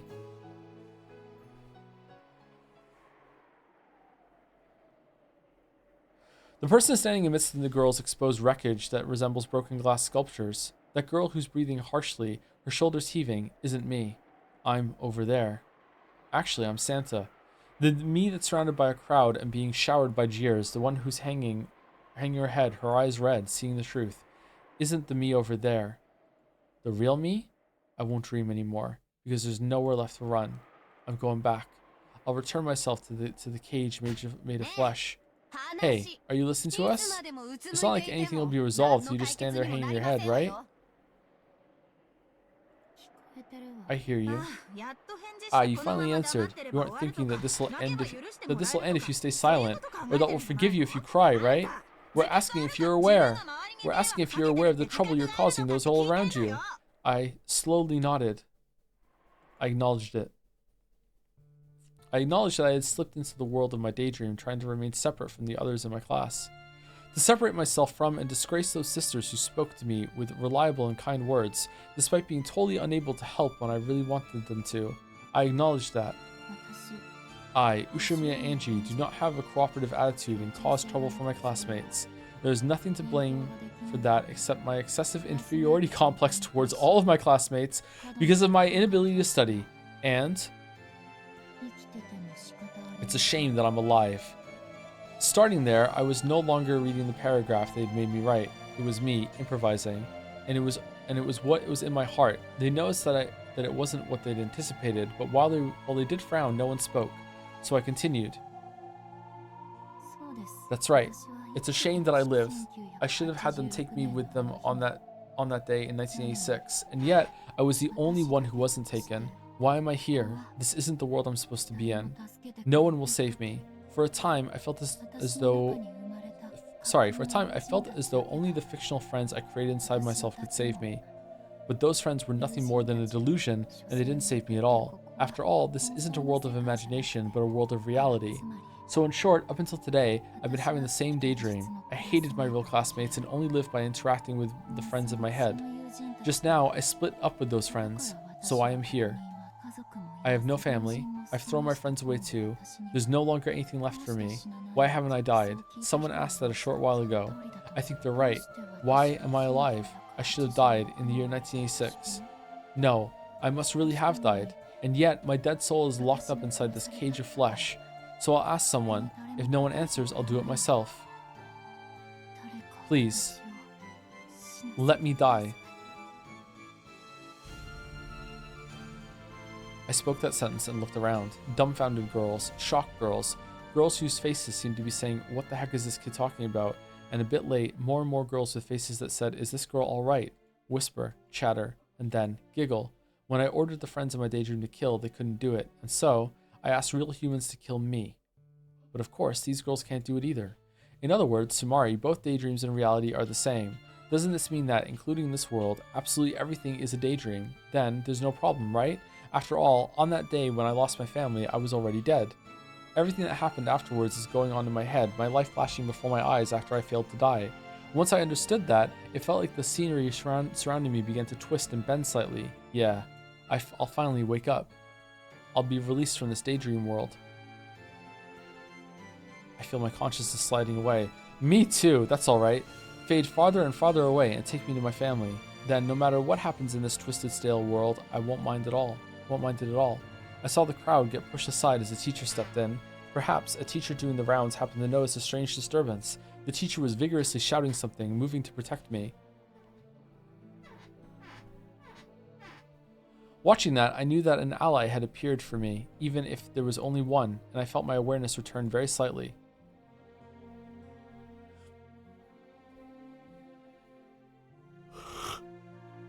Excuse me.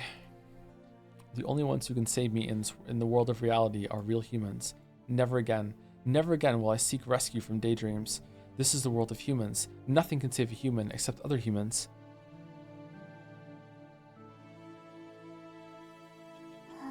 I see.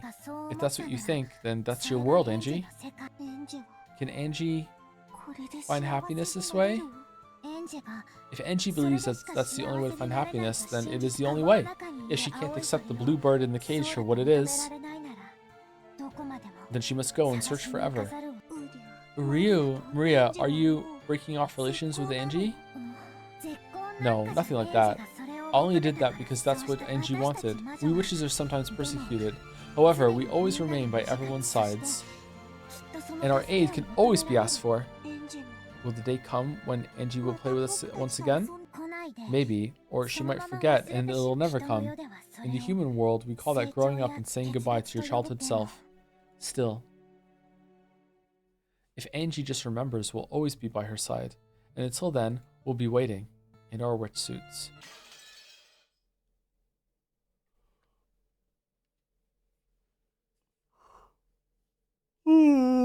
No. Oh man, sorry, I got really tired in the middle of that. That was not like the worst scene. It did go on a bit too long, like the rest of them in episode 4. But it was interesting that something happened. But I got really tired in the middle of that. I don't know how I kept reading. I'm gonna walk around. I'm gonna get a drink or something, or maybe like slap myself in the mirror a couple times. Whew. Do you believe in magic? Nope. Nope. Nope. Nope.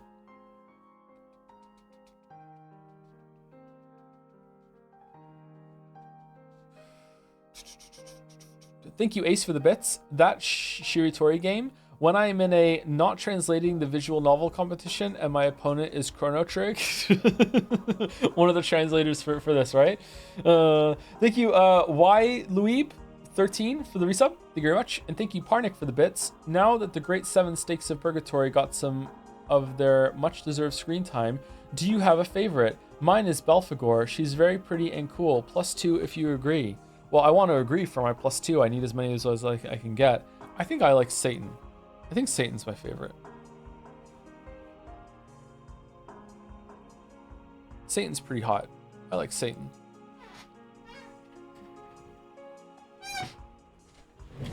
Hail Satan. Hail Satan. Oh.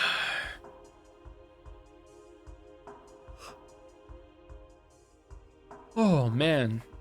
Yawn, yawn, yawn, yawn, yawn. Okay, we got some chill music for the break. We got dot dot dot dot dot. I don't think I have time to make another tea. I don't even know tea is gonna help me, man. I don't know what I should do. Maybe like a Coke Zero, maybe a cold drink. Go chug some water and then get a cold drink. Take a nap, take a power nap.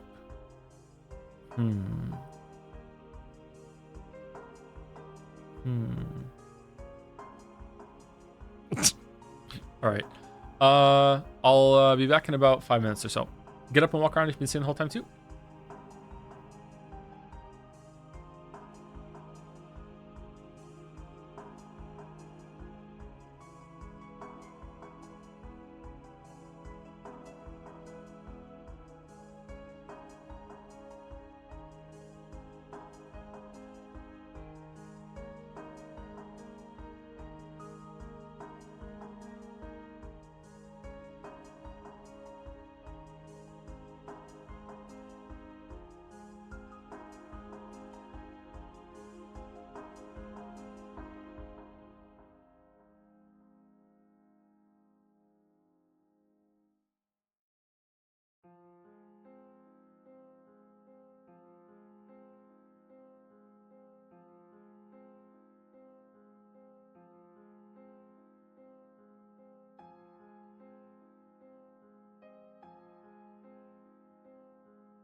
One of my biggest focuses on story is their pacing. I don't really like stories that are paced slowly, even if they're generally great. And while Umineko has mostly been an exception, episode 4 is still just exhausting me, even when a lot of the ideas are still quite interesting. Yeah, I would say that unless there's unless it's like a big switch up and change up, this is probably gonna be the weakest episode for me so far, I think.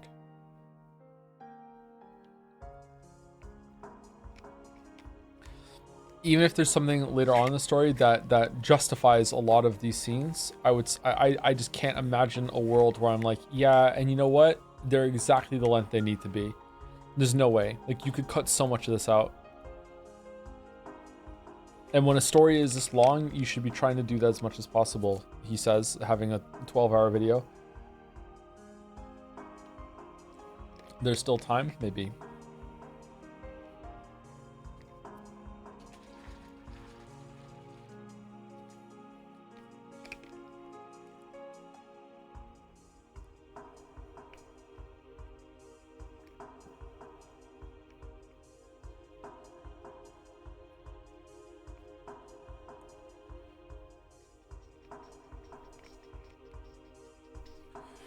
Can you summarize what happened in the first hour or two of the story of the stream? Just lots of examples of Angie interacting with her imaginary friends that maybe aren't imaginary and maybe they're really like figments of like magic power.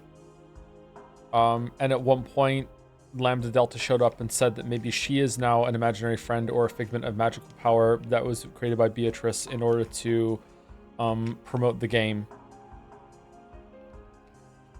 And that's it. That's all that's happened. There's been some stuff within those examples. Like, it's not a complete waste of time, don't get me wrong. But in terms of like summarizing the plot that's happened today, not much has happened in terms of moving things along with new information. But sometimes you want examples. You want to be shown some things like that. So it's okay. It's just too long. Like, you could summarize like I don't know, if there were 10 scenes in a row of showing a character going through like an abusive time in school, you could easily summarize that as saying, yeah, all that's happened today is that we just were shown a lot of examples of how the character is having a really bad time in school and is being bullied. And it's like, okay, well, when it's summarized like that, it's like, oh, that's all that happened in 10 scenes. It's like, yeah, but those 10 scenes were really important to get you in the mindset of like, look how fucking relentless this bullying is. It's nonstop. This is her life. At a certain point, it's supposed to feel like getting the Odyssey moons that you're like, okay, I get it. Yeah, but you don't get it because she wasn't able to tap out like you are. You have to keep living it and keep living it and keep living it, and like you get so used to bullying that it actually becomes kind of boring, and it's weird that your abuse is like monotonous, even like it's like there's artistic merit to that. But when you summarize it, the summary is just, yeah, we just saw some examples of her being bullied. So it's like don't take that as like praise or condemnation.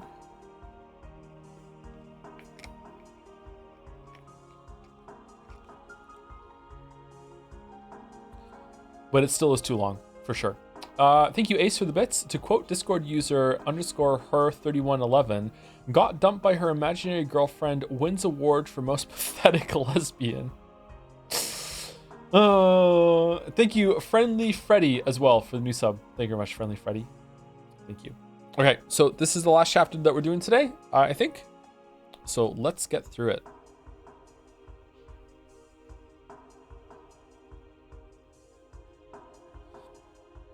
I heard a squeak that this chapter is going to be better than the last one, so we'll see. Ryu, it's not looking good. Maria, answer me. Ryu, so I really am a stuffed animal? I'm made of cloth and cotton? So there's no way I can talk? So how am I talking? I can't talk to Maria? Sakataro looked up at Maria sadly. Maria's face was covered with tears, and it looked as though it had even lost all traces of sadness. Ooh, I hear you, Sakataro. If only Jelly was here. You aren't a stuffed animal made of cloth and cotton. You are my friend. I hate Angie. Ooh. Uryu. Sorry, Maria. Sorry, Maria. Uryu. Sakataro regretted doing that. By freezing her heart, Maria had finally been able to escape from her sadness.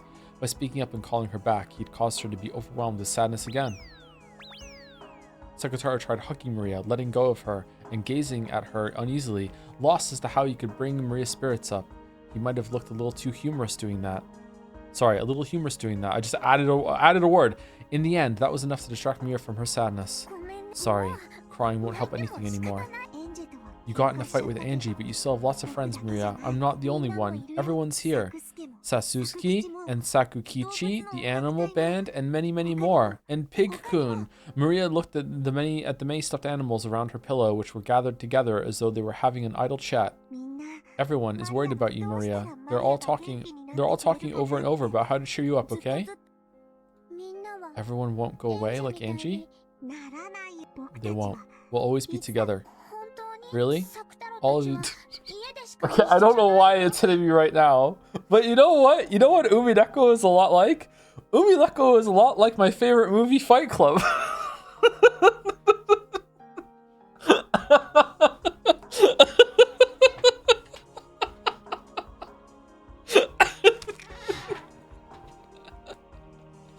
You know? This is...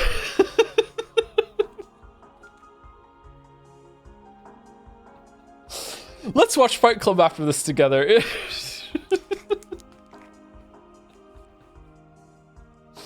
Reminds me of Drive to Bell. Oh, someone brought up Drive. 1 second. 1 second. Here we go. Boys have no idea what girls go through. What's my favorite movie? Oh, that's easy. It's gotta be Drive, starring Ryan Gosling. Seriously, you've never seen the movie Drive with Ryan Gosling? It's only one of the best films ever made. Oh, nothing on Netflix looks good? Well, just as a matter of fact, I just happen to have a copy of Ryan Gosling's 2011 film Drive here on Blu-ray. Let me just pop it into the player and let's watch it. It's been 14 years since Drive? Holy shit.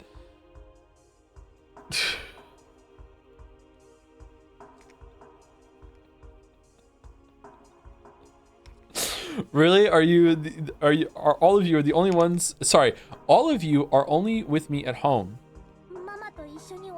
We can't go out together when Mama's around, and we can't go to school. You weren't supposed to take us to school, so you'll get in trouble if the teacher finds out. But if no one finds out, we can be together at any time. Sakataro, you're big, and so you'd be found. And then you can take one of the kids that are small enough to walk around with. For example, what about them? If you take the friends in the forest band, look, they're small, so you can hide them in your pocket and go to school together. There's a lot of them in the band. I can't fit them all in my pocket. She collected all of the forest band pieces that were scattered across her bed. There were about as many of them as pieces in a chess set, so it'd probably be impossible to fit them all in her pocket. In that case, you can take friends that you're especially close with. Fight Club put for women? That's Gone Girl. That's Gone Girl. You can take the 4 rabbits, your best friends, in the forest band. I could fit 4 in my pockets. Yeah. This way, they won't be found. Now, you won't be alone, even at school, Maria. Those kids will be with you, even where I can't go. Yeah, maybe I won't be lonely that way. Maybe I can hold out until coming home from school.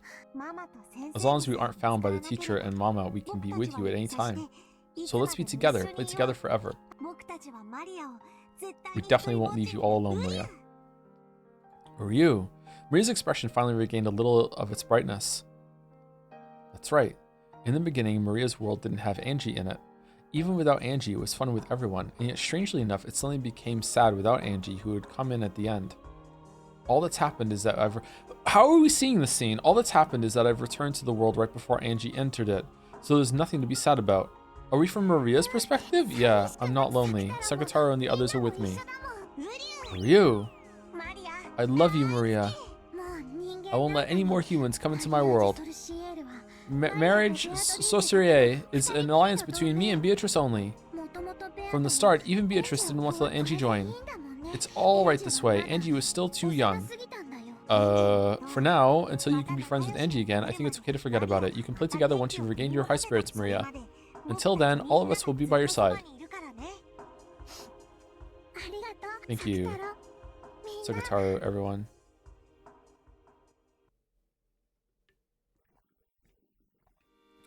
Then, Maria once again regained her former world. Didn't that say Mirage? Or is it? No, Marriage. Even if it did say Mirage, it would probably just be a typo. Marriage, I can't say it. The Maria once again regained her former world. She regained the world that wasn't lonely, where she was surrounded by many friends. Just like usual, she didn't have any human friends at school, but her magic friends were always with her. The rabbit band she hid in her pockets talked with her during class, sounding like they were having fun. Just listening to that greatly embellished the time she spent in class. Maria made it so that as long as Mama and the teacher didn't find out, her other friends could always be with her. When Mama told Maria to go play outside, Maria would secretly pack Sakutaro and Saku and the rest into her bag and play together at the library or somewhere. I'm not even that tired anymore and I still can't read. Holy shit. Even when Mama was late coming home and Maria went shopping for dinner, she always went with Sakutaro. The man at the convenience store and the other people were nice to Sakutaro. He sometimes gave a second portion free for Maria and Sakutaro. Wow. When Mama found out, Maria would get in trouble for bringing Sakutaro and the rest outside. When the teacher found out, Maria would get in trouble for bringing toys to school. The toxin must be strong in Mama and the teacher. That's why Sakutaro looks like a normal stuffed animal to them. After all, the convenience store man and the others say hello to Sakutaro. Not all humans are hopeless. There are tons of people who, unlike Angie and Mama and teacher, can say hello to magic friends like I can. Oh, Maria-chan, welcome. Was your mama late coming home tonight too? Yeah, but I've got Sakutaro, so I'm not lonely. Right, Sakutaro? Ryu, it's not just Sakutaro today. Some other friends came too. Oh, other friends, is it? What kind of friends did you bring today?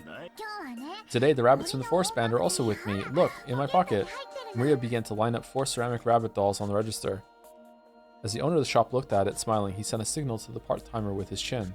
Then, the sign on the other register that said close was taken down and a voice called out for everyone to move over there. All the people in line behind Maria lined up behind that one. I see. You do have a lot of friends, Maria-chan, but I hope your mama comes home soon. Ooh, Mama's busy with work again, so she's spending the night at the company. It's been very busy lately. She hasn't even been able to get much time to talk to me on the telephone. But I'm not lonely. I've got Sakutaro and the rest, right? Ryu! I even got all the rabbits from the band. Look, Q. Is QQ the sound a rabbit makes? My, I've never heard that.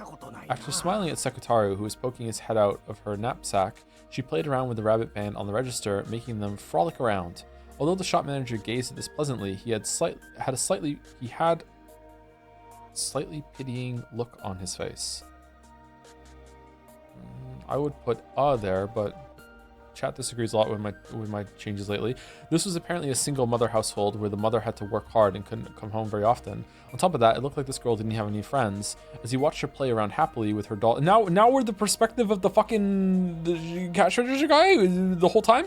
As he watched her play around happily with her dolls and claimed that she wasn't lonely despite everything, he couldn't help but feel a kind of compassion. And actually, this wasn't limited to him alone. Maria had become quite famous in the shopping district. Oh shit, Rose is not gonna like that. Maria-chan, you should eat some Odin every once in a while. If you don't eat your eggs in fish paste, you won't get big. Fish paste. Ooh, can't get a cream roll? Ryu, if you don't eat certain things, you won't get big. How about Odin for today? Ooh, then I'll have some Odin. Yep, that's the ticket. Why don't I stick a whole bunch in there? Want mustard? Hell yeah. No calories in mustard. Ryu, I can't handle spicy things. Mustard isn't spicy. I see. Then you make sure you don't let it spill on the way home. You know what? There's probably some mustard that's spicy. I'm sure it'll sure be delicious while it's hot. Ooh, thank you. She had planned on getting some sweet pastries for dinner, but since Odin had been recommended to her, she would be having that tonight instead. And the shopkeeper was like, it's a little bit more expensive than what you usually get. Yes. Letting someone else determine the menu makes for an unexpected and interesting meal. Very often, Maria had to decide what her dinner would be on her own, so it was easy for the menus to get a little one-sided. French fries forever, so it felt fun to have a meal she hadn't anticipated. Ryu, thanks for giving us extra, mister. Send my regards to your other friends at home. No stuffing yourself on your way back. Go straight home and eat it there. Ooh, thanks, mister. Maria raised the bag with the Odin container high.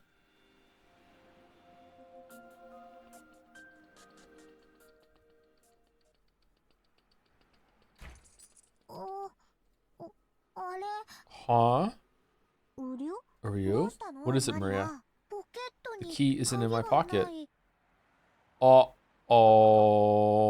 Standing in front of the door to her house, Maria searched all over her body. Wait, she's in a house? I thought she was in like a unit in an apartment building. Is it a house just on the street, or is it just a house being used just as a replacement for a home? The key to the house wasn't there. She always methodically put it in the same pocket, so there was no way she had put it in another pocket, but she searched her whole body just in case. Unsurprisingly, it wasn't there. Did you drop it when you took your wallet out? No.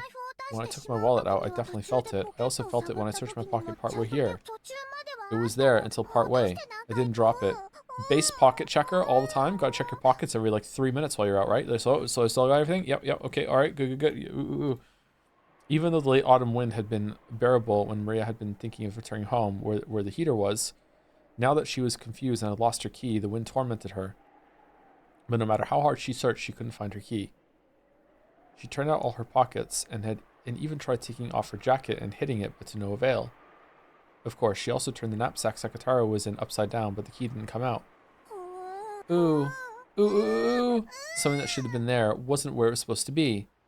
Oh, it's like the flower. Why isn't the key there when I didn't do anything wrong? Why isn't it? Why? Maria was cold and frustrated and angry, and she stamped on the ground. The bottom of her foot throbbed, but that didn't lessen her frustration. At the same time, her tears poured out. Ooh. It wasn't her fault, so it was someone else's fault. But Maria didn't know who that someone was and could do nothing but continue to let out a moan of anger. Ryu, I'm sure you dropped it part way. Let's look for it, okay? Let's return on the road we came by and search, okay?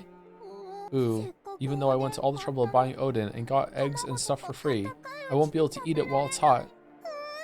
Ooh, just put it in your teeny tiny microwave, it'll be fine. Maria, I know it's frustrating, but let's search, okay? It's no one's fault, so let's search.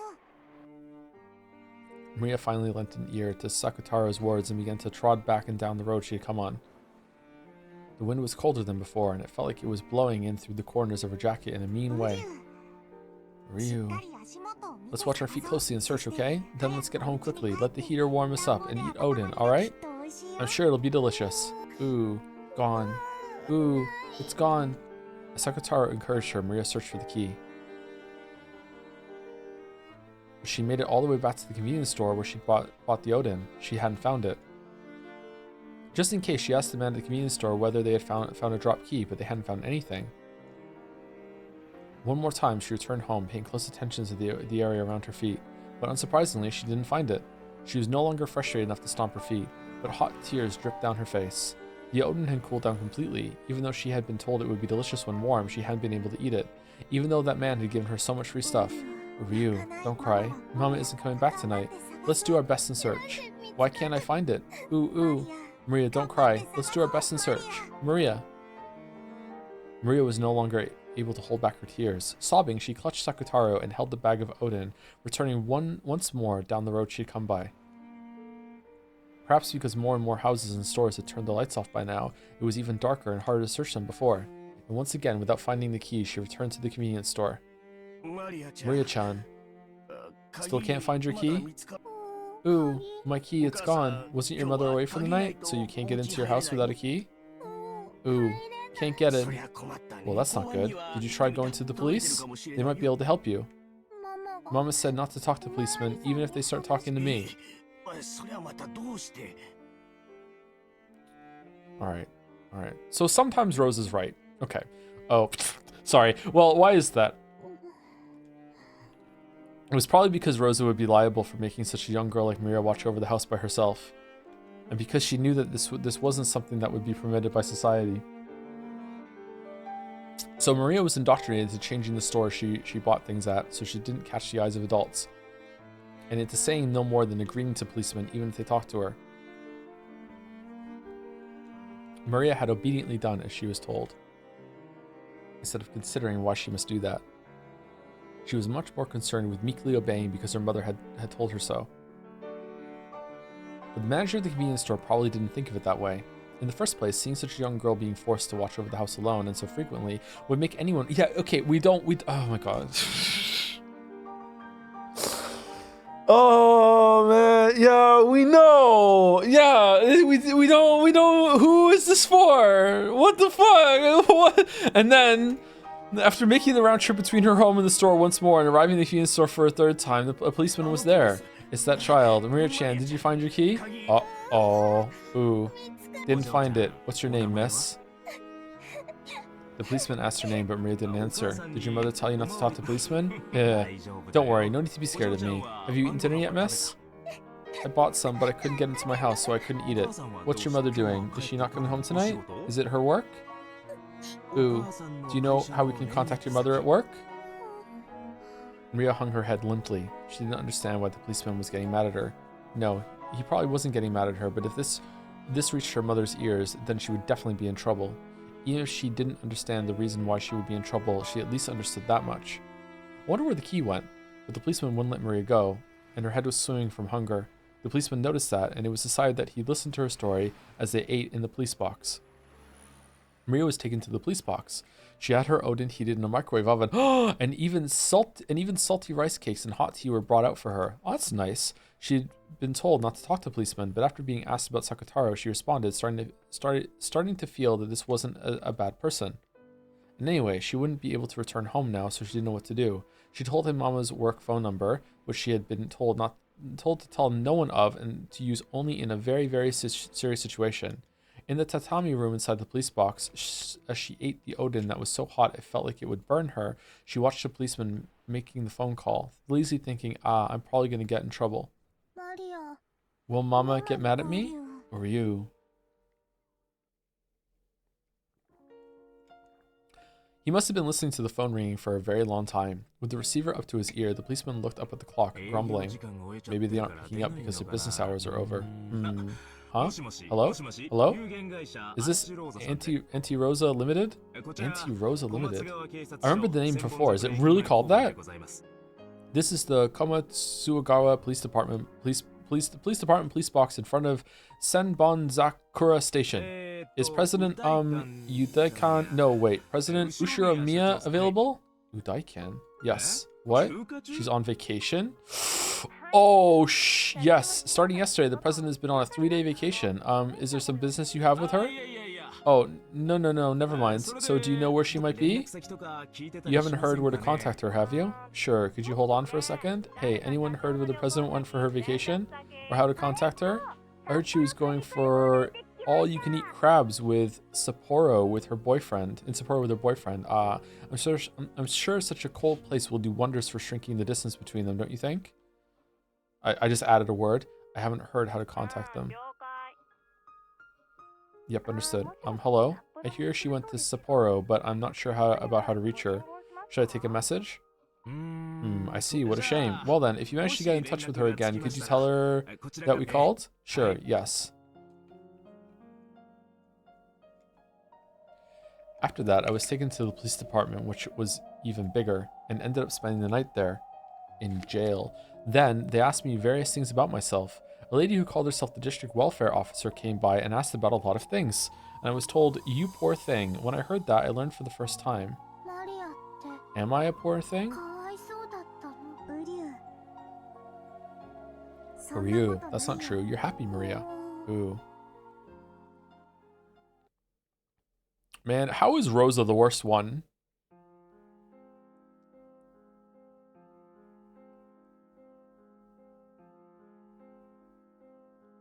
Then, Rosa came back. Maria was told to go to her room, but on her way back from the bathroom, she hid by the entrance to the living room and listened in on the exchange. The person who had come to visit was the female district welfare officer who had asked Maria various questions on that other day. You can't be so pushy. Maria's heart is too innocent and delicate, so if there was an insensitive kid there, she could be hurt. Please, stop your pointless meddling. But in that case, miss, if the child is so delicate, why leave her home all alone? Shouldn't a mother be together with her child? I am together with her as much as I should be. I don't need to take instructions from you for something like that. Oh, really? She's very well known in this area. They say your daughter frequently goes out at night to buy things and eat. Everyone was worried and looking out for her. How'd you know that was my child? There's got to be plenty of children around this town, right? Don't just suddenly decide that it's my Maria. Kids sometimes walk around outside at night, right? How can you prove that they were all my child? It's well known around the shopping center that a girl holding a lion stuffed animal often stops by to eat dinner and buy things. Everyone treated Maria-chan with care out of concern for her. Sometimes people even escorted her home, thinking the night roads might be dangerous, you see? You can find lion stuffed animals anywhere. It was none of their business escorting her home. Are they thinking of kidnapping Maria? Don't bother her. Maria is my child. I am raising her. I have no intention of putting her in some strange institution. Stop your needless meddling.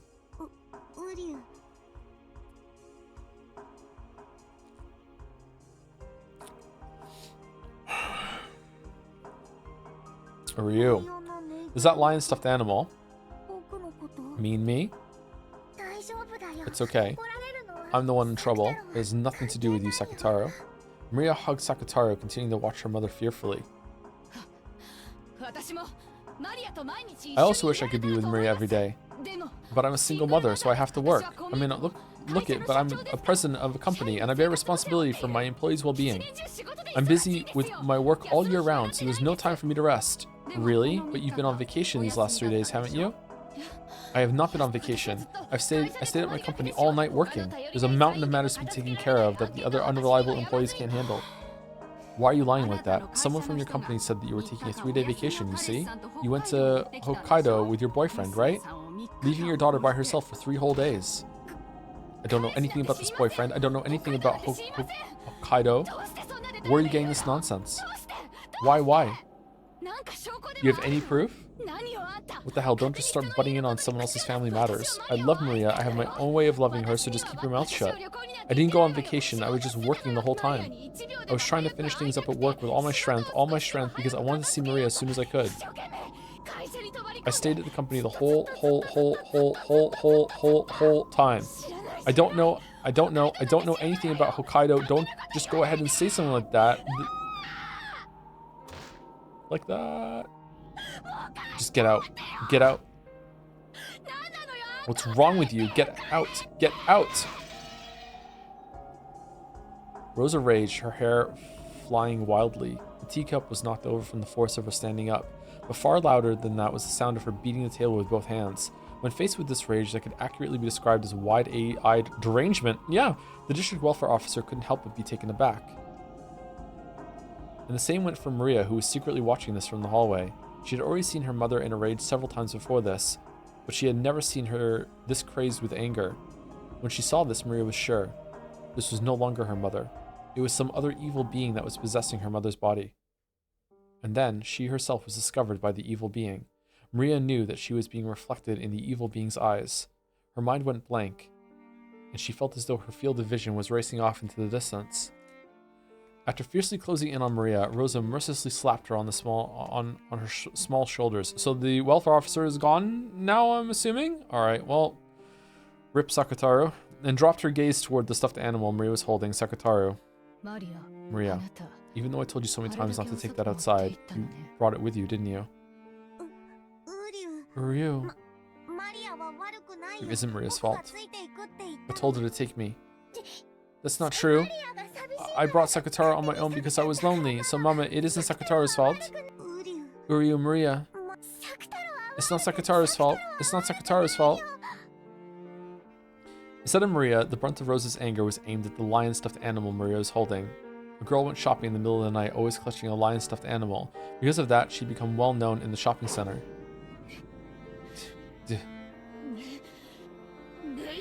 Didn't I tell you not to take stuffed animals with you? Why? Can't you? Listen to what Mama says. Why? Why can't you follow Mama's rules? Sorry, not orders. With every single word, she stamped her heel and banged furiously on the wall. Of course, she didn't make direct contact with Maria. However, the violence of the harsh sound certainly beat against her.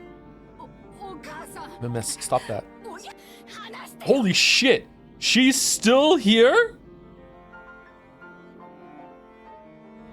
Let's let go. I said let go, damn it. The district welfare officer had come back to her senses and was pinning Rosa's arms behind her back, but the instant Rosa was touched, she went wild, furiously throwing the welfare officer off. Okay. Remember the Doom fan art we had today? She hit the table and fell to the ground. A teacup on the table smashed on the floor, making a violent sound. Maria didn't do anything wrong. It's my fault. So don't scold Maria.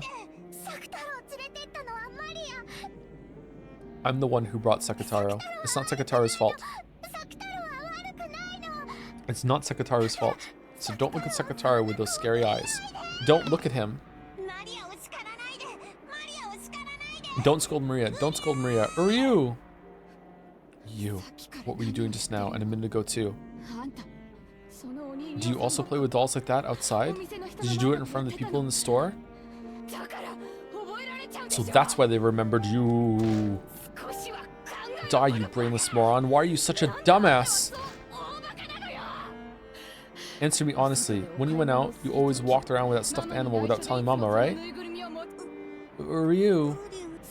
Stop using that weird stuffed animal talk. Speak with your own words, not stuffed animals.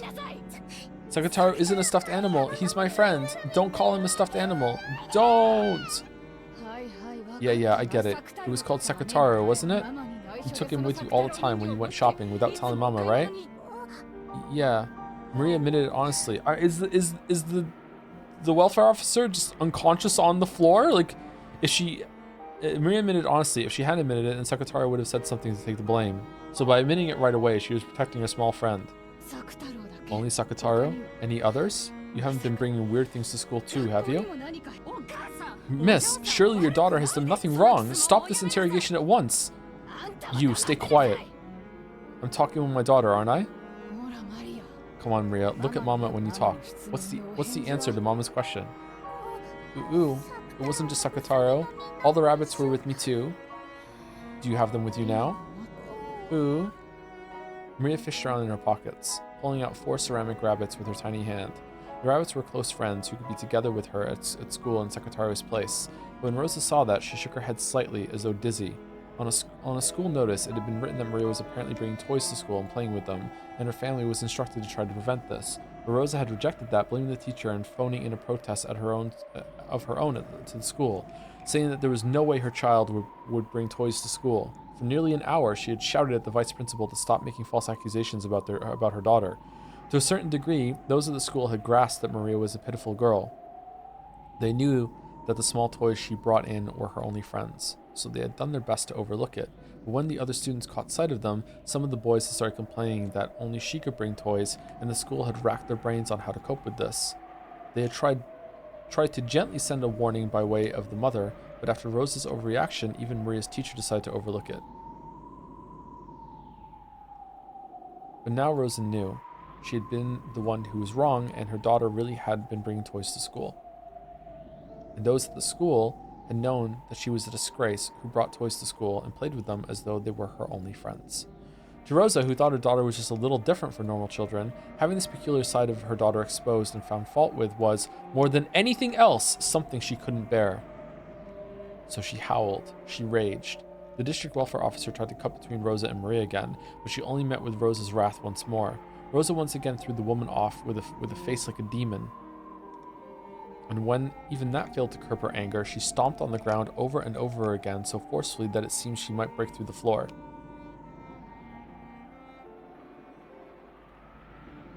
Then, after seeming to come back to her senses for a second, she immediately froze her harsh breathing and asked Maria, "Hey Joe, thought I'd share a tidbit here that really elevates these Maria scenes. You see, Ryu Kishi actually has a lot of relevant experience useful for writing about this kind of content. It's all based on his experience working as a convenience store clerk and upselling the kids he could tell were being neglected. He actually raised the budget for this VN by stealing from the tills, so you could say that it's thanks to mothers like Rosa that we have Umineko at all." Nice one. Nice subversion there. Maria, those rabbits in the band, are they your close friends? Ooh. I see. Isn't it great that you have a full 4 friends? As she said that, Rosa grabbed one of the rabbits from Maria's hand. Then she shoved it in front of Maria's eyes so she could see it very well. The cute rabbit holding a trumpet was a small doll like a chess piece. She slowly lifted it into the air. Of course, Maria and Sakataro's eyes also followed it. And then, with a speed that the eye couldn't follow, she smashed it against the wall. Eek! Wait, why did it skip that? That's weird. She had half imagined that this worst possible thing might happen, so she instantly realized what had been done. So Maria let out a short, despairing scream. Oh, with blood! It was in pieces. It had been small and sturdy, but that hadn't been enough to withstand her mother's fierce rage. Because you didn't listen to what Mama told you, I broke one of them. From now on, every time you disobey something Mama says, I'll break another one. Remember that. Miss, you think to call yourself a mother after doing something like that? You think you can do something like that and not hurt your daughter? Hurt Maria? I'm also hurting, right? Who's gonna take responsibility for my wounds? Well? Who is? Didn't I tell you to shut up? Stop it, Mama. It's my fault. Don't get mad at this lady. It isn't Maria's fault, it's mine. Don't get mad at Maria. Uriu. Didn't I tell you to stop playing with stuffed animals like that? In the first place, it's disgusting. You say a stuffed animal is your friend. Just how old are you? How old? Well? This is just a gross, crappy stuffed animal made of cloth and cotton, right? Is this the only kind of friend you have? If you have enough spare time to pretend this monstrous stuffed animal is your friend, go out and make some real human friends. Why can you never make any friends? That's why your class always treats you like a weirdo and makes fun of you. Give it a rest and get a hold of yourself already. Grow up from this stuffed animal play. Ryu. Like I said, stop playing with that stuffed animal. Animal! Ah! Mama! Give him back! Give Sakataro back! Ryu!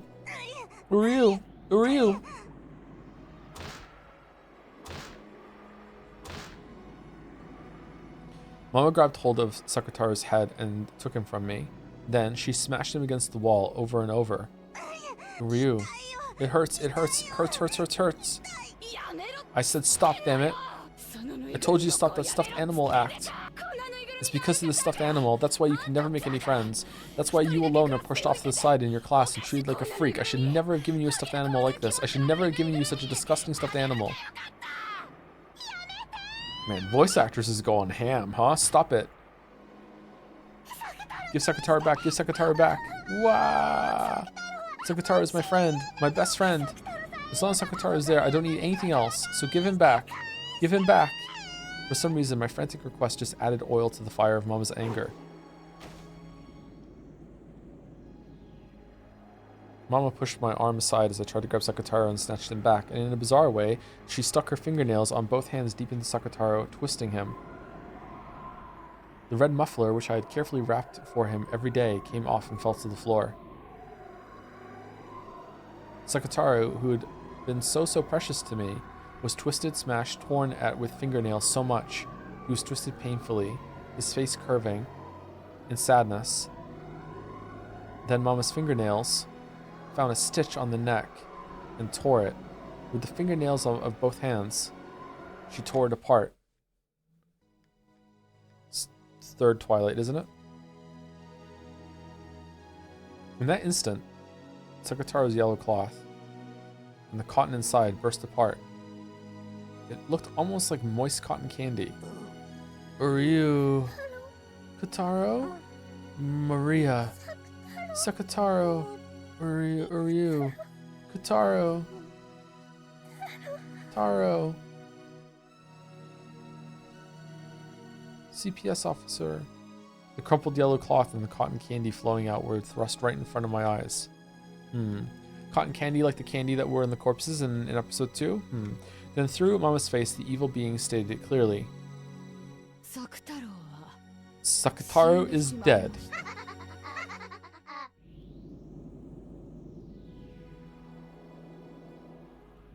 Maba Guriyago. Giku. Guki. Taro. Sakuta. Akuna. Matara. Ooh. Wah. Gudaro. Sagudaro. Wah. Maria. Do not cry. You're not a seagull. Beatrice. Wah. Sakataro was a good friend. As long as you do not forget that, he will always be with you. So do not cry. Bring him back to life. You can use a lot of magic, Beato. You can even bring Sakataro back to life, right? About that, there are a lot of humans in the room right now. Of course, if Sakataro had been my furniture, it would be easy. However, Sakataro is your furniture. That makes it difficult for me. If you say it's difficult, that means it isn't impossible, right? Bring him back to life. Bring him back to life with the endless magic. To tell the truth, Sakataro's vessel was a stuffed animal Rosa made herself, correct? That Rosa has denied Sakataro. A life that is not permitted by its own mother cannot exist. Beatrice's words were feeble. Because she knew that no matter what the excuse, it wouldn't be enough to calm Maria and make her accept it. Why even hear that? She had to communicate the painful truth to her disciple and close friend. She had to tell her the fact that even with all of her own power, even she could not revive Sakataro. As long as you continue to strongly believe in Sakataro's existence, that soul will not disappear. So Maria, please do not be sad. Oh, okay. So bringing fucking Kraus back to life endlessly to fucking drip out a drop of blood for Rosa to drink tea over and over and over again for all eternity in fucking like Iron Maiden Vice is like just no problem. We can do that endlessly. But no, a stuffed animal is just one stitch too far. Sorry, you can't do it. Like against the rules, even now. Look, believe that Sakataro is smiling right over there. No. No. No, no, no. You have to bring Sakataro back to life. No, no, no.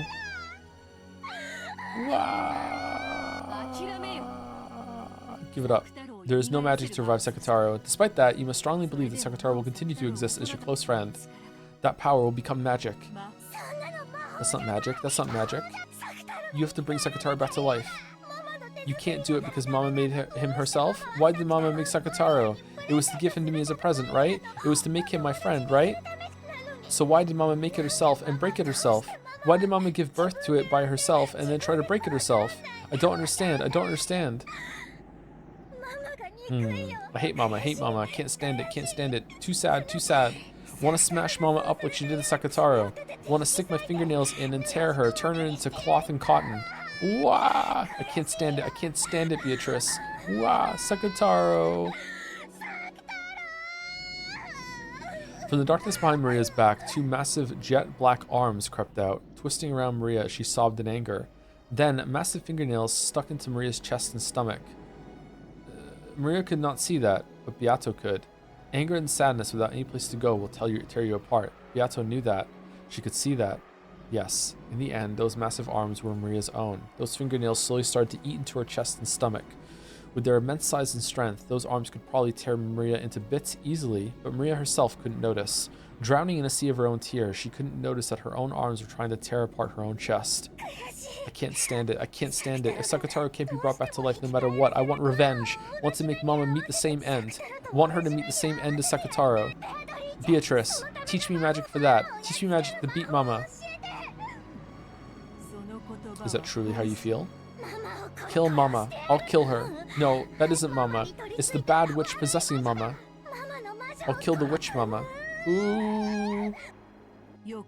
Very well. I shall give you that power. For tearing you and your beautiful heart apart, for giving you that pain, it is fitting that your heartless mother can be torn apart considerably. I shall teach it to you. I shall teach you of the abyss in the world of witches, of the depths where no light reaches. Ooh, Sakataro. I hate everyone. I hate Mama too, Angie too. I hate everyone.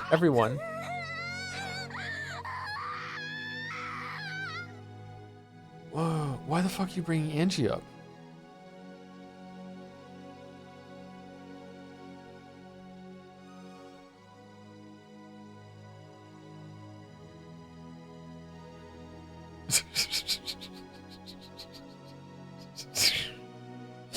What'd she say fuck Angie for?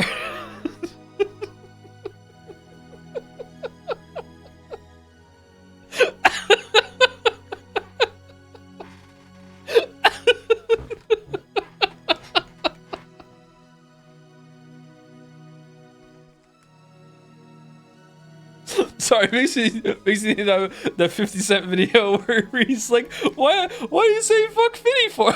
Like, what is that what you were referencing? Like, that's what I thought.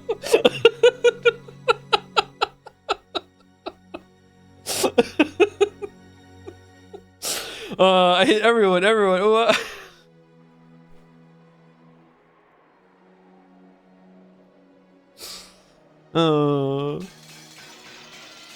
forgot or bait. I didn't forget. It just the chronology doesn't make sense. Like, this is a real scene, is it not? I guess it's hard to tell.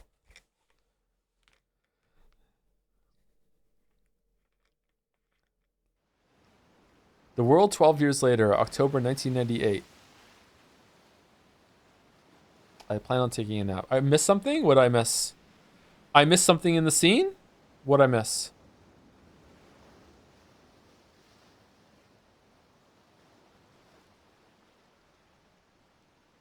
Oh, the 1998 thing. Okay, you're done? I'm done? Cool, I'm done. I'm done. I'm done. People want me to check the characters here to see if someone's dead. Ava's dead. Oh! Oh, shit. Oh, shit. Oh, shit. He's dead.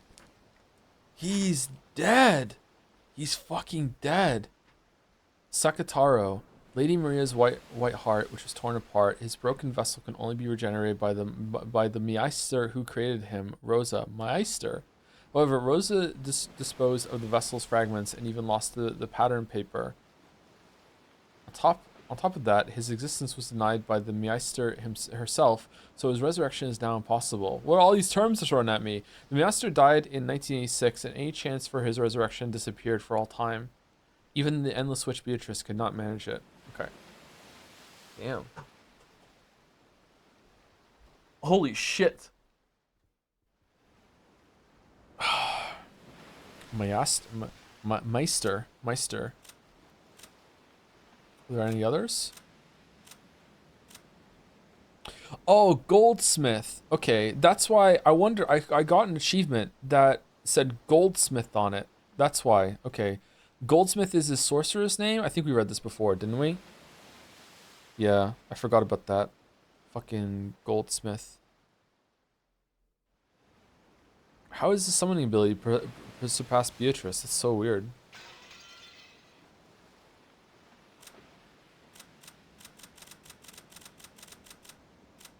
Oh yeah, that guy. Okanogi. Okay. Why are they not... They should all be dead, right? It's 1998. They should all be dead. I guess they just don't do that.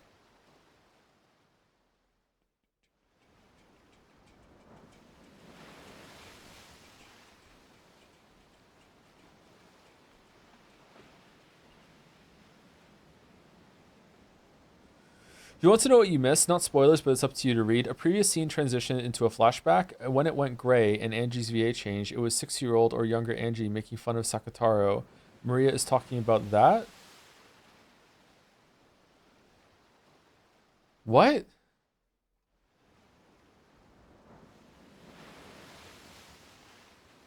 When the fuck did that happen?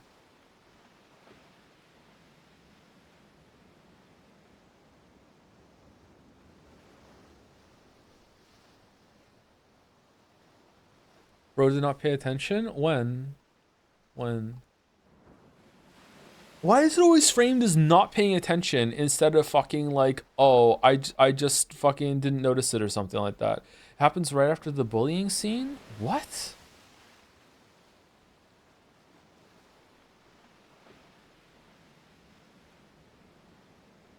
It was very clear. Remember when I said I was falling asleep? Chat's being mean to me.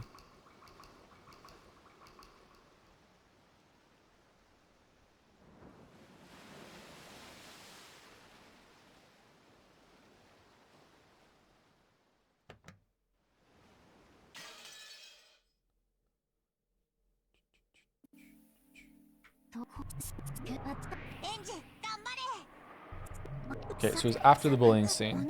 Okay.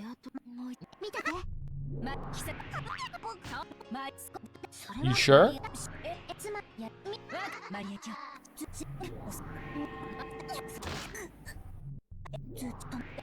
Sorry, I'm not asking are you sure it happened. I'm asking are you sure that's where it is? I don't want to skip past it.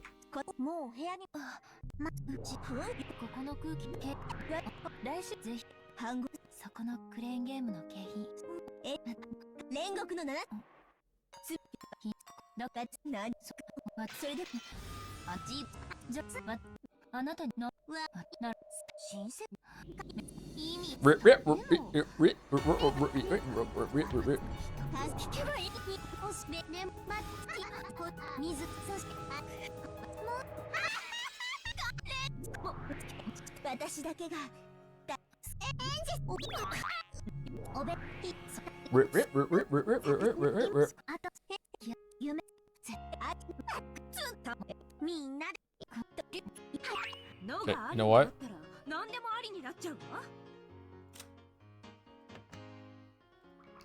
Just in case I overshoot it.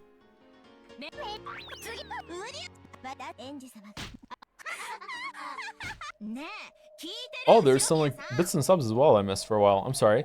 Thank you, the G Wolf 30 for the resub. Thank you very much. Thank you, Credolfer for the resub also. Thanks for all you do. I hope you have a nice day. Oh, thanks, Credolfer. Thank you, Top Lolly for the resub. Thank you, Shaken Worm also for the resub. Thank you, Camp Gareth for the new sub. Welcome, welcome. Thank you, V4 for the resub, who I can never say their name properly. Greetings. Thank you, M Magical for the resub, maybe? Thank you, M Magical. Topical. And thank you, Toshio Fapidin for the new sub. Welcome, welcome. And thank you, Zolius, or something like that for the resub. Monty, thank you for ruining my life. I now only have 12 Persona 5, 27 Persona 4, and 27 Persona 3 stream VODs left to watch. Oh god, you're doing all of the Persona runs? Holy shit. Good luck with that, Zolus. Holy shit.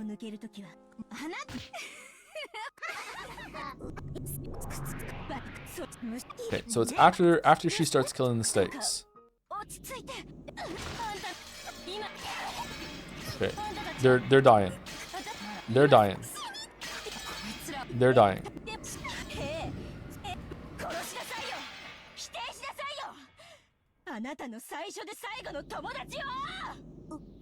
Okay.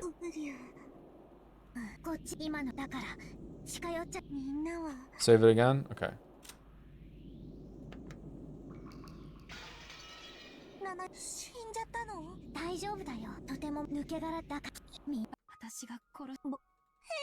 Alright, your imagination. Second doesn't exist. It hurts me. Why? Stop it. Stop denying it's my friend. We're speaking the promise. Serious she's never seen before. Sakataro is my furniture. You cannot race him, NG. Or return the last going scorn for a witch. God doesn't exist from the very beginning. He's just a lion stuffed animal. A fantasy you press off have a delusion inside your own minds. Ooh, that's not true. Sakataro is my friend. You stuffed animal. You stuffed animal. Stuffed animal. Clock you can't move on top of himself. You just talking to him. You call that magic. You call it a witch. You call it a friend. When the room changes. Okay. Like this.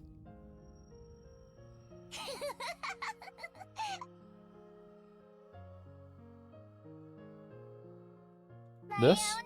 You're so weird. There's no Sakataro. Stuffed animals are stuffed animals. I learned from Mama that they made a cloth from cotton. There's no way they can walk and talk. Giggle. Are you? Sakataro. You aren't stuffed animal. You aren't stuffed animal. I don't think this is obvious at all. Sorry. Instead of playing stuffed animals, it's better play outside with everyone. I'm bored with stuffed animals already. Giggle. I hate you, Angie. Hoo.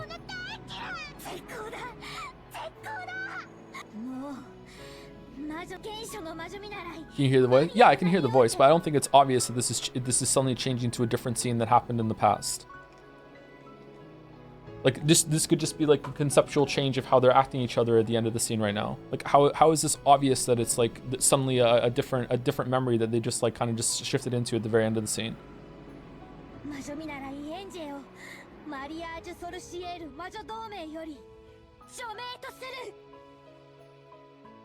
Now it's impossible to prove. Okay, that makes sense why she's like saying, you know, fuck Angie then, because like why would she say fuck Angie when this scene hasn't even happened when she was alive, right?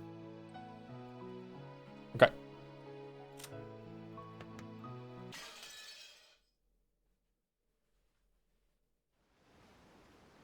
Whoops. Whoa. What? What?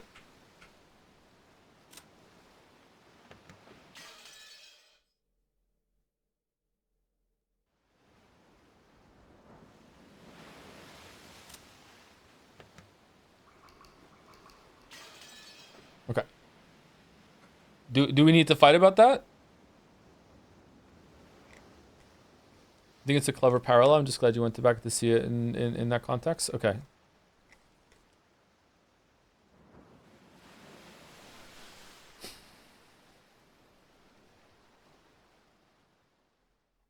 Yes, always escalate. Thank you, Dalmec. I'm glad I have your approval. Let's go. Let's go. Let's go. Should we take them all on? You did note that it was weird Maria was in different clothes first time here, not following from chat's point, just saying. Yeah, I thought it was like the magic was being stripped away for a second and they were just talking to each other more as like as without the pretense of it, and it was like the magic was fading. That's what I thought it was. I didn't think it was literally switching over to a different memory, and like it was just all of a sudden we're in a different like playing outside out of nowhere at the end of that, especially from this story that likes to over-explain and set things up like very methodically, repeating the point over and over and over again like that. Yeah, I don't think that's obvious.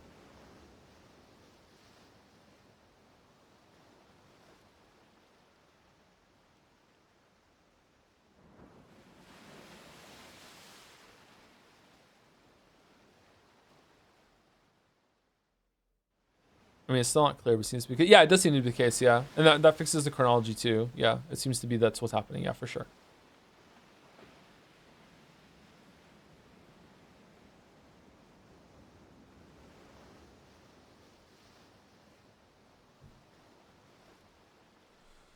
Do you think black and white is generally a stylish change rather than a visual indication then?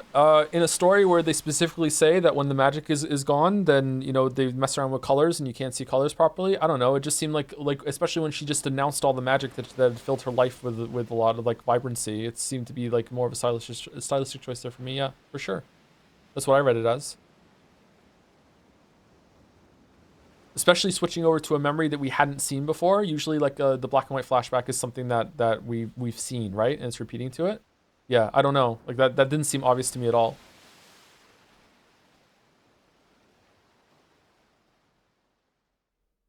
It just seemed like in that moment she was reverting back to like her older self, and she was just basically just announcing their whole entire shared kind of like mythology, and she's like, fuck that, fuck that, fuck that. That's how I read it to me. Thank you, Paulin916_2 for the resub. Thank you for reading the visual novel. I highly enjoy these streams, VODs, while I'm working or doing other things. That's good. It's always getting some good background listening material. It can be hard sometimes, so it's good that the VODs can do that for you. Thank you for letting me know.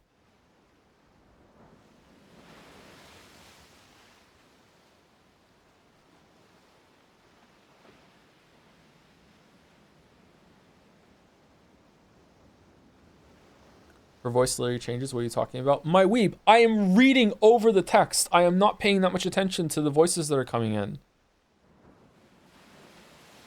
Think who you're talking to. Okay, I'm getting angry. I'm leaving. See you tomorrow. Who are you rating?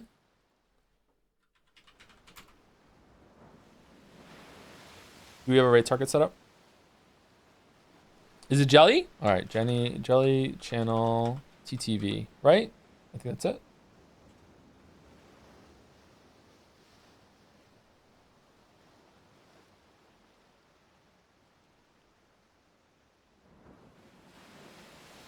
Spoiler warning for 1,000 X Resist. Oh, Jelly's playing 1,000 X Resist, so I don't know how far Jelly is into it.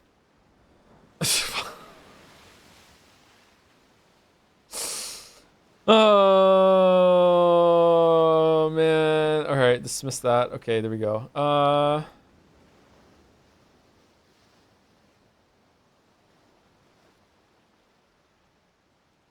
Wrong Jelly. It's a joke. It's a joke. It's a joke. I dismissed it because I couldn't see the raid that I have to send. That's why. It's funny.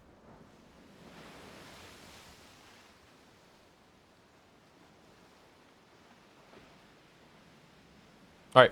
See you tomorrow for War Eternal. If you're watching that, see you on Thursday if you want to watch 1,000 X Resist with me. And if you don't, I'll see you on Saturday for more Umineko. And if not, then Split Fiction with Mouse on Friday on Mouse's stream. And also Baldur's Gate 3 might be starting next week, I think. Maybe? I don't know. I don't know how long 1,000 X Resist is going to last for, but it could be next week or the week after. Yeah. Yeah. Anyway, see you later. Be nice to Jelly, please.